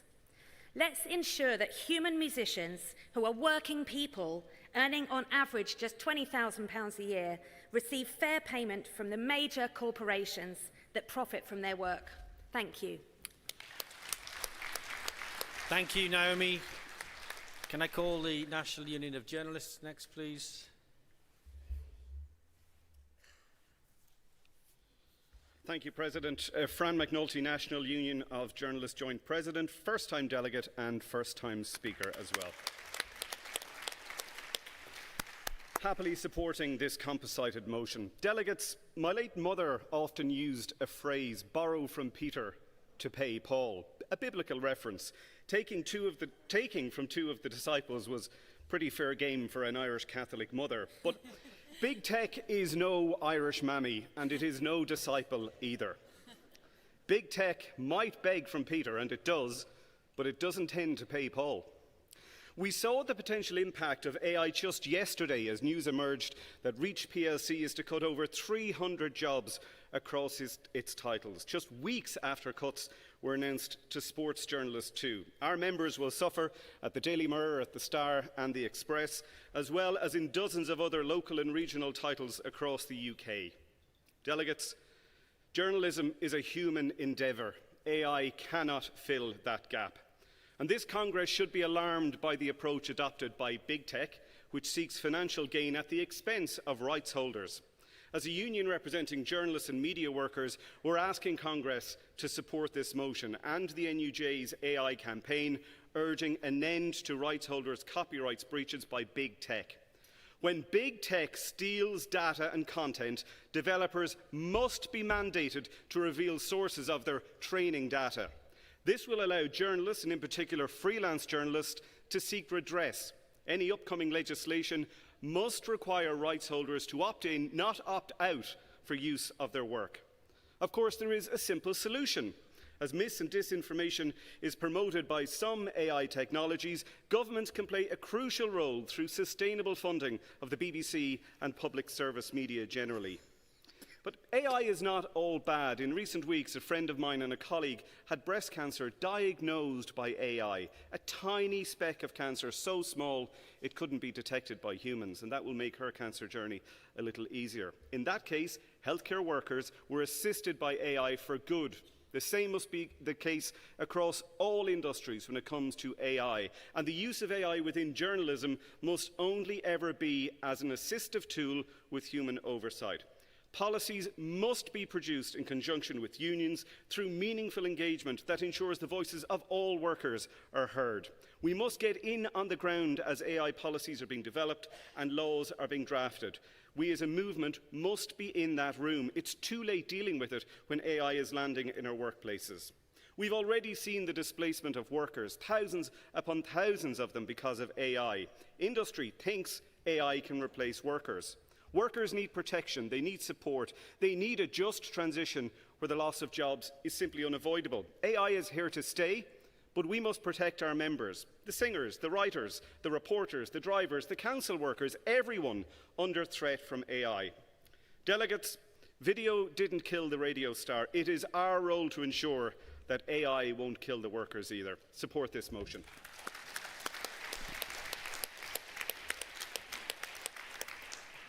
Thank you, Buggles.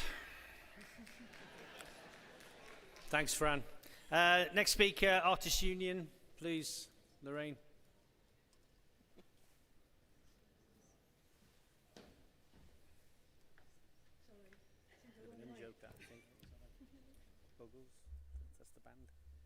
Okay, yeah, Lorraine Monk, Artists Union, supporting Composite 10. Never in human history has a technology emerged so fast, so quickly, and been so unaccountable. Global capitalism and totalitarian states have recognized AI's potential. Greed for money and power is irresistible. AI has been promoted using advertising and media manipulation that sells it as the golden money tree, while suggesting any criticism of it is out of touch and people that are really outdated. In 300 years of union history, we've always demanded legislation to protect workers' rights. Why is this so different? Unions representing creative workers are still waiting for the government to publish the response to their own consultation on the copyright and AI consultation, which was closed in March. We are certain that creative workers said no. We know visual artists said no. We do not give permission for AI to thieve our work. They have no right to steal. However, as it wasn't the answer the government wanted, they've not declared the result. We are still waiting. Instead, they've suggested more talks with mainly AI companies. Creative workers don't need more talks. We want the government to listen. What a disgrace for a Labour government to try to rig it and then bury it. But this is just one more example of the government dragging their feet.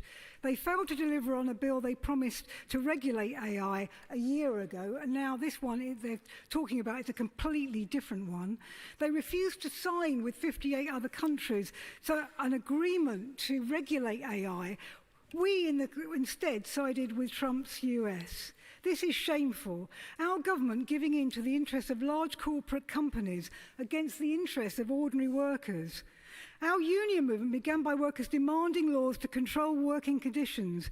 How is it the Labour government is so obdurate about this, doing Trump's bidding, forgetting our roots? I urge the TUC and the government to ask these questions, and you might recognise them. What power has AI got? Where did they get it from? Whose interest do they exercise it? And to whom are they accountable? AI must be regulated and controlled. Conference, support this composite. But let's go further. We need to wake up, and we need to get the government to wake up too. Thank you. Thank you, Lorraine. Thank you, Lorraine. Prospect, please. Final speaker in this discussion.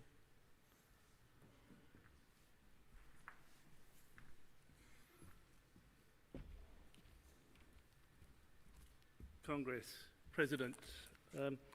I'm Sean O'Malley, President of the TUC sector of Prospect, who represent live events and creative workers across the creative industries. As such, I'd like to just take a moment, if you will allow, to give thanks to the live events workers who are working to bring this conference smoothly and quietly. So thank you guys and women. I'll now speak to the motion. We know the creative industries are a vital part of the economy, contributing to our culture, our community and regional identity, and are respected and admired across the world. The government knows this too and has named the creative sector a priority in its industrial strategy. All this is built upon a highly skilled and dedicated workforce. Bectu Crew and countless other creative workers underpin the UK's success as a global player in film, television, theatre and live performance. Very many of us work as freelancers or on short-term contracts. The rapid advancement of AI technology is shaking up the creative industries and the lives of those workforce who support it. The lack of transparency on the impact AI is having on those workers, especially those who do not have copyright or intellectual property rights, is deeply concerning. Congress, supporting this motion is a step towards protecting the livelihoods, dignity and creative contribution of all creative workers. Supporting artists are at risk of having their voice or image cloned, losing control over their very identity and future income.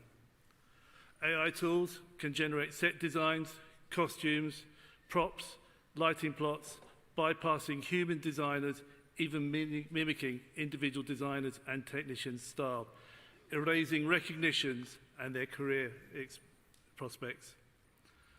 AI software could replace scheduling, queue running and sound and lighting operations, de-skilling or even replacing highly skilled crew, leading to job losses and poorer production quality. Entry-level roles would be lost, undermining the future workforce and creating further barriers to entry and reducing diversity. Current contracts and employment models are pushing ever greater risk onto freelancers. AI is likely to intensify that precarity. Many do not have legal recourse if AI replicates or replaces their work. This makes the ethical guidelines and explicit protections critical. Without them, these workers are completely exposed. Consulting workers before introducing AI into backstage or technical processes should be mandatory.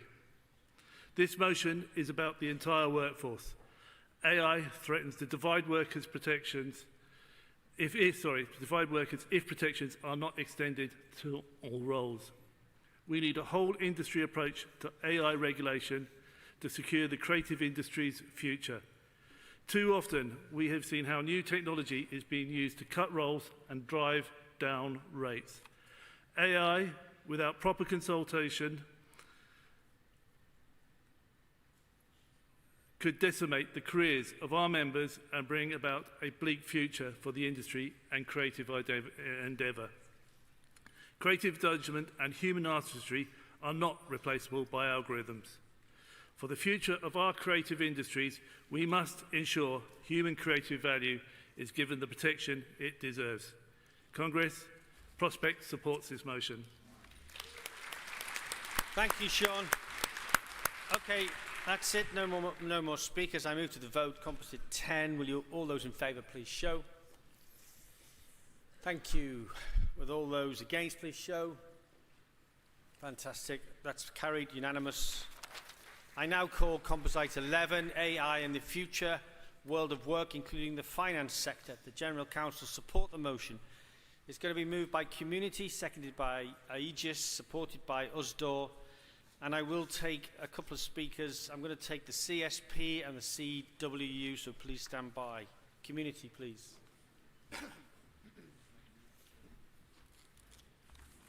Hello, everyone. Okay. My name is Kelvin Miles. I work for the West Brom. the Building Society, not the football club.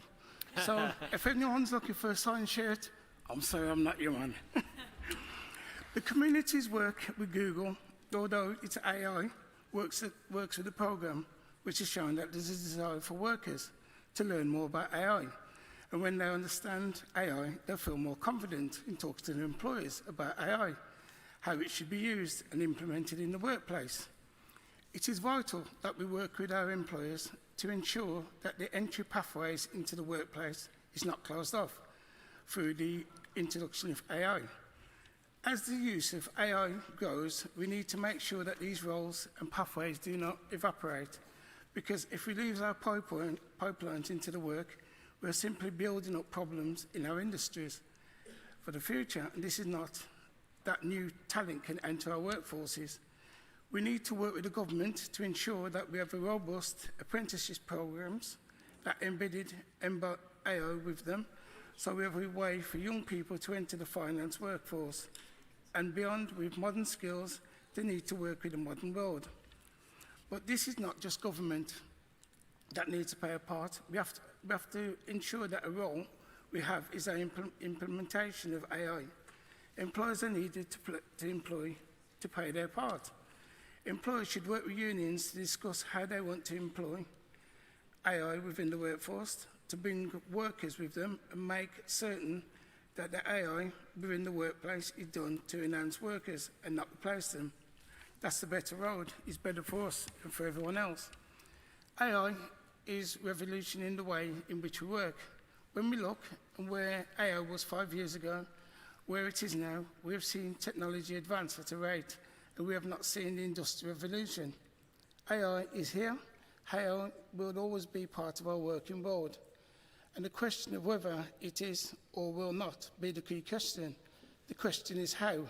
How will we implement AI in our workplaces? How will we face issues? How will we secure opportunities? How do we stand at the crossroads within our economics? And we must choose whether to go down that road where AI undermines workers, where it is to remove worker autonomy, and where it's used to monitor workers with the nuance of human compassion or sense, and where it's used to remove workers. But this is not only just a road. This is not a choice that's available to us. Another road, another future for the world is possible. We need to ensure that AI is used to enhance workers, not replace them, and through robust training and retraining for all workers, regardless of their age, can allow workers to harness AI to them. The possibility to seize opportunities provided by AI and make them work for me and you and for every worker in the AI is for every worker in the UK is still there. But we need to make a choice to go down that road. This motion that we put forward today is one of the ways that we can take a step down that road by encouraging employers to ensure that AI does not limit entryways for young people in the finance sector and beyond, to offer training and opportunities to all workers, regardless of their age, are prepared for the new world of work, to ensure that the responsible AI policies are implemented, preventing under surveillance, and finally engage with the government to make sure all this is possible. The vision of AI does not need to be our vision. It's just the vision of our reality and what our children will face. A different future for the world and work is possible. We need to get on the right word and support this motion. Thank you, Congress.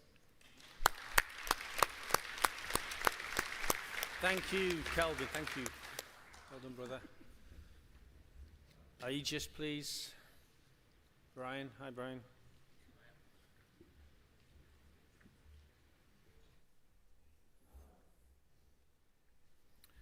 President, Congress, Brian McDade, Assistant General Secretary of Aegis, supporting this motion.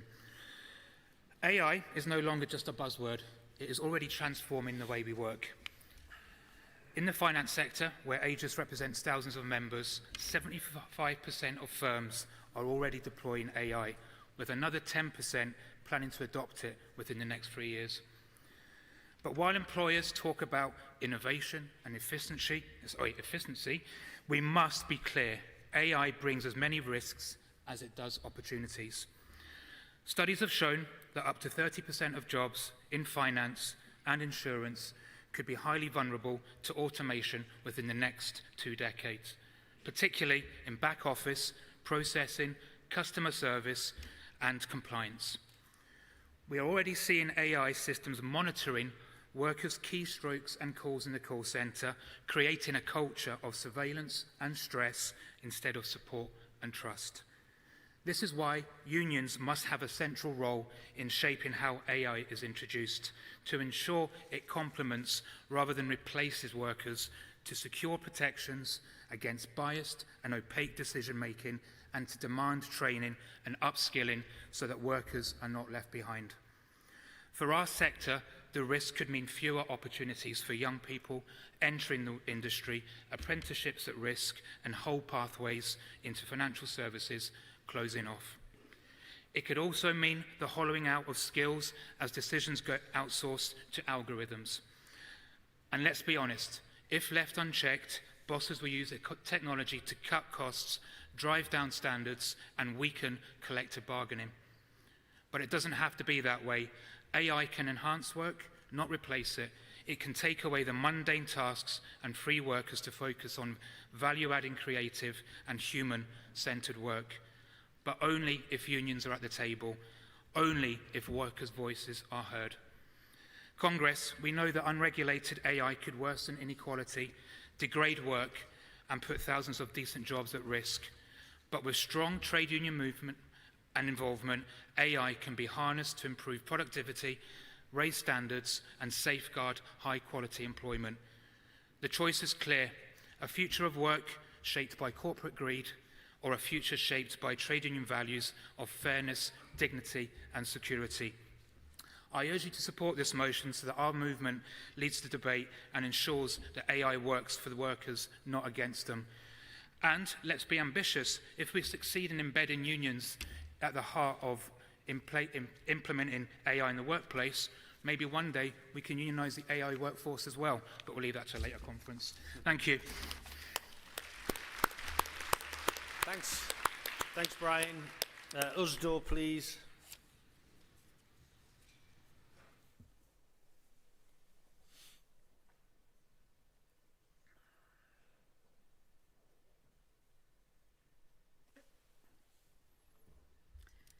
President, Congress, Joanne Thomas, Usdor, speaking in support of the composite motion on AI and the future of work. And there are few issues as important and as urgent as this one for our movement.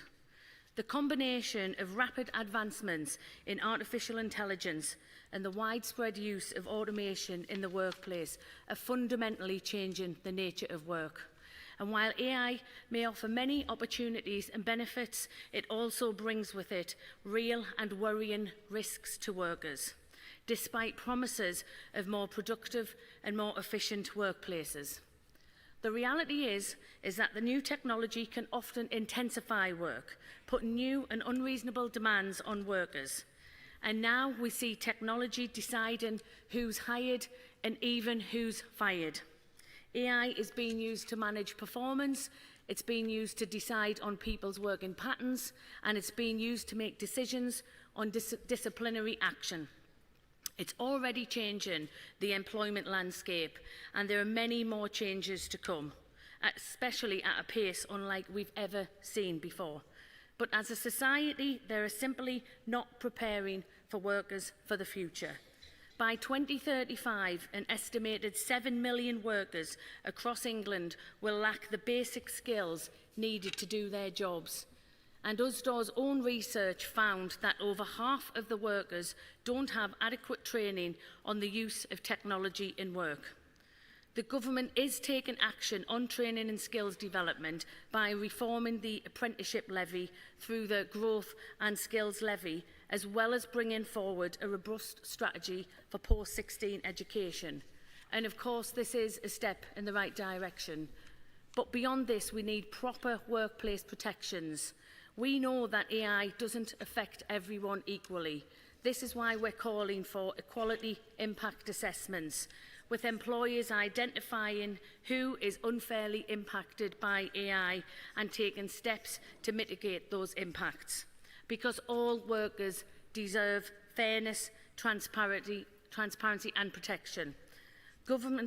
This government is already delivering on skills and employment rights, but as technology goes faster and further, our programme for change needs to go faster and further as well. We must ensure that workers aren't left behind. We must ensure that every worker can benefit from these changes in technology, and we must ensure there's a secure future for everyone at work. Congress, please support this motion.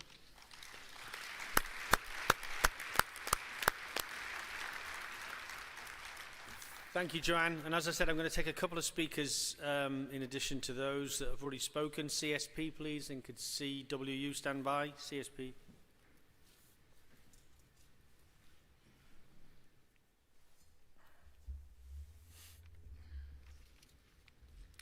President, Congress, my name is Dalton McGuigan, first-time speaker with the Chartered Society of Physiotherapy. Artificial intelligence is here. It's not a distant prospect. It's already reshaping our services, our workplaces, and our personal lives. In 2025, AI diagnoses illnesses, drafts contracts, and assists in policymaking. On a personal level, it's helped me with timetabling, with service development projects, and to even edit this very speech. Its potential is vast. But let us be clear. AI is not neutral. It reflects the values of those who build it and the choices of those who use it. Without vigilance, it's as likely to deepen inequality as it is to drive progress. And we see both sides already. On one hand, AI offers enormous promise, faster medical analysis saving lives, the automation of dangerous repetitive work. And on the other hand, it poses real risks. We see jobs being reshaped and threatened. The IMF warns that AI could affect up to 40% of jobs globally. That's over 1.3 billion jobs. Workers without access to training and digital tools risk being left behind completely. Bias in algorithms can reinforce discrimination instead of dismantling it. And surveillance technologies threaten our privacy, our dignity, and our trust. So the question before us is not whether AI will transform society. It already is. The question is, will we shape this transformation for the common good or allow it to widen the divide between us? We need policies to ensure that workers are protected. AI should enhance our work, not undermine it. We need unions at the table when AI is introduced so that workers' voice can shape that change. We need regulation strong enough to guard against bias and protect our rights. And we need investment in training so that no worker, no matter their background, is left behind. Technology is a tool. This will be AI's real test. How will it truly improve lives, regardless of race, gender, income, or class? Conference. How can we use AI to empower workplaces and build inclusive societies? Conference. Please support this motion.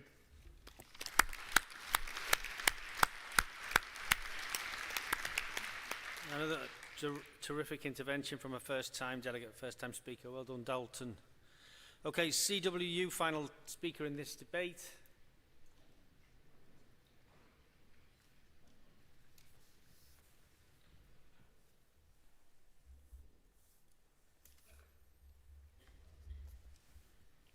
President, Congress, Trish Follen speaking on behalf of the Communication Workers Union to support C11. I believe that the previous speakers have covered pretty much, most stuff around AI issues. What I wanted to do is provide Congress with a brief overview on the impacts on the industries within the CWU. Congress, we are witnessing the fast rollout of AI systems across the telecoms, tech, finance and postal sectors. These systems are used for a wide range of functions, including recruitment, monitoring and targeting. Our postal members carry devices which constantly track their location, their walking speed, and even the length of time that they stand still. We do have agreements in place which stop this data being used as a management tool, but we need to continue to monitor that on a regular basis to ensure that those agreements are applied properly. Our contact centre members are monitored from the moment they log onto the system, and this is nothing new, but the technology is getting newer and better, and it can now rate conversation and customer satisfaction levels. It can tell advisors if they are speaking too fast, speaking too slow, not speaking happy enough, and so forth, thus impacting on performance and pay. So it goes from micromanaging to replacing old jobs. It's across the board. Referring to the CW's emergency motion for this week, TikTok have announced their plans to cut 500 jobs, replacing human moderators with AI. This is really quite serious, Congress, because trained experts are being replaced for checking exposure to harmful content. Another area to consider is AI's limitation and teething issues. Klarna, for example, replaced several hundreds of jobs with AI in 2024. In 2025, they were rehiring because of a widespread customer dissatisfaction and other reasons. But such issues won't deter organisations from using AI. BT has already announced a cut of over 40,000 jobs by the end of the decade. The CW has launched a new project to support our members and our reps to identify and address the risks of digital and AI systems and to secure collective agreements that protect and improve. The guidance says there should be worker voice at all levels of tech decision-making, design and deployment. There should be a fair share of AI-related benefits in pay, skills, working hours, including a shorter working week. And there should be safeguards against bias, discrimination and other harms that may face our members. Congress, we recognise we are going to have job losses. We know this. But if we work together to empower our members rather than losing them, Conference, please support. Thank you, Trish. Okay, that completes the debate on Composite 11. I'll now move to the vote. Will all those in favour please show? Thank you. Will all those opposed please show? That's carried unanimously. Thank you, Congress. It now gives me great pleasure to introduce our keynote speaker on behalf of the Labour Government, Bridget Phillipson, Secretary of State for Education and Minister for Women and Equalities. Bridget is a passionate advocate for children, learners and the education profession more broadly. In her first year as Secretary of State, Bridget has established the Improving Education Together Forum to facilitate partnership working between government, unions and employers. Overseen the introduction of free school meals for families in receipt of universal credit, provided 30 hours of free childcare for all children from 9 months to 4 years, and is set to introduce sectoral collective bargaining for low-paid workers in our education system through the school support staff negotiating body included within the Employment Rights Bill. And under her leadership, Skills England, a national task force on skills, was created, a long-standing ask of the trade union movement. As a leading member of the Cabinet and a great friend of the TUC, Bridget, you are very welcome to Congress.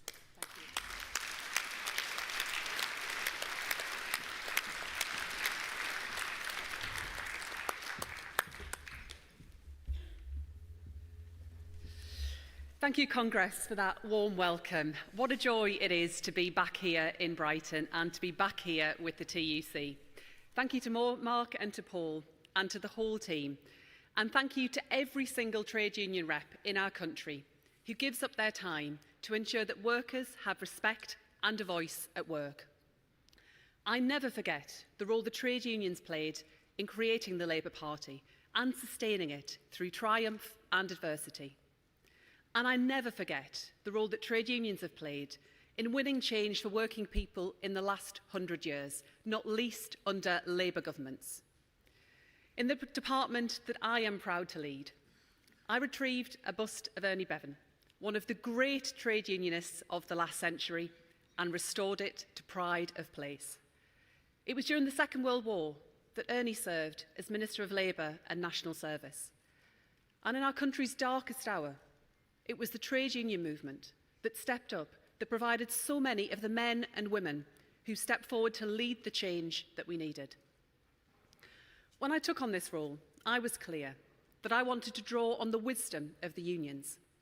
And that's why I set up the Improving Education Together initiative. Union expertise, valued, not ignored. The voice of the workforce, valued, not ignored. And thank you to everyone who was fed into this initiative. Together, we are improving education. And Congress, today I want to tell you why that matters. I want to tell you two stories. One about my past and another about this country's future. My roots run deep in our working class communities, the working people of this country. The joiners, the steel workers, the cleaners, the shipbuilders, the carers, all of our public servants. Congress, I grew up on a street of council houses in Washington in the northeast, just me and my mum. And back when I was young, a man turned up at the front door with a baseball bat. A few weeks earlier, we'd been burgled, and my mum had reported it to the police. Now, the man had come back to scare her into silence. We clearly didn't know my mum very well. Because even at 9 years old, I could have told him that he was wasting his time. She stood her ground, he went to prison. Congress, from my mum, I learned about strength, not the kind that preys on the weak. No, I learned the kind that stands up to adversity. The strength to do what's right, even when it will be easier to crumble. That street of ours had challenges, yes, of course. But there was kindness, there was compassion, so much of it. There was our neighbour who knew that we were struggling one winter and posted an envelope through the letterbox marked for Bridget's code. And I never forget that kindness. There were my grandparents too, who moved here to this country from Ireland, a happy presence in my childhood. It's from my granddad that I get my love of reading and learning, from the days when he would bounce me on my knee, book in hand. He fought on the front line for our country in the Second World War. Then was in the vanguard of the new nurses helping to build the new National Health Service under a Labour government. And so, Congress, when people ask me where my values come from, I point to my mum, to my grandparents, to my neighbours, to my community. And I know that all of you, right across our movement, in your own lives, will have those figures who have inspired and motivated you. These values that underpin our working class communities, that show why we must return this country to the service of working people. To deliver our plan for change, to build the Britain we all want to see, strong and fearless, yet kind and compassionate.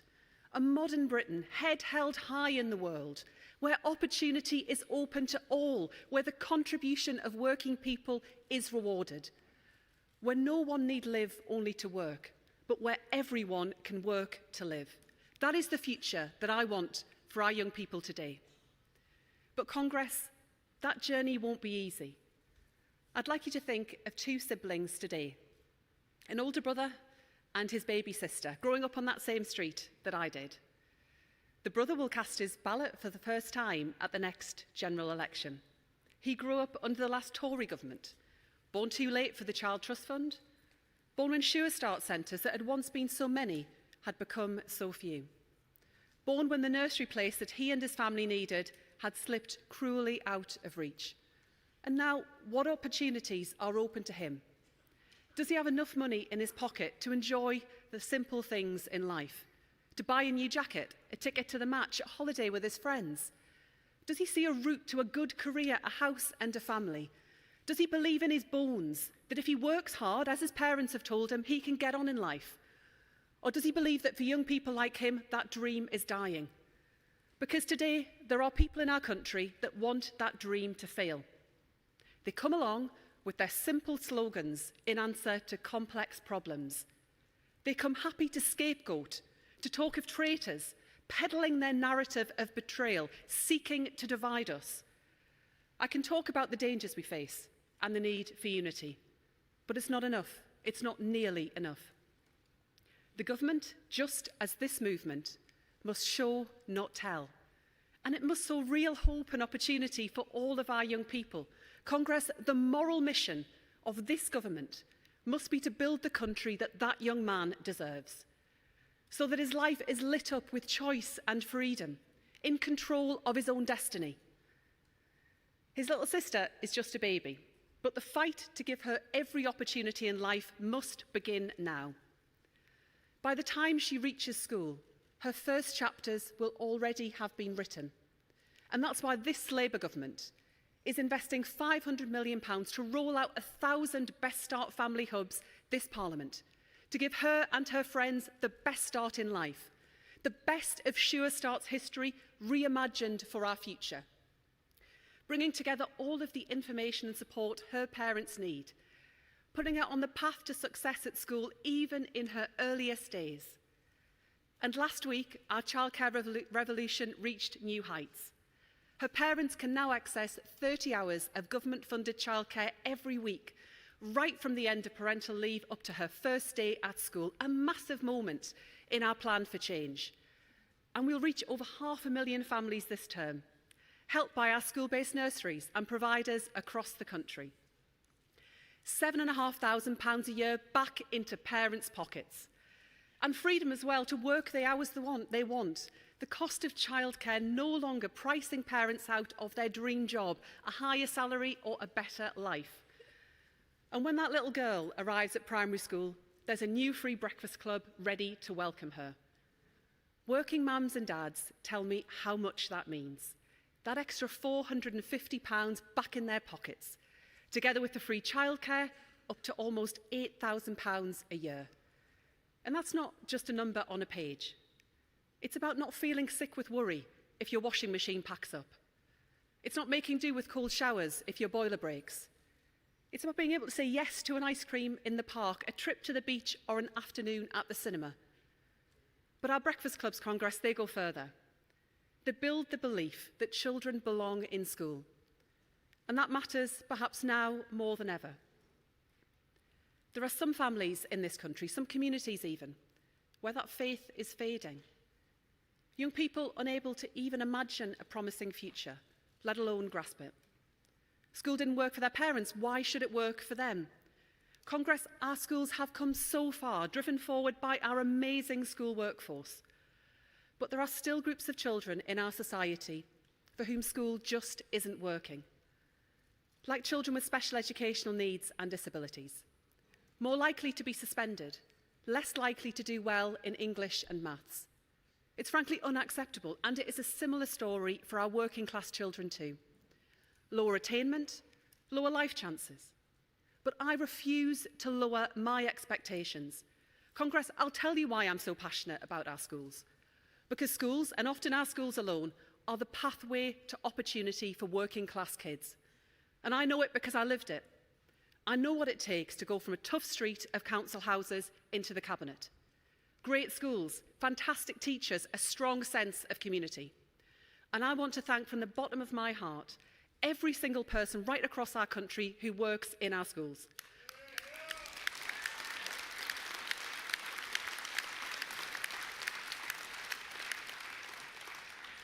Our support staff, our teachers, our school meals workers, leaders, cleaners, caretakers, every one of you, from the bottom of my heart, thank you.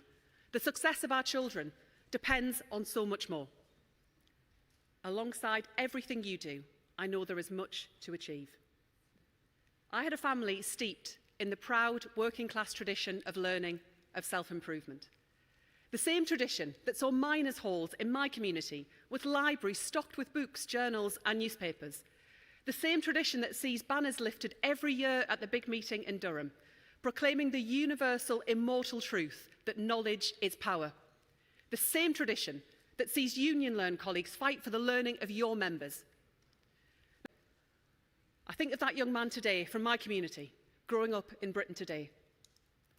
Where is the proof that education is the route to prosperity for him, when he sees just 1 in 5 children like him getting a strong pass in English and maths at GCSE?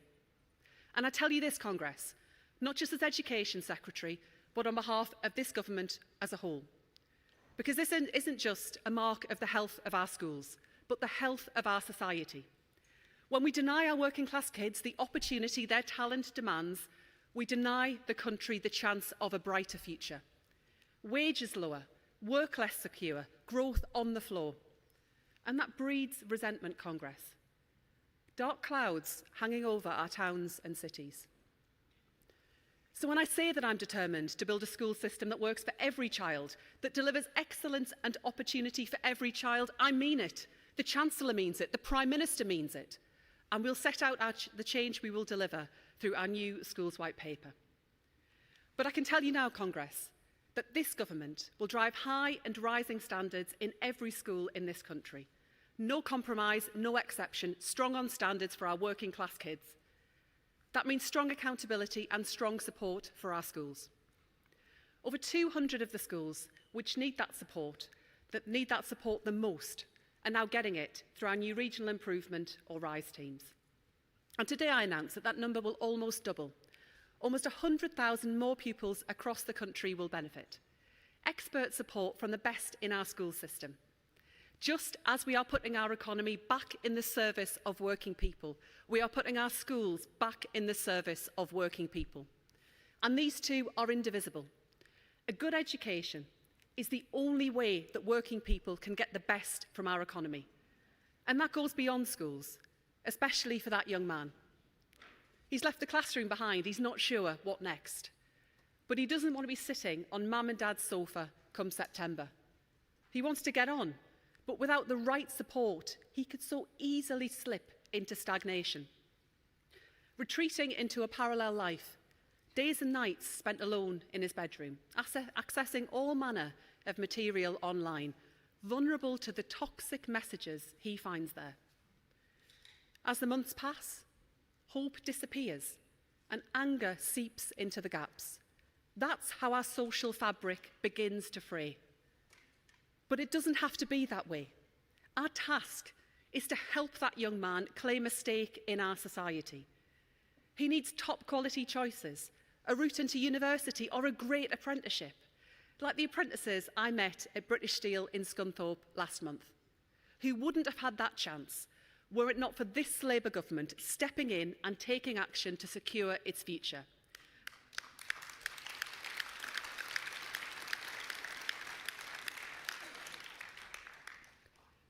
And I am delighted that British Steel are now taking on their first apprentices in 3 years. For our man, an apprenticeship is the chance to learn a trade, to earn the respect of his friends, to feel a part of something. That's why we're revitalising apprenticeships for young people in this country, widening access, adding flexibility, more people earning and learning, adding to their prosperity and our country's growth. Because that's the win-win of investing in skills. It backs working people and it drives our economy forward. Because you know that if we don't back you, then houses aren't built, children aren't taught, patients miss out, our country doesn't get the change it needs. The change to make work pay. That is not the work of one single department, but of the entire government. Investing not just in top skills for working people, but in good jobs for working people. Not just here and there, but in every town and in every city in our country. And routes into those good jobs through a revitalised skills system, working as one with our industrial strategy. That's why we're developing a comprehensive plan for post-16 education and skills. For a new future of skills, a new future of work, clear and coherent support when and where it is needed. Our movement has always supported training and retraining in times of change. Working people have always been ready to hold up to their end of the deal. Now, government must hold up to ours and cement good, secure jobs in legislation through the Employment Rights Bill. Proof of the transformative change of which our movement is capable. Fair pay for a fair day's work. No more exploitative zero-hours contracts. No more flexibility for one side but not the other. Instead, a baseline of security for workers. Day one rights, sick pay, family rights, bereavement leave, strong collective rights that give workers a stronger collective voice fit for the modern world. That is our promise. That if people work for this country will work for them. And we're leading from the front in our schools, with the school support staff negotiating body. At long last, once more, a direct voice for our fantastic school support staff.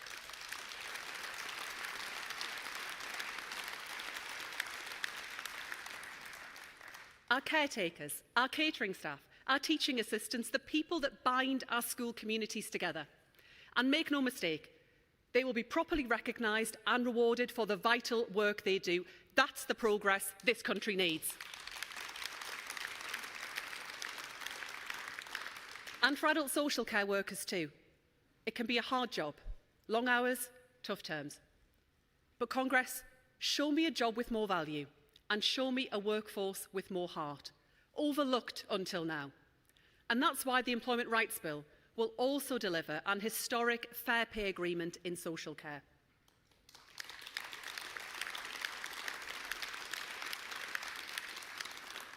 But Congress, what about that young man's baby sister? What kind of Britain are we building for her and for little girls everywhere?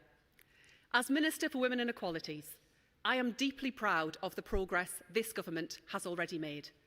Hard won, hand in hand with women's groups and trade unions. That little girl deserves to grow up in a Britain where she gets every opportunity that her brother does. So Congress, we're acting. With our plan to make work pay, we'll make gender pay gap action plans mandatory. It's not enough just for employers to know about the gender pay gap, we're making them tackle it. And for disabled and ethnic minority workers too, rooting out pay discrimination wherever we find it. Going further, reviewing parental leave, strengthening protections against sexual harassment at work. And I'm delighted to say that for the first time, this government will commence the socio-economic duty so that people from backgrounds like mine, backgrounds like yours, are never forgotten.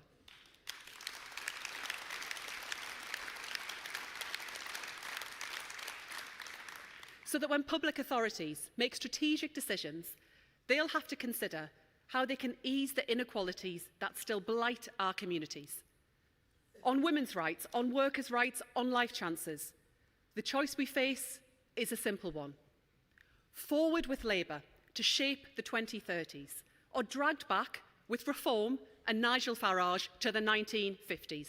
Reform whose leader told women that maternity leave was lunacy, that maternity pay was excessive, that women coming back from maternity leave and earning life was simply a fact of life, and that those women were worth far less to their employers. For the good of our country, we choose to go forward, not back.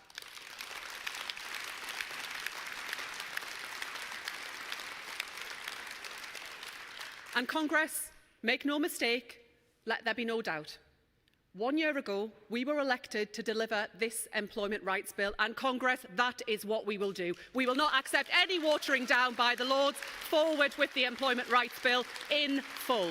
No ifs, no buts, forward. Let's change this country together.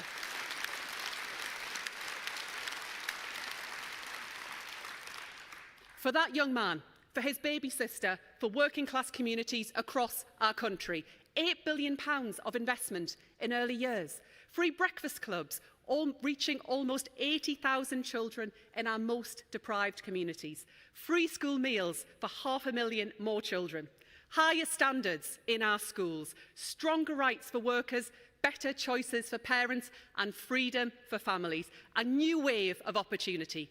Congress, this is what real change looks like, the kind that both feeds off and fuels our belief in better.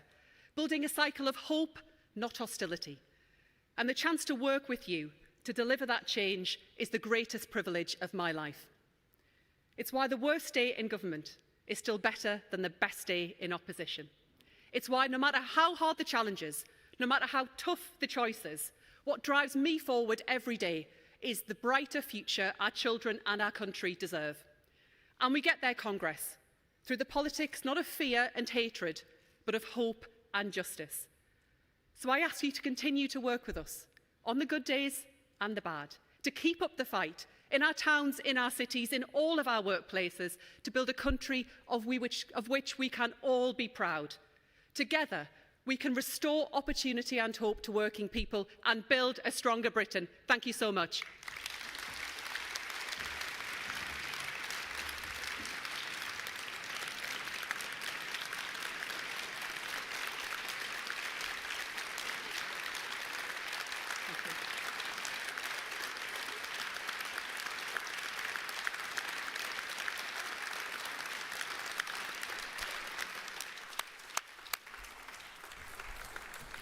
Thank you so much for your speech, Bridget. And as you know, we are committed to working together to achieve more for working class communities and to take forward equality.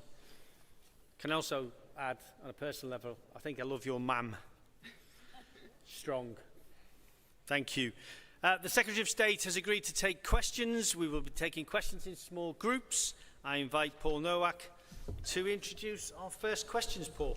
Okay, thanks, President. I'm going to ask Lynn Pollard from the GMB, Sahira Chowdhury, a Unison member, Maria Chandragani from UCU, she's the UCU President, Rachel Knight, an English teacher and an NSUWT member, and Marika Miles, who's a head teacher and a member of the executive of the National Association head teacher, to come forward. They're over there to ask their questions, and then the Secretary of State will respond once all the questions have been asked. So, Lynn, over to you. Thank you. Stick with me, I'm severely dyslexic, so... as a school convener, I have dealt with staff leaving because they feel undertrained, underpaid and unappreciated.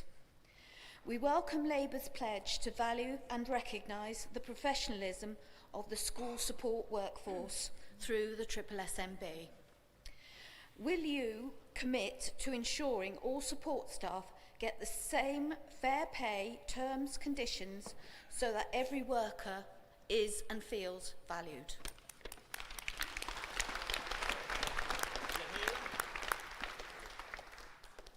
Unison welcomes your commitment to reinstating the SSSMB, but do you agree as part of that work it's essential that we have a consistent national approach to how school staff are paid and their jobs are evaluated, regardless of whatever type of school they work for?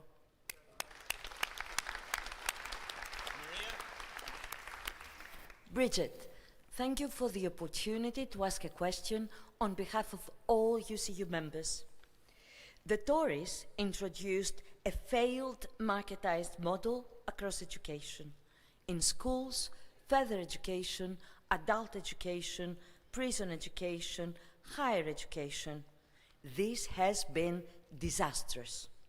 How and when do you intend to revise it? Maria Chandragani, UCU President. Rachel. Hello, Bridget. Rachel Knight. I'm an English teacher in Salford and an SUWT member. Teachers in academies, like workers in outsourced services, often lack guaranteed trade union recognition. Will you make union recognition a condition of all public funding and contracts so workers in every sector have a voice at work? And then, finally in this section, Marika. Hello. You indicated that you will set out a bold vision for the future of education in your forthcoming white paper, with the centrepiece of that being SEND reform. What reassurance can you give Congress, all the educators and support staff, all the parents and grandparents in this room, that the government's plans will properly take account of the views of and pressures on educators, command the confidence of the electorate, and not fold at the first cry of outrage from the right-wing press who so love to insult education professionals? Thanks. Over to you, Bridget. Thank you so much, and thank you for a range of questions on a number of topics. To begin with the school support staff negotiating body, I am so proud that we've moved so rapidly as a government to make that a reality and to start that process. And the reason we do it is for all of the reasons that you set out, about making sure that all of our support staff have a minimum standard and expectations around terms and conditions and pay. But alongside that, the reason I do it too is every school I visit in the country, every school leader I speak to, they say to me, were it not for the amazing teaching assistants, cleaners and catering staff, they couldn't do their job and they couldn't deliver for their children and their communities. It's why we will make sure it does cover all schools, and we will make sure there are clear expectations about what is necessary. Maria, in terms of the wider question you asked around higher education and other areas, in terms of our universities, I believe our universities are one of our country's greatest strengths, not just for young people moving away from home at 18, but often in communities like mine, the chance for adults to return to education, often later on in their lives, maybe after starting a family, and the chance to retrain. It's why what you will have seen from this Labour government is a different approach, an end to the culture wars in our universities and a focus on what we need to deliver for our students and for our staff. And in children's social care, I'm really proud of the work that we're already doing to make sure that private providers don't see excess profits as a result of vulnerable children. Vulnerable children, often who've been through the most traumatic experiences that no one could imagine, who haven't had a voice, who haven't had the support that they need for the longest time. And that's alongside the changes that we're bringing in to support foster carers and kinship carers too. But we are driving big reform in children's social care because I don't think it's right to leave it to the market, and I don't find it comfortable to see that excess profiteering at the expense of vulnerable children. In terms of collective bargaining and union recognition, the changes that we're bringing forward through the Employment Rights Bill will make that a lot easier. And on special educational needs and disabilities, I can absolutely give that reassurance, because there is no responsibility I take more seriously than to our children with SEND and to their families. I've heard so many stories from right across our country, from our workforce, from our parents, about how we were left behind a system that is failing children on so many levels. Everything that we will do to reform the system of support for children with SEND will be rooted in one principle, that is better life chances and better outcomes for children with SEND. And I'm making sure that I'm already spending lots of time talking to parents, talking to our workforce, to our trade unions, and also disabled rights groups to make sure we get this right. It is an immense responsibility, but it is the right thing to do. We cannot stand by as so many of our children do not get the support that they deserve.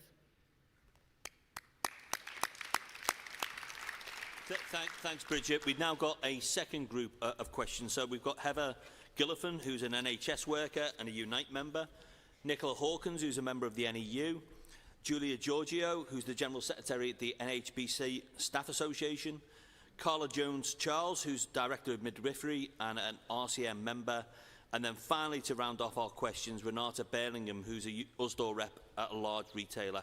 And they're going to ask questions ranging from AI in the workplace right through to the Employment Rights Bill. So, Heather, over to you first of all. Thank you. Thank you, Bridget. We heard your announcement at the end there about the Employment Rights Bill, but we're still deeply alarmed that the Employment Rights Bill has been repeatedly watered down, with the House of Lords slashing key rights, loopholes in rights for zero-hours workers, and the failure to outlaw fire and rehire, made worse by the government's amendment allowing the widespread use of fire and rehire in local government and across the public sector.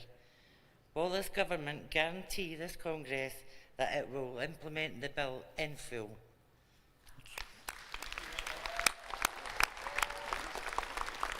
Nicola? Nicola, National Education Union. Artificial intelligence will impact many sectors of the economy, but often the impact on workers in how AI is used in education is overlooked.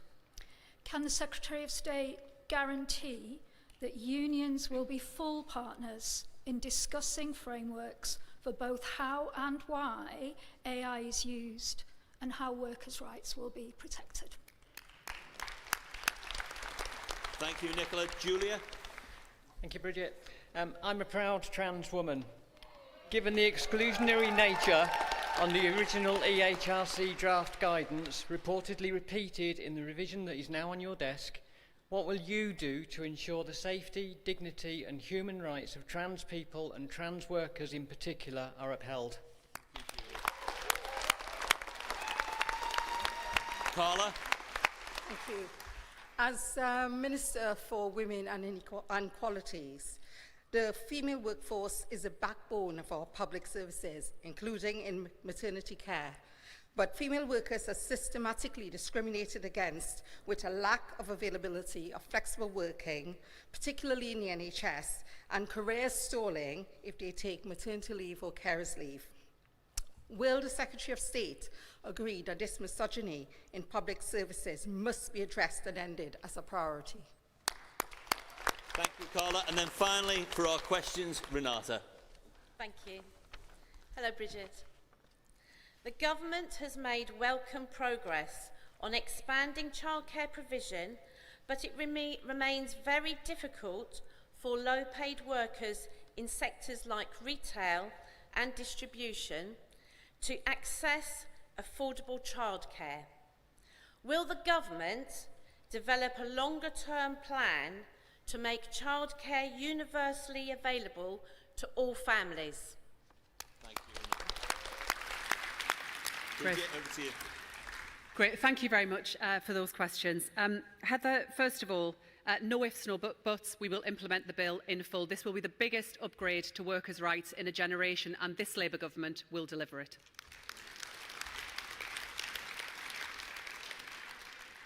Nicola, around AI, absolutely I can give you that assurance. I think there are amazing opportunities that come of the use of technology, particularly in how we can tailor learning for children and how we can free up teacher and support staff time to really do those human face-to-face interactions that you can't expect of any technology. If harnessed correctly, if done properly, I think there is enormous potential. But I do, of course, recognise the concerns that you express. It's why, through improving education together, we will take this forward. We will work with our employers and our trade unions to get this right. We've also launched a call for evidence as a department to look more closely at this. But I agree this is a defining issue of our times, one that presents amazing opportunities, but where we have to make sure we get the balance right. Julia, around safety, dignity and human rights for trans workers, absolutely, now and always. Safety, dignity and respect is the cornerstone of our society. And trans people continue to enjoy the protection afforded through Labour's Equality Act, to not face prejudice or discrimination or harassment. And this Labour government will introduce a draft bill to make sure that we deliver a full trans-inclusive ban on conversion practices. We will also equalise all existing strands of hate crime legislation to protect trans people. I can give that absolute assurance. Around flexible working, rights at work, childcare and much more besides, the two final questions. I am so proud of what we are achieving already in terms of expanding childcare, both in terms of the hours available to parents, but also through expanding school-based nurseries, often in some of our most deprived communities where families will struggle to access childcare. But I completely recognise the challenge about making sure that we have a simpler, more straightforward system for all parents. And through our recently published Best Start in Life strategy, that's what I've committed to doing. And I do recognise the additional challenges and barriers that staff will face, often shift workers in some of the sectors that you mentioned. But that also has to go hand in hand with better rights at work, which we will deliver through the Employment Rights Bill, but also more flexible working opportunities and rights from day one. Because we know it's often women who lose out when they aren't available. We know it's often women who give up their jobs when childcare isn't there, where they can't get the place. I'm so proud of what we've achieved so far. I've made early years and provision for working women my priority, but there is a lot to do and we'll do it together. Thank you, Bridget. We look forward to continue to working with you. Thanks again for sure.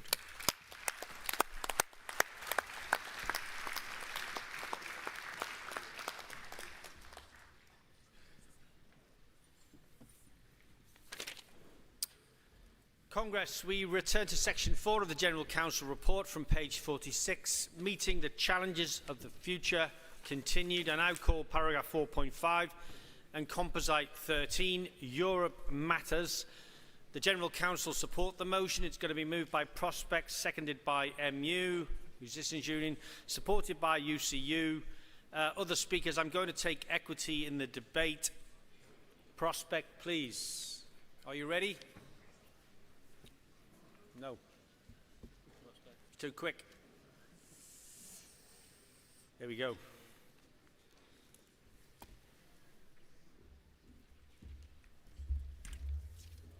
Kieran Walters, Prospect, speaking to move this motion. Congress, Prospect is a union that believes in evidence. 9 years ago, we were told that leaving the European Union would mean £350 million a week extra for our NHS. Congress, we've never seen a penny of that money. We were told that all the warnings about trade and the economy were just scaremongering. But the evidence is that the government's Brexit deal will leave total UK trade 15% lower than it would have been. We were told that leaving the EU would mean an end to divisive debates about immigration. Congress, they could not have been more wrong. Congress, this has real consequences for all of us. Independent estimates of the long-term hit to our annual GDP from Brexit trade barriers range from 4 to 8%. To put that in perspective, it means something of the order of 100 to 200 billion pounds a year lost in economic output. That is roughly the same as the entire NHS budget.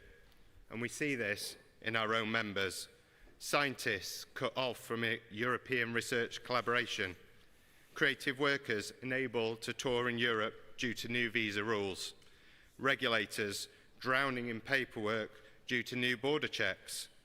Congress, this bad Brexit deal is holding our economy back, holding our public services back, and holding our members back.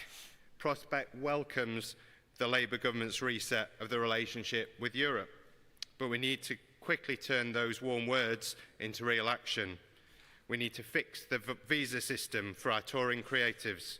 We need to secure a deep partnership in defence and security. We need to secure mutual recognition of qualifications so that everyone from engineers to vets can work easily across our borders. And of course, we need to make sure that we have dynamic alignment so that the UK can never again be left behind when it comes to rights at work. So let us be clear on this point. Dynamic alignment is not a sacrifice of sovereignty. It's a sovereign choice made by this country in our own best interests. So Congress, we're proposing this motion because Europe matters, but also because the truth matters. Like it or not, this issue is not going away. The forces behind this disastrous Brexit deal aren't content with the damage they've already done. They want to finish the job of trashing our economy and our public services. Congress, this movement must ensure that this does not go unchallenged. Prospect will be making sure that government ministers know where we stand on this issue. But we also need to make the case in our workplaces and in our communities in the crucial years ahead. We must continue to shine a light on the harm that Brexit has done to working people. We must stand up for our members' interests, and we must stand in solidarity with our friends across Europe and the principles of collaboration and cooperation. Congress, I move this motion. Thank you, Kieran. Musicians Union, please.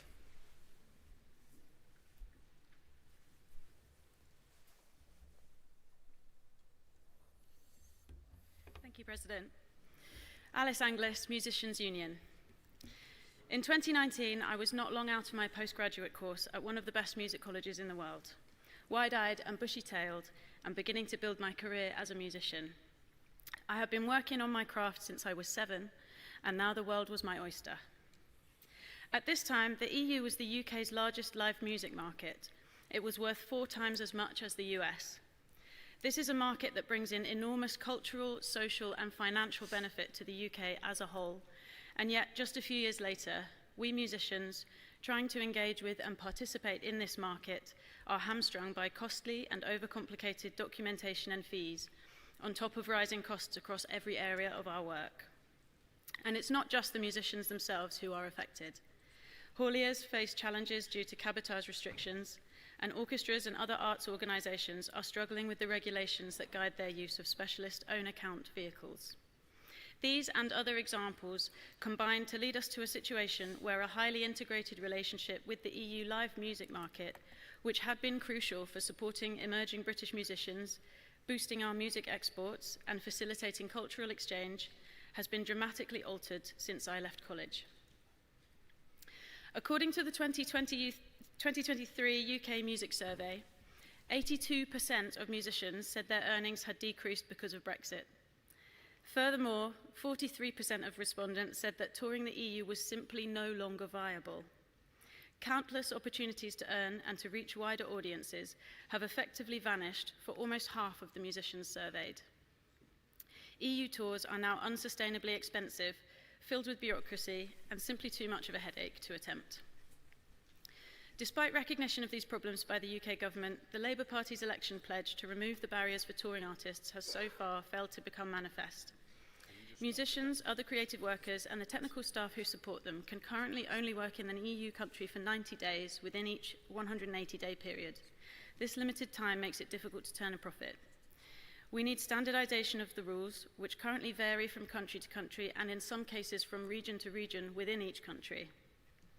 We need improvements in the issuing processes and costs of carnets, cabotage, visas, and work permits. And we need a much greater appreciation of the tremendous value of their industry to the UK.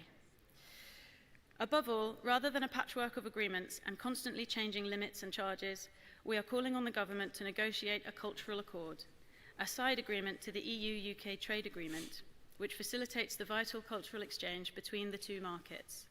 Otherwise, rather than the world being my oyster, my whole working world will soon only be that which can be navigated with my Oyster card. Congress, please support this motion. I second. Thank you, Alice. It's supported by UCU. I'm going to take equity in the discussion, so they can stand by. UCU, please. Maria Chandragani, UCU President, speaking in support of Composite 13. President, Congress. Our relationship with Europe has never been more important. The Trade and Cooperation Agreement review in 2025 will shape the future of our economy, our environment, our energy security, and crucially, the rights and opportunities of working people. Let's remember the facts. The EU remains our biggest trading partner, with 42% of UK exports and 45% of imports going to and from the European Union. UK exports to the European Union were worth 340 billion in 2023, vital both for jobs and growth. But this isn't just about trade, it's about education, research, and collaboration too.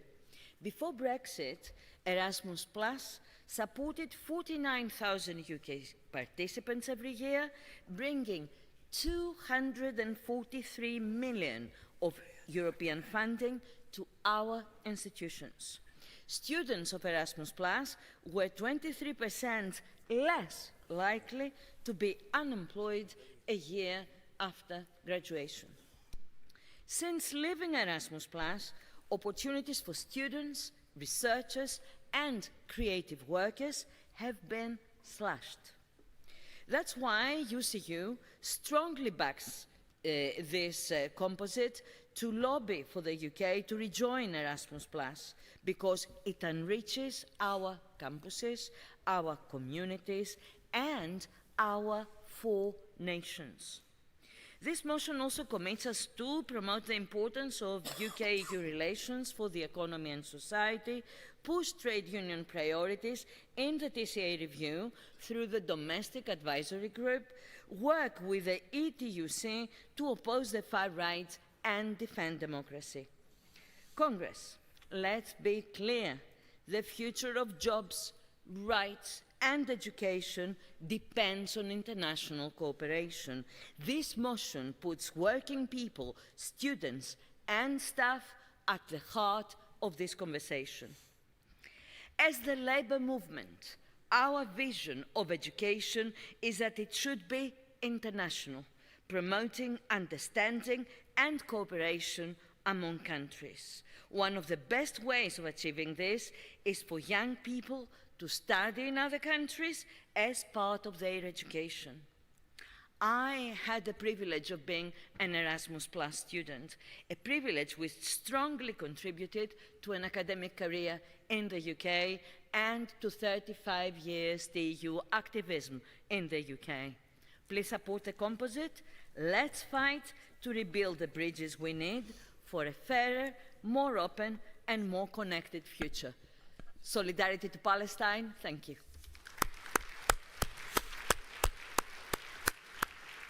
Thank you, Maria.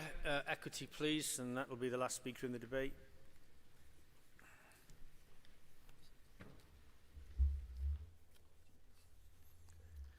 Nick Fletcher, Equity, speaking in strong support of this composite. First-time delegate, first-time speaker.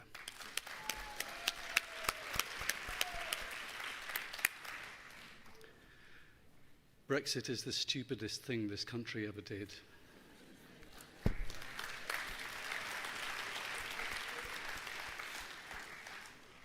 We didn't have to end up with the hard Brexit we're now stuck with, chronically damaging the livelihoods of this country's workers. But the workers affected by this motion are basically experiencing a no-deal Brexit. There were sensible reciprocal arrangements for touring artists on offer from the EU at the very end of negotiations, but our representatives inexplicably rejected them. So the situation now is that while EU artists can move freely within the EU, dealing with one set of common rules, UK artists must navigate different sets of rules for each of the EU's 27 countries. Like all UK citizens, we can travel for up to 90 days in any 180, but each country sets different restrictions on how work is permitted. This show-stopping administrative burden is hardest on artists touring their own work, small productions without the expertise and resource to navigate complex immigration rules for several countries. This is a vital area of the industry in which young and early career artists gain not only income and dignity, but also experience and the momentum to springboard into larger productions and successful working lives. By the way, these kinds of productions already face crippling economic and funding conditions here in the UK, even though we know they are an essential pipeline for emerging talent and future economic growth. A few days ago, Lisa Nandy retained her post as Secretary of State for Culture, Media and Sport. Back in May, we wrote to her in advance of the EU-UK summit to urge the government to reach a reciprocal touring arrangement for UK and EU artists. Since the summit, no new schemes have been announced, in spite of a joint statement that came after it affirming a commitment to support travel of touring artists. Come on, Ms. Nandy, time to deliver. The government has recognised the creative industry as a key growth sector. We contribute enormously to UK exports. Congress, we call on the government to stand by its commitment and take the Brexit brakes off UK artists. Solidarity. Thank you, Nick, and another great performance from a first-timer. Well done.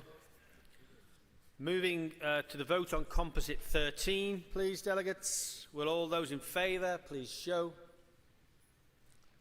Thank you. With all those against, please show. That's carried unanimously. Thank you.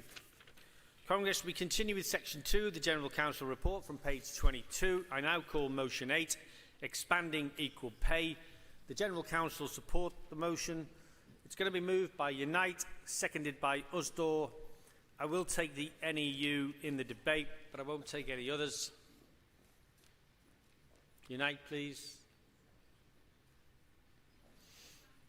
Thank you. It's all right.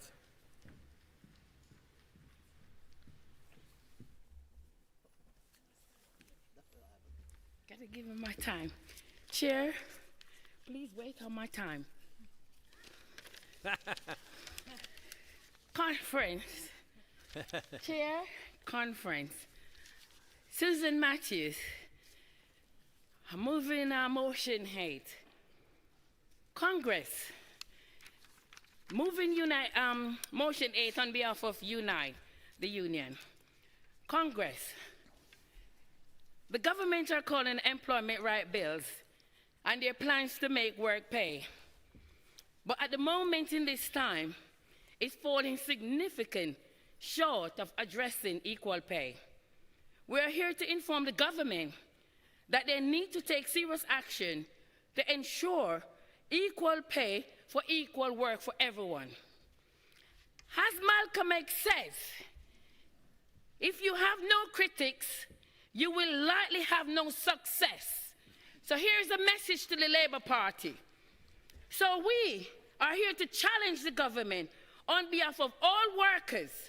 We are here aware of the structural and persistent form of exploitation and discrimination towards women, Black, Asian and ethnic minority, disability, individual, LGBT+, workers face throughout their career. Last year, the pay gap for disabled workers actually increased. We still see higher level of employment among disability workers. Underrepresentative groups are more likely to be employed on 0 hours contract. Black, Asian and ethnic minority workers face stagnating pay penalty compared to others. BAM and disabled workers are disproportionately in lower paid, insecure job, experience occupation segregation and discrimination. During the global health crisis caused by the pandemic, BAM workers find themselves in the more dangerous jobs suffer higher majority in mortality rates. But despite all of this happening, the government has set this threshold to reporting pay gap at only 250 employees only. This means nearly all business will not have to report their pay gaps. It means over half of the private sector workers will be in workplace with no pay gap reporting. This practice outsourced workers remain a loophole that employers exploited, avoid, and paying people properly to work being done. A significant number of businesses are excluded, and over half of the workers are not included in equal pay reporting. We must, who is the plan to make work pay a reality for? And it's merely involved reporting without any duty to take action to achieve equal pay. Then it is even a plan. It's become nothing more an aspiration. It has been 55 years since the first equal pay legislation had entered for women, and we're still having to demand equal pay. After all this time, we have a clear understanding of what works and what doesn't work. Women, BAM, disabled workers, are together majority population in this country. We deserve to have all forms of discrimination addressed with equal pay. So conference, please support the motion 8. But in the true forms of, I can't still have time, in the true forms of Jamaicans, as we say in Jamaican language, if you want good, your nose have to run. I'm here to tell the government, I cannot see if we can achieve any goal without equal pay, how we will work towards we achieving our goal. I say to this government, we now ruthlessly need a future where equal pay and address the inequality for all in this country. Thank you. I move. Woo.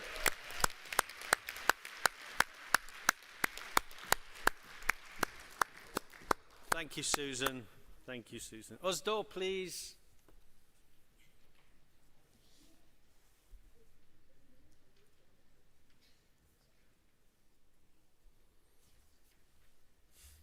Thank you very much, Susan. I don't know I'm going to top that one. President Conference, Nika McLornan from Usdaw, rising to second the motion from Unite on strengthening equal pay laws and extending their scope. This motion makes it clear that the law on equal pay in the UK is broken. It's remained virtually unchanged for more than half a century. And whilst my union welcomes both the Labour government's commitment to closing the gender pay gap and the publication of the Equality Bill extending the law to disability and ethnicity, more needs to be done if we are truly serious about bringing about pay equality in the UK and closing these gaps for good. The reasons why women, Black, LGBTQ+ and disabled workers are paid less than their core workers are well documented. And whilst they may vary, discrimination in the labour market underpins them all. It pushes these groups to the margins of the economy and keeps them stuck in lower paying jobs in low paid sectors.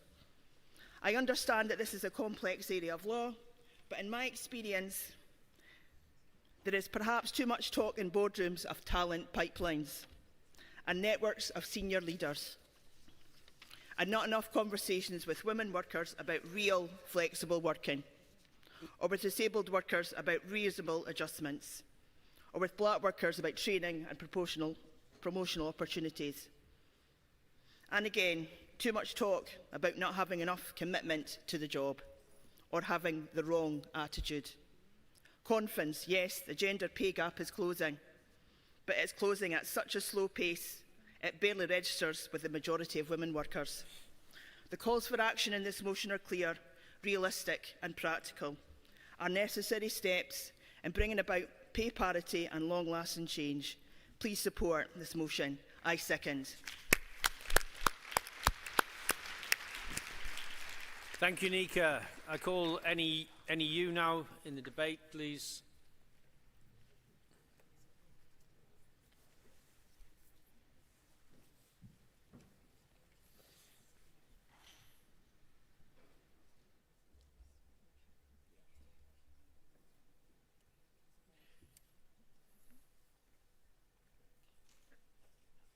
That was the scenic route. It's just a scenic route.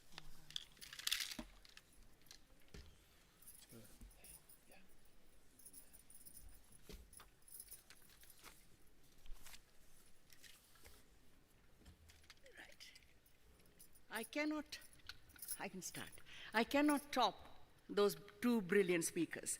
But here are two people who will focus your mind. There are two employees here, and focus on these two, and then perhaps listen to what I'm saying. According to the Office of National Statistics in April 2024, median hourly earnings, excluding overtime, for full-time employees were £19.24 for men and £17.88 for women. Don't get excited. This equates to a 7% gender pay gap, down from 7.5% in 2023. Big deal. In other words, for every 1,000 earned by men, pounds sterling, women earn 930 pounds. When they go to the co-op to buy something, they don't get less or more food for the same money. Work it out. Congress. These two people are your women, men. We have heard for decades that equal pay is a basic principle of fairness. Yet in 2025, pay inequality still scars our workplaces. Women remain paid less than men for the same work. Now let's come to the nitty-gritty. Black workers are undervalued compared to white colleagues. Disabled workers face both physical barriers, like I had to take the scenic route, and economic ones, and LGBT plus workers still battle hidden discrimination. That is the worst thing, hidden discrimination. I was always told, watch out for the child who is deaf, because you don't know that he's crossing the road because he hasn't heard you coming. Even outsourced workers doing the same jobs, now this is even worse, side by side, are too often left outside fair pay protections. They're outsourced, so they're not under any law, any rule, nothing. Equal pay, so that's the outsourced worker here, poor man, woman. Equal pay is not just about justice. It is about ending the systemic undervaluing of people's work. It is about stopping employers from using loopholes to divide workers and suppress wages. If we allow inequality to persist, we allow discrimination to thrive. That is why Motion 8 is vital.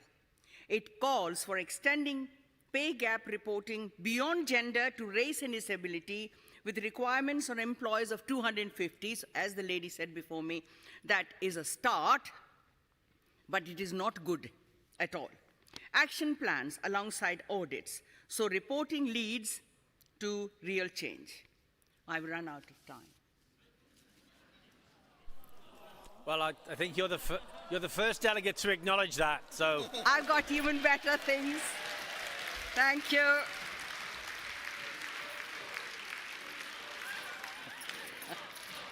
Do you want the rest? Okay, right.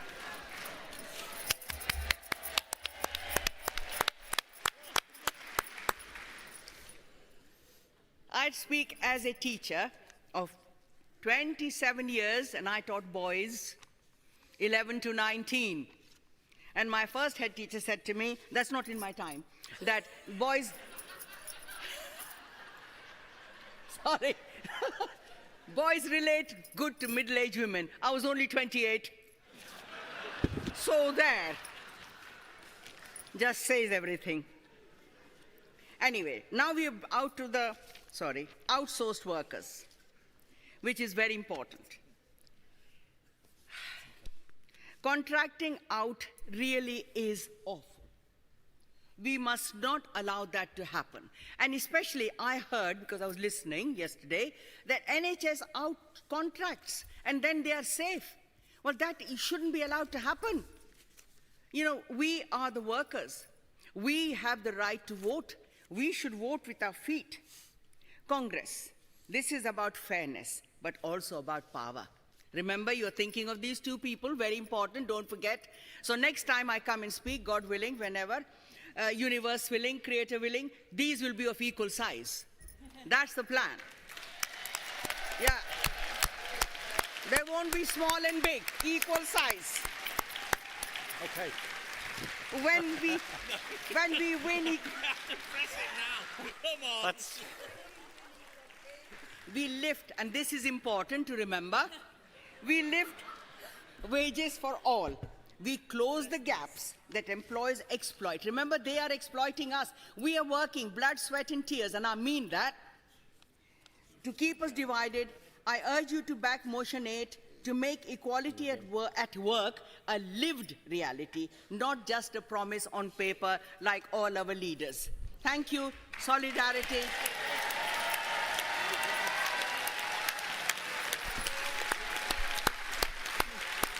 Thank you, Rizwana. There you go. Standing ovation.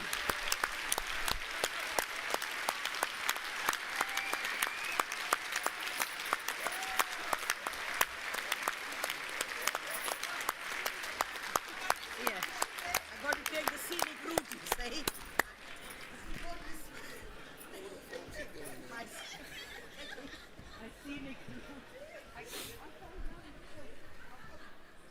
Well, yeah. You didn't take as long as Sharon Graham, so we'll.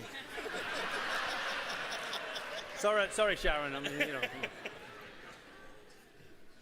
Okay, I think this is going to be a foregone conclusion, but let's move to the vote on Motion 8, please.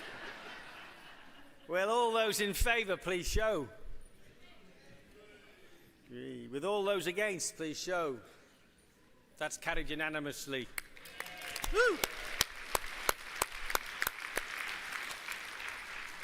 Okay, Congress, we continue with Section 2 of the General Council report from page 22. Congress, I'm pleased to now show a short video about the ongoing work we've been doing to tackle sexual harassment, including our work on black women and sexual harassment.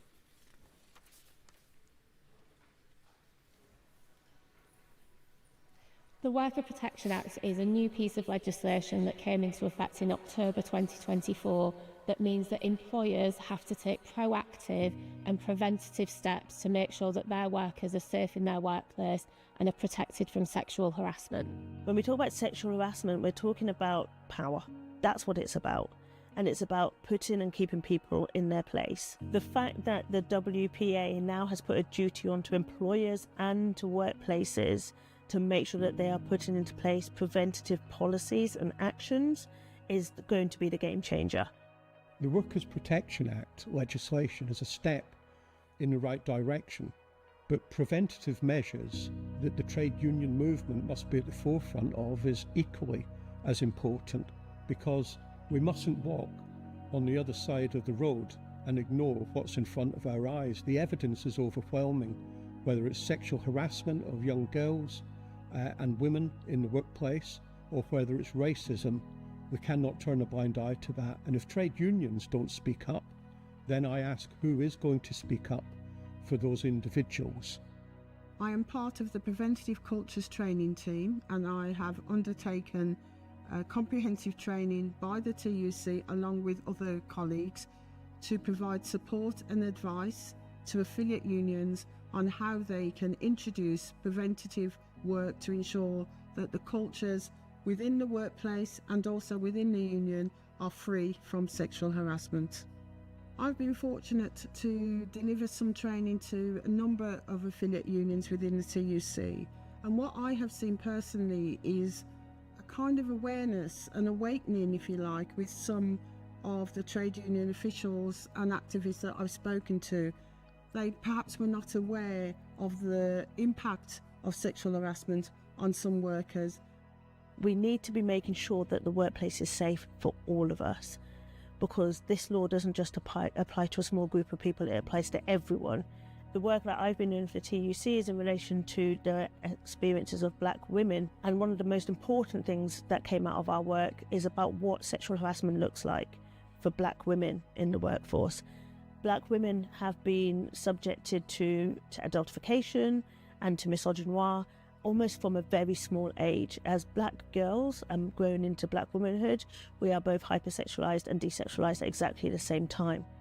Trade unions and stakeholders that we work with fought really hard for the Worker Protection Act because we know that sexual harassment is endemic across society and in workplaces. It's a massive responsibility for everyone. It's not just up to women to champion women in the workplace. It's also for people like me, as a man being a general secretary of a trade union, to speak up as well. It impacts your mind, your body and your soul. It makes you start to question yourself. It questions, what did I do to get that attention? Why does this always happen to me? But what we're actually seeing now that we're talking about it is that this is systemic. This is not just one person. This is across our whole community. And that is why we push for the Worker Protection Act, because it's not just about making sure that people are supported if they come forward. It's also about being proactive and actually thinking, how do I protect people and stop sexual harassment happening in the first place? And that's about culture change, and that's fundamentally what the Worker Protection Act is about. It is about trying to shift the culture. My hope is that the training will not only educate trade unions and affiliates, but also empower more women to understand and know their rights, can challenge it in the workplace, and also be involved within their union to ensure that other workers are protected and are educated and informed. So this work is crucial in all the trade unions and in all the workplaces, but also so that the community can start healing some of these historical incidences, because they live with us for pretty much our whole working life. And if we're not talking about it, then how else are we able to leave that behind?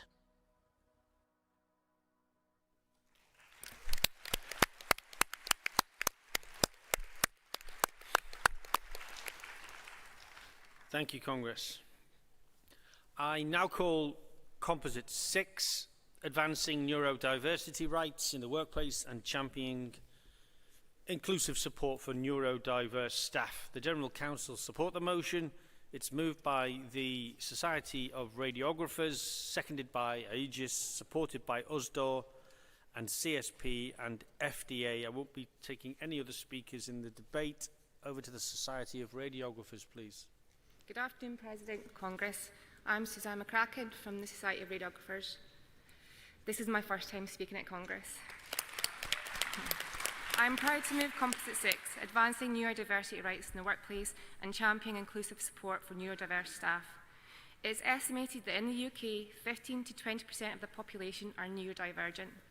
This translates to approximately 13 million people. Meanwhile, the Office of National Statistics reported that in 2021, just 29% of people diagnosed with autism were employed, whilst in 2023, 50% of managers reported feeling uncomfortable hiring a neurodivergent person.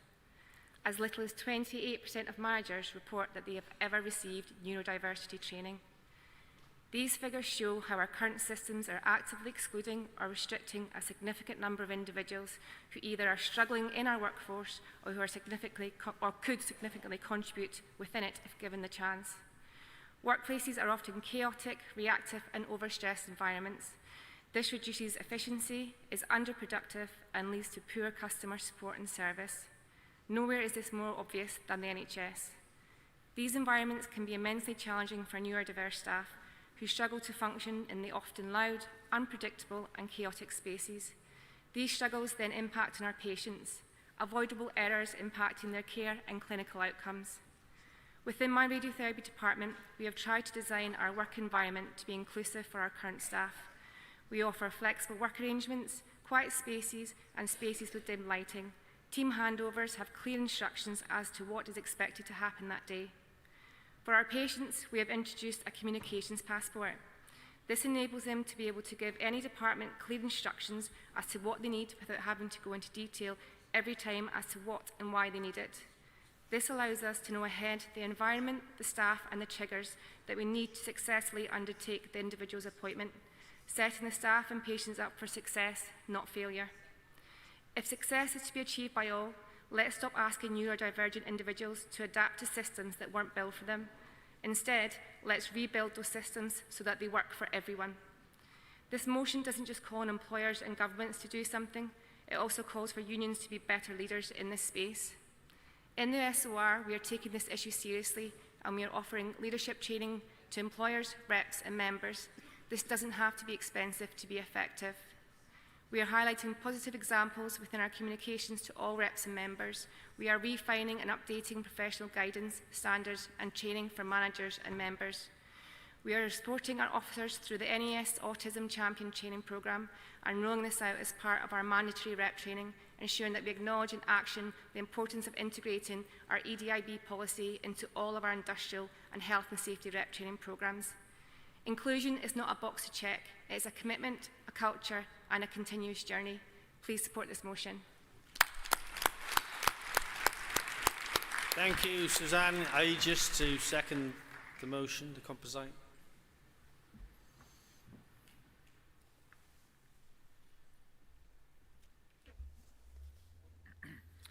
Thank you, President. Congress, Primate Aid, Aegis the Union, proud to support this motion. Across our movement, we recognise the growing number of neurodivergent workers, autistic colleagues, those with ADHD, dyslexia, dyspraxia, and more. Yet, despite the protections of the Equality Act, too many are still facing discrimination, inaccessible recruitment processes, inflexible approaches to hybrid working, and delays or refusals in reasonable adjustments. Our union Aegis, we've been running our own neurodiversity campaign this year, where through our reps and members, we've heard firsthand the barriers people face in the workplace, from interviews that test memory rather than ability, to rigid systems that fail to adapt, to workplaces where staff feel unsupported or even penalised for asking for help. We know that small, cost-effective changes like clearer communications, flexible systems, sensory-friendly environments, and consistent use of adjustment passports can transform lives. This is not just about compliance, it's about dignity, equality, and unlocking potential. Research shows inclusive workplaces reduce burnout, improve retention, and boost productivity. In health settings, inclusive practices don't just help staff, they lead to better outcomes and safer care for patients too. But we cannot rely on goodwill alone. We need stronger legislation. This motion calls for exactly that. Statutory timelines and enforceable rights to reasonable adjustments, because no worker should wait months or years for support. Mandatory training for employers, because awareness must translate into action. Accessible recruitment reform, because talent should not be locked out by bad process. Workforce reporting and a national neurodiversity strategy, so we can turn words into measurable change. And crucially, support for carers, apprenticeships for young people, and research grounded in lived experience, because this must be about whole lives, not just about ticking boxes. Congress, I also want to say this is a personal motion for me, because my son, who's just turned 18, is autistic, and he's, like all his peers, trying to find work, but everywhere he goes, the doors are closed, the barriers are put up. And he said to me recently, not for the first time, "Dad, why can I not live a normal life?" Like many here, I have seen the challenges faced by neurodivergent people in the workplace and in society.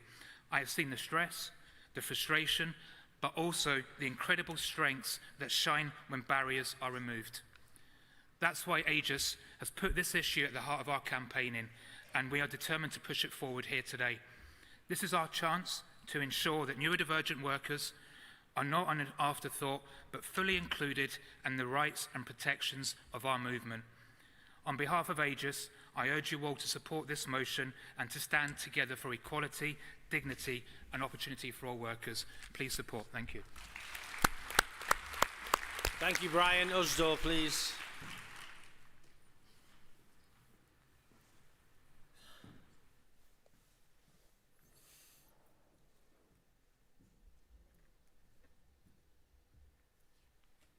President, Congress, Jane Jones, Usdor, speaking in support of Composite Motion 6, advancing neurodiversity rights in the workplace and championing inclusive support for neurodiverse staff. I'd like to thank all of the unions involved in this important composite on neurodiversity. And I'd like to pay tribute to the work that has already been done by union reps in workplaces up and down the country every day to bring the aims of this composite to life. In my union, this is an issue that has risen to the top of the agenda in recent years. Usdor's flagship national campaign, our Supporting Parents and Carers campaign, has shone the spotlight on neurodiversity. It was the theme of our National Day of Action in June this year. Campaign activity was organised in over 1,000 workplaces, highlighting the fact that neurodiverse members have the right to be supported at work, that their contribution to the workplace should be celebrated, and that parents and carers of neurodiverse people should have the support that they need at work too. Thanks to the hard work of our reps, this message reached tens of thousands of members in the workplace and beyond. The campaign delivered concrete outcomes, encouraging members to speak to their Usdor rep sooner rather than later, raising awareness of rights at work, helping to build union organisation and visibility, and crucially, positively influencing workplace cultures. And we know that this culture change is desperately needed. Our own research showed that gaps in understanding for managers when it comes to hidden disabilities in general, and when it comes to neurodiversity in particular. Clearly, there is an urgent need for better training, for better policies, and for better understanding. Congress, unions are already doing great work in this area, work that has been informed and led by our members and their lived experiences. But there's much more we can do. Sharing best practice, working together, lobbying the government and pushing the employers to act and to end harassment, to end discrimination and make workplaces truly inclusive. This motion commits the TUC and all of us to build and grow on this work, and so I ask you please support the motion. Thank you. Thank you, Jane. CSP, please.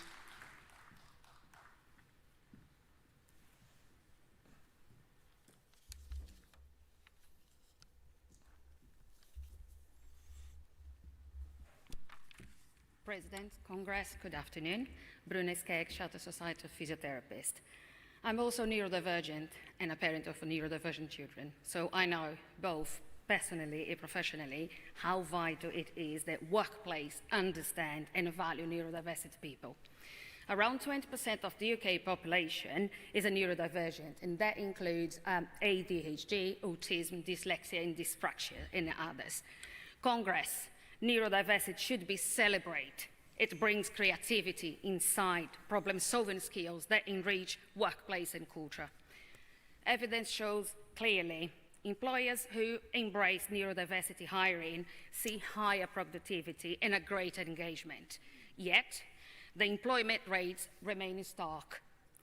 In 2024, just 31% of the autistic audits, were in a work compared with 54.7% of disabled people overall.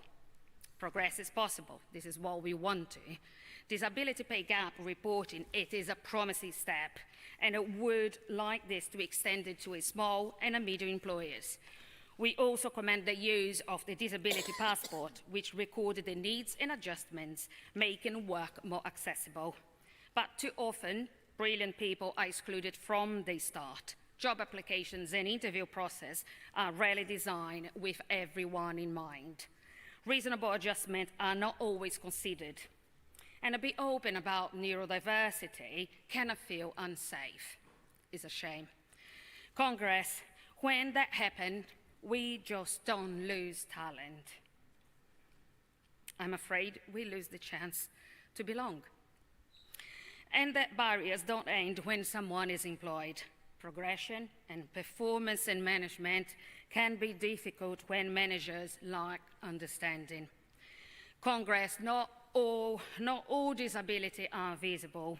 Without awareness, neurodiversity colleagues may be unfairly judged on style rather than on substance. Career stalls, stress buildings, and valuable skills goes to waste.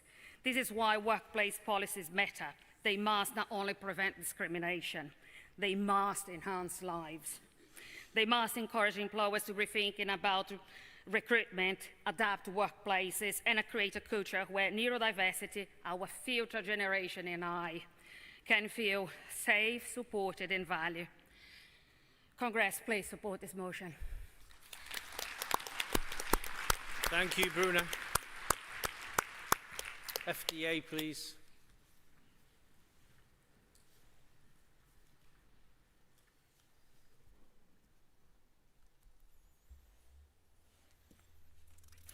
President, Congress, I'm Bea Brown, Vice President of FDA Union. We stand for managers and professionals in the civil service, and I'm proud to speak on Motion 6. Neurodivergent workers in the civil service face inconsistent support, largely reliant on managerial or organisational discretion. Often, managers' unreasonable workloads mean they can't provide the support they should, even with their best intentions. Sometimes managers lack the training to understand the daily realities of neurodivergent team members. Civil service departments may talk a good game on diversity, but the gaps on the ground are obvious. Giving two examples, this means, first, hybrid working, which can offer the flexibility that neurodivergent colleagues need to do their best work, is imposed inflexibly. And yet our research at FDA shows that a one-size-fits-all blanket return to office mandate fails to improve productivity. Over 60% of our members have said that an enforced return to the office has no meaningful impact on either their collaboration or productivity. Arbitrary mandates from ministers damage trust in leadership. Whipping up media noise on office-shy civil servants get in all our way, but in particular they hide the daily challenges faced by neurodiverse staff because our workplaces don't promote their health. Inflexibility is counterproductive. Unaddressed, it prevents meaningful participation from colleagues facing discrimination due to their conditions. Second, access to reasonable adjustment passports is inconsistent. Again, we know our members need fair and timely access to reasonable adjustments, and this requires ensuring employers understand their legal duty to provide these for disabled neurodivergent workers. Our member surveys show that implementation of these passports, crucial for well-being, is too slow. I saw it with a member of my team whose ADHD was aggravated and anxiety flared up because she couldn't get the transfer she needed between departments. So again, inflexibility and inconsistency harms and fails our neurodivergent colleagues. A discretionary system that depends on managers developing inclusive practice doesn't provide the certainty and care that allows our colleagues to flourish in our collective benefit. And that's why we as FDA believe in co-design that involves and learns from the experience of these colleagues, because we cannot speak of inclusivity when lacking involvement, and we cannot speak of diversity without design centering their lived experience.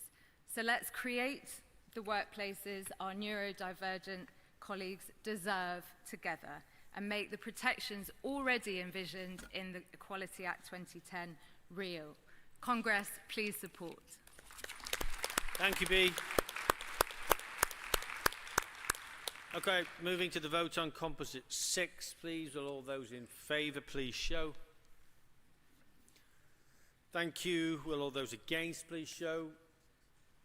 Thank you. That's carried unanimously. I now call motion 25, paid work time for nursing parents. The General Council support the motion. It will be moved by the Royal College of Podiatry and seconded by RCM. I don't have any other speakers, so over to the RCOP, please. President, Congress. Lauren Thompson for proudly moving motion 25 for the Royal College of Podiatry. Congress. We are here today to speak for parents who are often overlooked in the workplace, nursing parents. Right now, in England and Wales, the NHS provides facilities for breastfeeding or chest feeding in work time. But here's the catch. Some employers refuse to pay parents for the actual time spent feeding their child. So on one hand, they acknowledge the need, and they even provide the space. But on the other hand, they send a message loud and clear. Your time isn't worth anything if you're caring for your child. Imagine that. A parent feeding their baby, devalued and stripped of pay for giving a growing child the nutrients and food that they need for healthy development. Congress.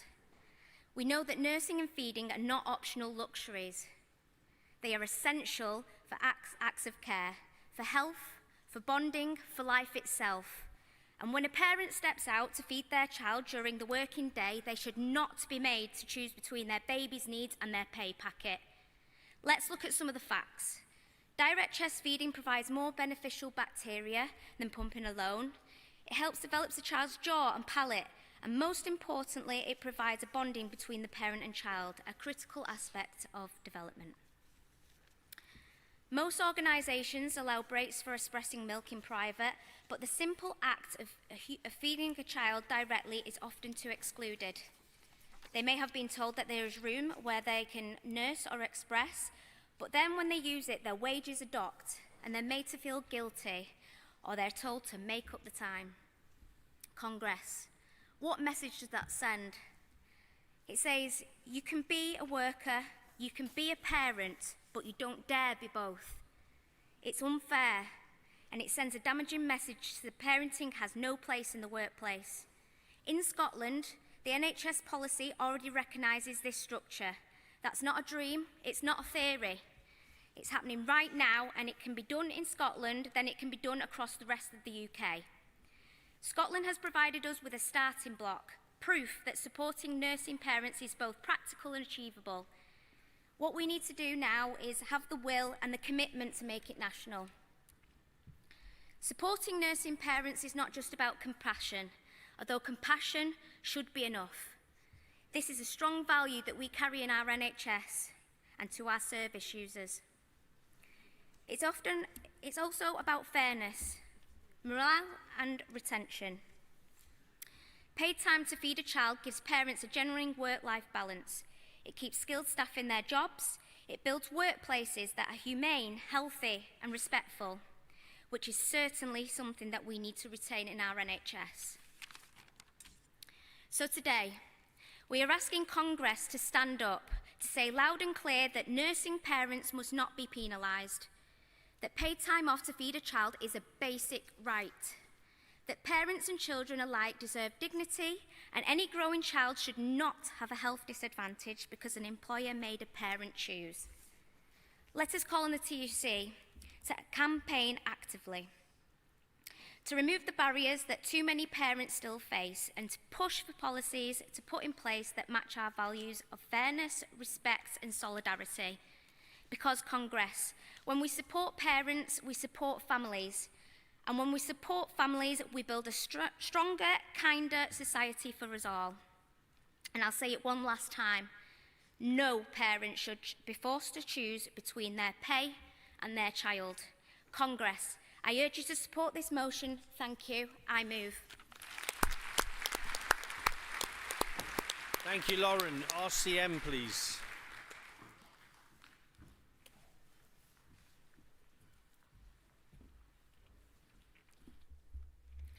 President, Congress, Chrissy Walsh, Royal College of Midwives, seconded motion 25 on paid working time for nursing parents. Thank you, Congress and RCOP for highlighting this issue. It's events like this that bring out the real prime example of highlighting these inequality issues that our workforce are facing. Over 56% of NHS staff are parents, and 77% of those are women. Although many NHS workplaces provide facilities for breastfeeding or pumping, I've since learned that NHS staff are being penalised for using them. The protection and promotion of breastfeeding is an internationally recognised public health intervention underpinned by Article 24 of the United Nations Convention on the Rights of the Child and included in the NHS 10-year plan. This motion is about supporting our workforce to feel safe, well, valued, equal and treated with dignity and respect in their workplace. Financially penalising parents who need to breastfeed or pump during their work hours is unacceptable. They're being forced into choosing between breastfeeding or pumping in unpaid breaks or ceasing breastfeeding and moving into formula bottle feeding, leading into a different financial burden that they weren't prepared for or possibly unable to sustain. Penalising nursing parents can have detrimental effects to their physical and mental well-being. Working with breasts that are full, heavy, engorged is agony. You can feel nauseous, overheated, have a headache. This is affecting your ability to focus and work at a full capacity. Imagine the indignity of them worrying if at any moment during your work shift you give yourself time to think about the pain in your breast or think about your baby because you run the risk of then leaking breast milk onto your uniform. If nursing parents aren't fully supported to look after their breast health during their work hours, they face the increased risks of mastitis, hospital admission, antibiotic treatment, and time off work sick. If their milk supplies are negatively impacted, their mental health can be affected with conditions such as breastfeeding grief, as well as the indignity of continuing to work in the place that put them in this position. The likelihood is every single one of you has come into contact with a woman in this position. You, your mother, wife, partner, daughter, sister, friend, colleague, healthcare worker or union member. The International Labour Organization states lack of workplace support is one of the reasons women stop breastfeeding. With the current staffing crisis we have in midwifery and other NHS sectors, the NHS needs to do more to support our current and future employees. There needs to be full committed investment from the UK government to support breastfeeding and policies in place to support our breastfeeding and parent workforce. Forcing our colleagues to choose between breastfeeding or the wages should not be allowed to continue. Please support this motion. Thank you, Chrissy. I don't have any other speakers indicated, so I'm going to move to the vote on motion 25. With all those in favour, please show. Thank you. Will all those against please show? That's carried unanimously. Thank you, Congress. I now call motion 7. Supreme Court ruling, active support for trans and non-binary workers. The General Council support the motion. It will be moved by the GMB on behalf of the TUC LGBT+ conference, seconded by CWU. I have a long list of speaker requests, but I'm going to take Equity, ASLEF, FBU, Unite, Unison, NASU, WT. Please stand by to speak in the debate. Over to you, Barbara. Thank you. President, Congress, comrades, friends. Barbara Plant, GMB President, truly proud to be moving motion 7. I do this in the knowledge that as a cis woman, I lack the lived experience of these struggles, but I am a firm ally of the transgender, non-binary and gender diverse communities. My own union has taken these issues seriously. We have listened to our members' voices. We have worked to evolve policies that secure dignity and respect for all. At GMB's recent Congress, we invited Victoria MacLeod, the UK's first transgender judge, as one of our keynote speakers. From her, we heard firsthand how unsafe and unwelcoming our society has become. We live in an age of heightened tensions, of renewed legal restrictions upon the individual, and of increasingly violent and extremist positions. This motion seeks to challenge and address this climate of hatred and fear. It seeks to reinstate the case for dignity, respect, equality, inclusion, and for the recognition and restoration of fundamental human rights. For transgender rights are fundamental human rights. These values are the core values upon which our entire movement has been built.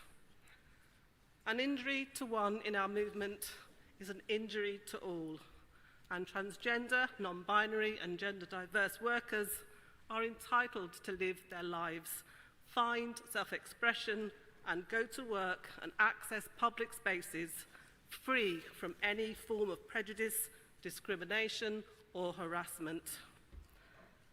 It is not much to ask, but appears to be the simple thing that is so very hard to achieve.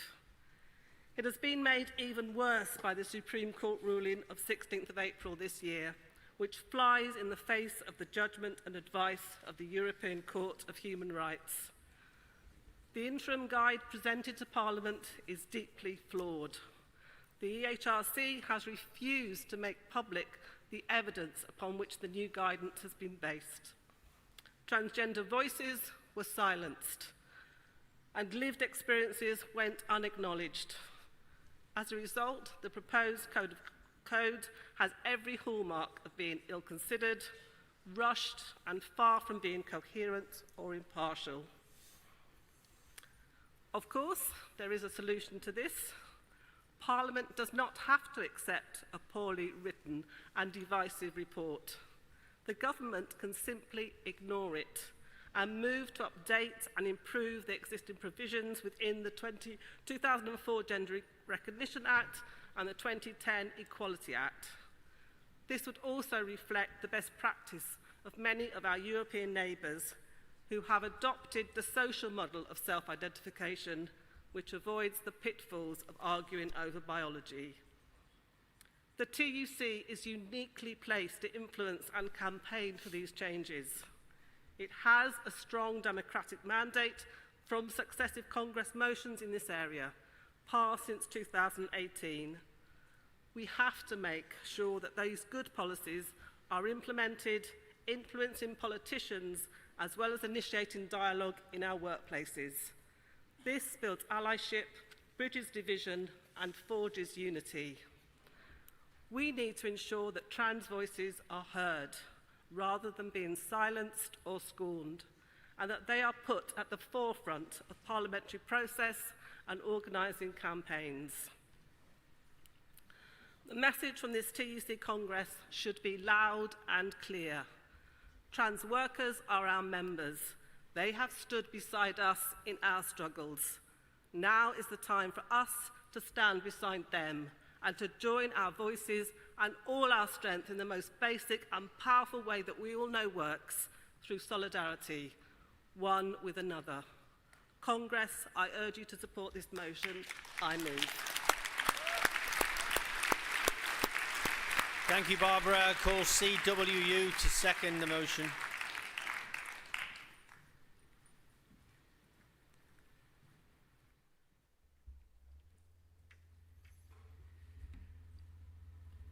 Thank you. Chair, Conference, Moira Cahill, standing on behalf of the CWU to second motion 7.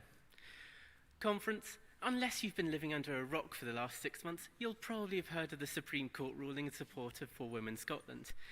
And if you've got any close trans and non-binary friends or co-workers, you'll almost certainly know how much this draft EHRC guidance is affecting them. Conference, I'd like to talk about how preposterous some of this EHRC guidance actually is. It's actually suggesting that businesses and organisations are service users to supply their birth certificate to access bathrooms. I mean, I don't know a single person who's walking around with their birth certificate handy. This is going to lead to businesses guessing what bathrooms people need to use. This does not just affect trans people. This affects anyone who doesn't perfectly conform to gender norms. They say that they're doing this to protect the rights of women. This guidance will do the exact opposite. It will lead to women having to dress in a manner that's traditionally feminine to be granted the right to use the correct bathroom. We have been told that this guidance will not remove any rights of trans people. Like hell they aren't. They're suggesting that we use spaces of our supposed biological sex, while in the same breath saying that there are some cases where we shouldn't do that either. I can tell you that I definitely would not feel safe using a bathroom that matched what was on my birth certificate. They then suggest that we use a supposed third space, but we all know that businesses are just going to put a gender-neutral sign on the disabled loos and call it a day. This drags the rights of our disabled friends and colleagues into the mix as well, forcing us into a third space that will also potentially cause some trans people to be outed and making themselves a target for even more harassment. Conference, this supposed guidance has been rushed through with barely any critical thought. This has been pushed for by groups such as For Women Scotland, with the backing of a few out-of-touch billionaires, most notably that one author rotting in her mouldy castle. They are attempting to take away our right to privacy and trying to exclude us from public life and spaces. They ask the public for their opinion, not on the rules that they're planning to impose, but on how they should phrase these rules to make it clear that we are to be excluded. When the government is asked about this, we get a canned response, as you've probably seen today. We're offered a ban on trans conversion therapy like a carrot to keep us happy. This has been on the cards for like 8 years, but where the hell is it? Conference, we must oppose their attempt to force traditional gender stereotypes onto us. We must double down on our campaigning in support of trans and non-binary people. We must combat the rhetoric where trans rights are at odds with women's rights. Conference, I second.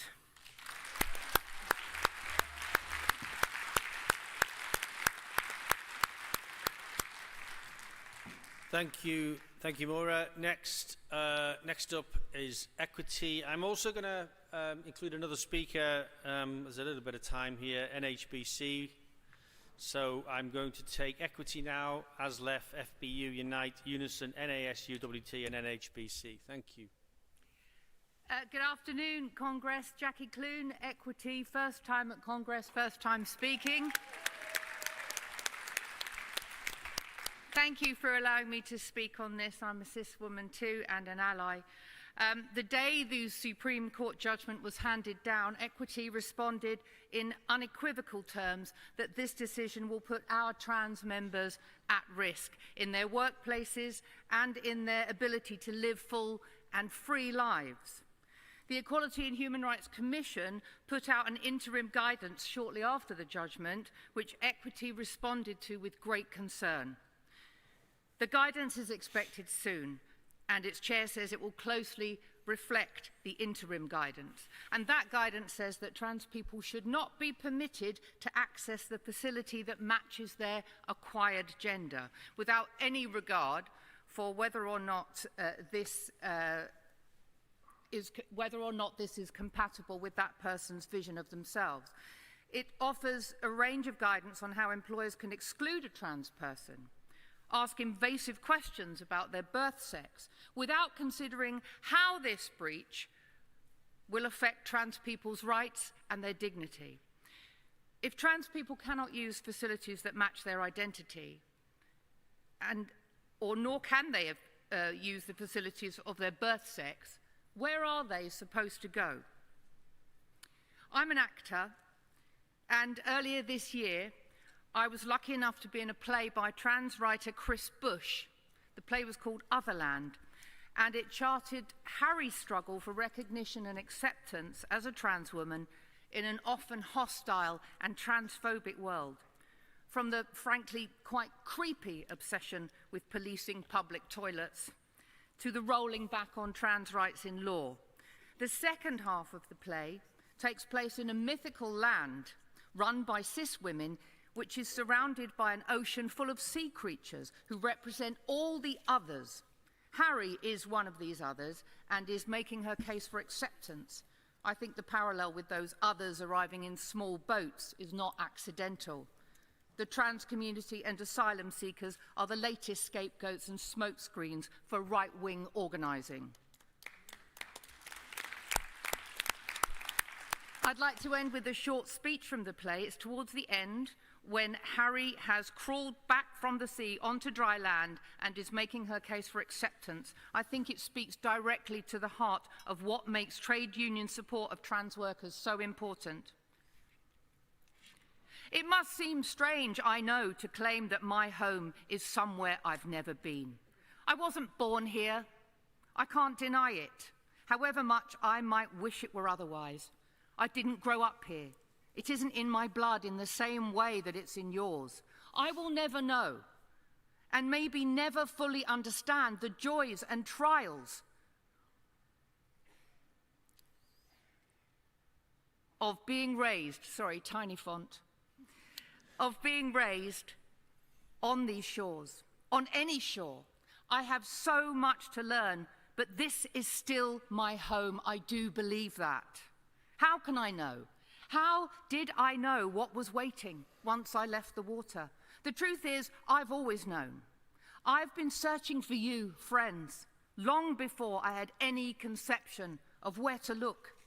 And it's ridiculous, yes, to risk so much, to change so much, to travel so far with no proof of your destination, but I have always known.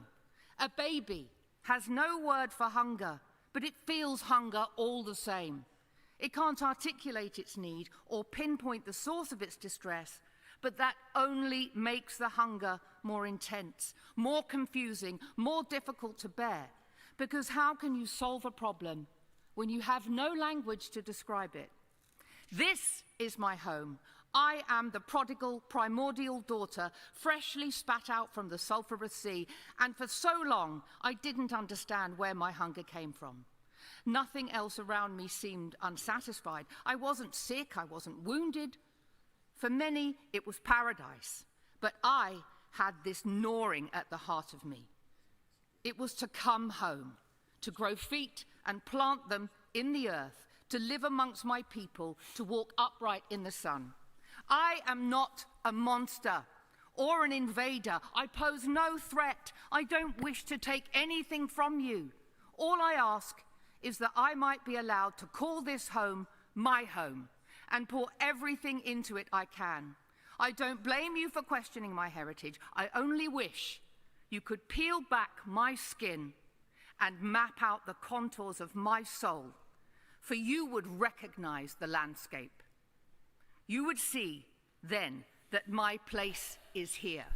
I stake my life on it. Congress, you are either an ally or you are part of the problem. The trans struggle is our struggle. Trans rights are human rights. Support the motion. Thank you, Jackie. As a first-timer, I gave you a whole load of slack there. But for everybody else, just to remind you, there's 3 lights on the dashboard. When it goes red, off. Okay, thanks, Jackie.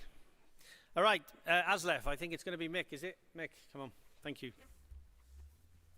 Thank you, President. Thank you, Congress. Aslef proudly standing with our transgender and non-binary sisters and brothers, proud to be supporting this motion. Aslef has a long, proud history of championing the rights of our trans and non-binary members, as well as the wider communities. We have policy which supports the right to self-identity, acknowledges gender recognition certificates, and demands reform of the Gender Recognition Act to make it less bureaucratic. So what we see within this legislation, that it is regressive at worst and spiteful at its heart, and it needs to be changed. And if we look at the actual item 7, we have had 7 years of creating robust policy at every Congress on these topics. Are we now saying we don't support our own policies?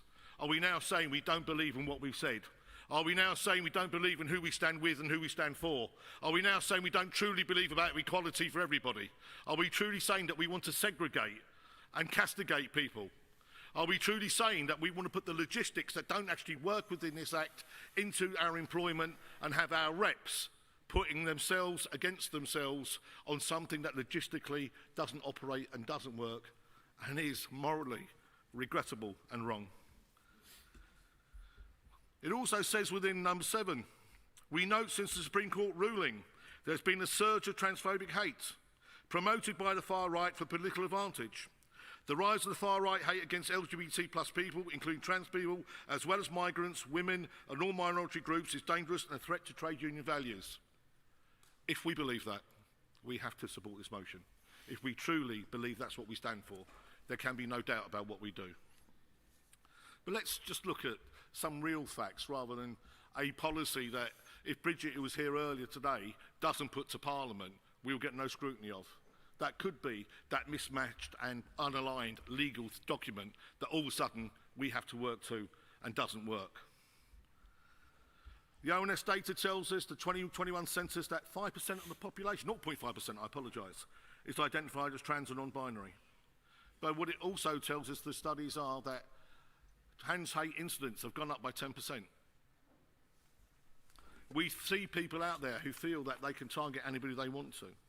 But more recent research, published by Transactional on the 28th of August, a community living in fear, found that the following Supreme ruling trans and non-binary people tell how they now feel fear losing their job.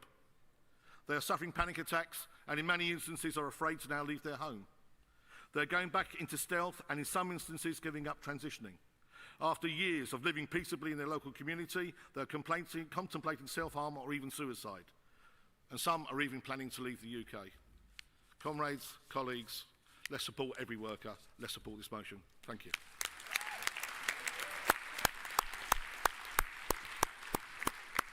Thanks, Mick. Bang on time.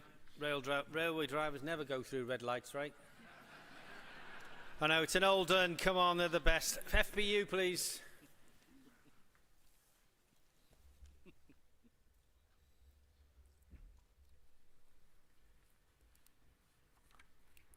Chair, Conference, Maria Buck, Fire Brigade Union. Congress, I support this resolution, not just as a trade unionist, but as someone who is committed to justice, dignity and solidarity. We are living through a moment of profound challenge.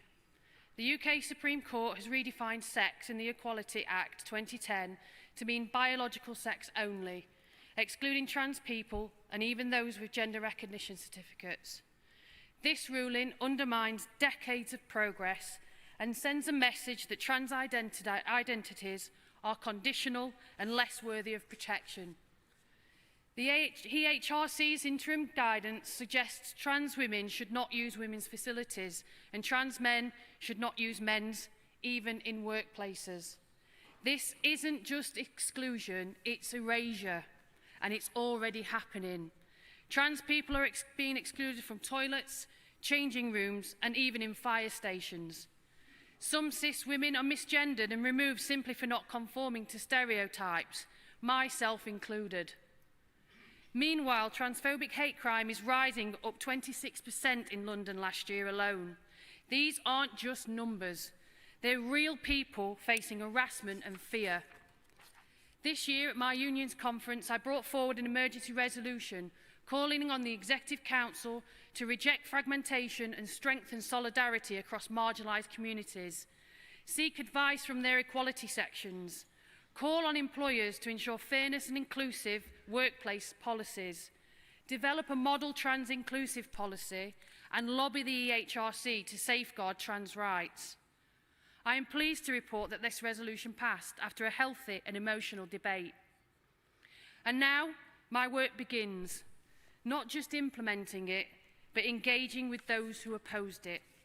Because we must work together to protect all our members, especially the most vulnerable, trans and non-binary siblings facing persecution, women raising safety concerns about predatory men, disabled members excluded from spaces, black and brown members facing daily racism. Culture reviews across the UK Fire Service has exposed bullying and harassment. Gender identities play a role in this dynamic. Trans and non-binary firefighters deserve safe facilities, fair policies and respect from the station to the incident ground. Trade union values are rooted in solidarity, not exclusion. Trans people are not a threat. They are our colleagues, our friends and our family. They are part of our union and part of our movement. Let's move this resolution with pride, with purpose and full force, because there is no LGB without the T. Thank you. Thank you, Maria.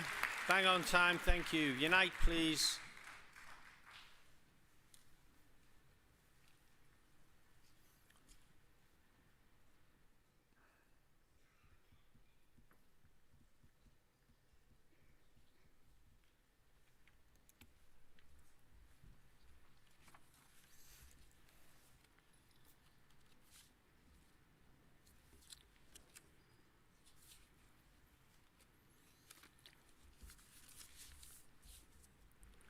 President, Congress, Leslie Mansell, speaking in support of Motion 7 for Unite the Union. This motion is more than policy. It's a declaration of solidarity, courage and commitment to justice. Let us be clear, trans rights are human rights. Every trans, non-binary and gender diverse person deserves to live and work free from harassment, exclusion and fear. The Supreme Court ruling undermines this truth. It contradicts rights precedents, European human rights precedents, and emboldens those who seek to erase trans lives from public life. We've seen the consequences already. A surge in transphobic hate, weaponised by the far right for political gain. This is not just an attack on trans people, it's an attack on all of us. And we do indeed stand at a crossroads between progress and regression, dignity and discrimination. And when the EHRC chair believes Article 8, the right to privacy, isn't relevant to the Supreme Court decision, it's not just legally flawed, it's ethically bankrupt. The interim guidance is exclusionary, rushed and threatens workplace protections for countless workers. It's a threat to the very essence of trade unionism. And any new government law, promised this afternoon, needs to build in an action plan. This means mandatory training on trans inclusion, pronoun respect and anti-discrimination. Zero tolerance for harassment with clear reporting and accountability. Inclusive facilities, transition support and flexible HR processes. Representation and consultation, trans and non-binary workers shaping policy, real co-design. Visible leadership, senior staff affirming support and modelling inclusive behaviour. Regular audits to ensure policies are effective and workers feel safe, seen and supported. Unions must move forward, not defensively but boldly, with a social model of LGBT plus equality that uplifts our entire community. We will not be silent, we will not be complicit, we will not be cowed. This is our moment. Let's stand together, not just for trans and non-binary workers, but for values that define us all: equality, solidarity, justice. 25 years ago, I supported a motion for lesbian and gay rights at work at this Congress, and you, Congress, unanimously supported it for the first time. Let's continue that support. Vote for Motion 7. Let history remember that when trans lives were under attack, trade unionists stood tall. Solidarity. Thank you, Leslie. Unison, please.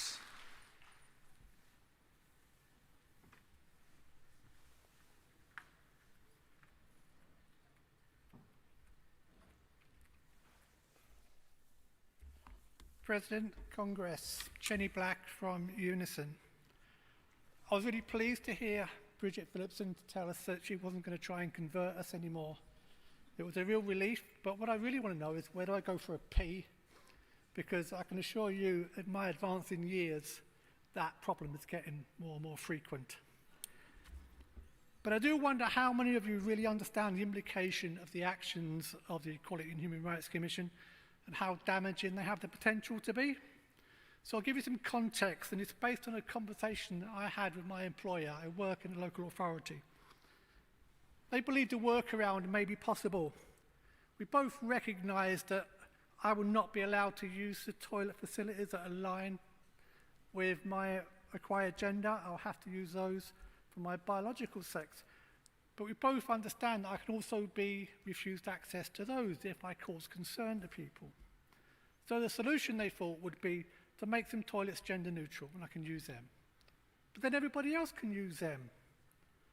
So how is that equality? Because you're limiting my access to facilities, but actually increasing access to facilities for everybody else. So the next suggestion then was just some trans-only toilets. For Congress, that's segregation. Segregation in Britain in 2025 of the smallest minority group in the UK and the north of Ireland. So conference, this problem is a square that can't be circled with the guidance that the EHRC are creating. So the motion tells us how the far right are promoting transphobia for political purposes. I'm sorry, Congress, but this is not the preserve of the far right.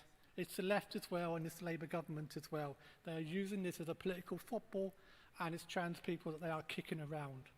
The government minister you listened to today is at the heart of this segregation. And I mentioned earlier, I want you to support this motion, I really do, but it calls for a meeting with her. Calling for meetings is not strong enough. We demand a meeting with her, and we demand a workable solution. So, we need to do that in order to gain civil rights back for our trans, non-binary and gender diverse members. Congress, you may not believe that this government is transphobic. I do, I believe it in my heart. But I want to leave you with a thought, and it's something that many LGBT plus people can relate to. And that is that when you stop lying to yourself, you unlock the power to change, to grow, and live with authenticity. As trade unionists, we need to stop lying to ourselves that this is a government that champions equality. WASPy women, disabled people, migrant workers, we can see it all the time. So when we do that, when we stop lying to ourselves, then we can have a relationship with the government that will be authentic, and we can truly make progress for all equality strands. Thank you. Thank you, Jenny. Okay, look, I just ask for your forbearance. We're just running slightly over. We've only got two more speakers, and then we can move to the vote. So hopefully that's okay. Next speaker is from NASUWT, please, and then NHBC. Thank you.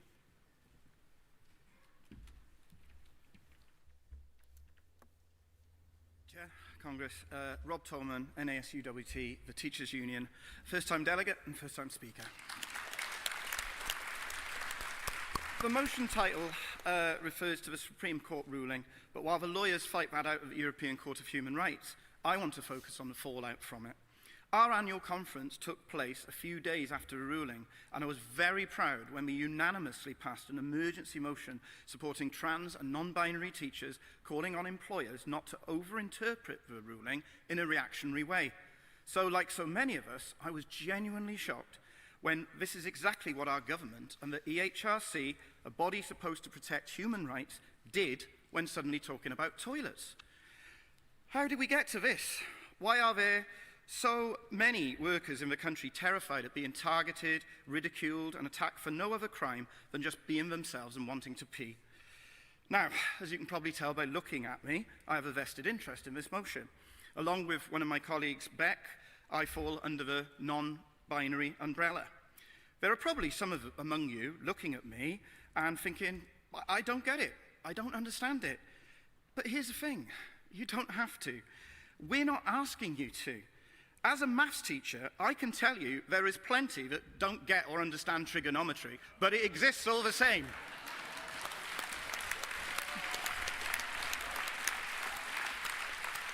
Apparently, it's not an infringement on free speech when pensioners are carted off for peacefully holding cardboard placards, but it is an infringement when someone is arrested for calling for trans women to be physically attacked.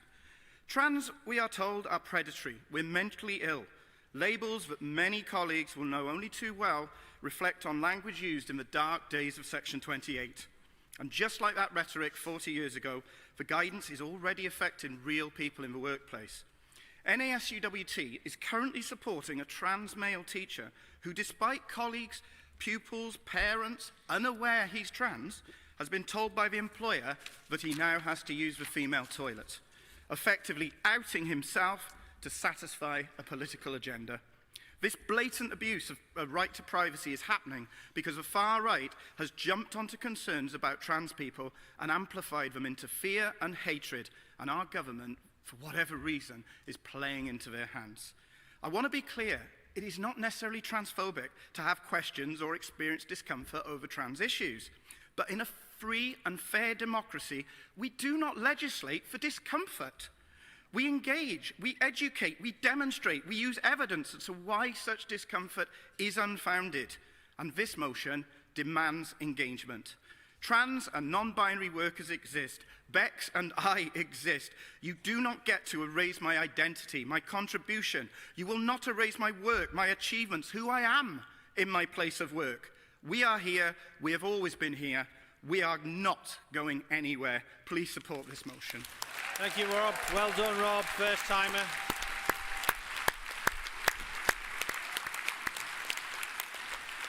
I now call the final speaker in the debate. NHBC, please.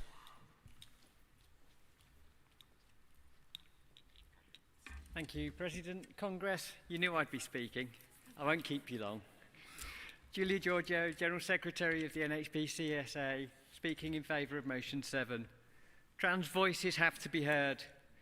The EHRC is led by a transphobic chair with their own agenda, laid down by a Tory government, but continued by this Labour government with a new transphobic chair in the wings, rejected by both the Joint Committee on Human Rights and the Women and Equalities Committee in government, but appointed by the Minister who addressed us today.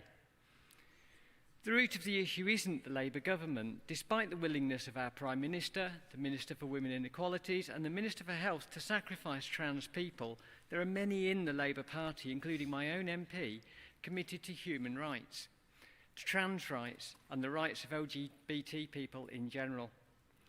The root of this can be laid at the door of hate and the money that funds it, and the willingness of those who should know better, that have listened to those people who hate and who want to vilify us in public and want to ban us from public spaces and workspaces and want the right to harass us in public for their own enjoyment. And those who have listened to the money. Congress, the TUC has not listened to the money, and I'm proud of that.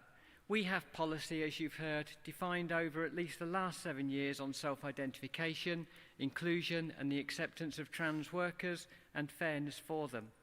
Supported unanimously by the Women's Conference this year in response to an emergency motion laid by my union supporting that trans women are women and all that that entails shortly after the Supreme Court judgment. We must work with government from our position as the representatives for workers. We must also be mindful that we should and do lead the way for workers.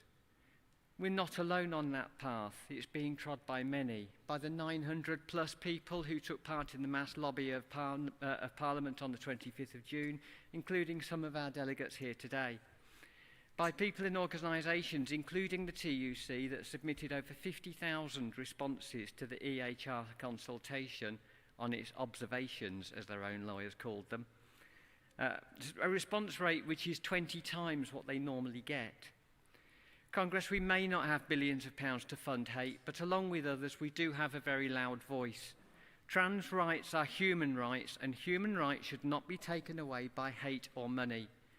Please support your trans members, your non-binary members, intersex and gender non-conforming members who will be affected by this guidance. Support human rights and support the motion. This is a hill I'm prepared to die on, and I, for one, will not comply. Thank you, Julia. Thank you. And thank you to all the speakers in the debate. I'm now going to move to the vote on motion 7. Will all those in favour please show? Thank you. Will all those against please show? That's carried unanimously.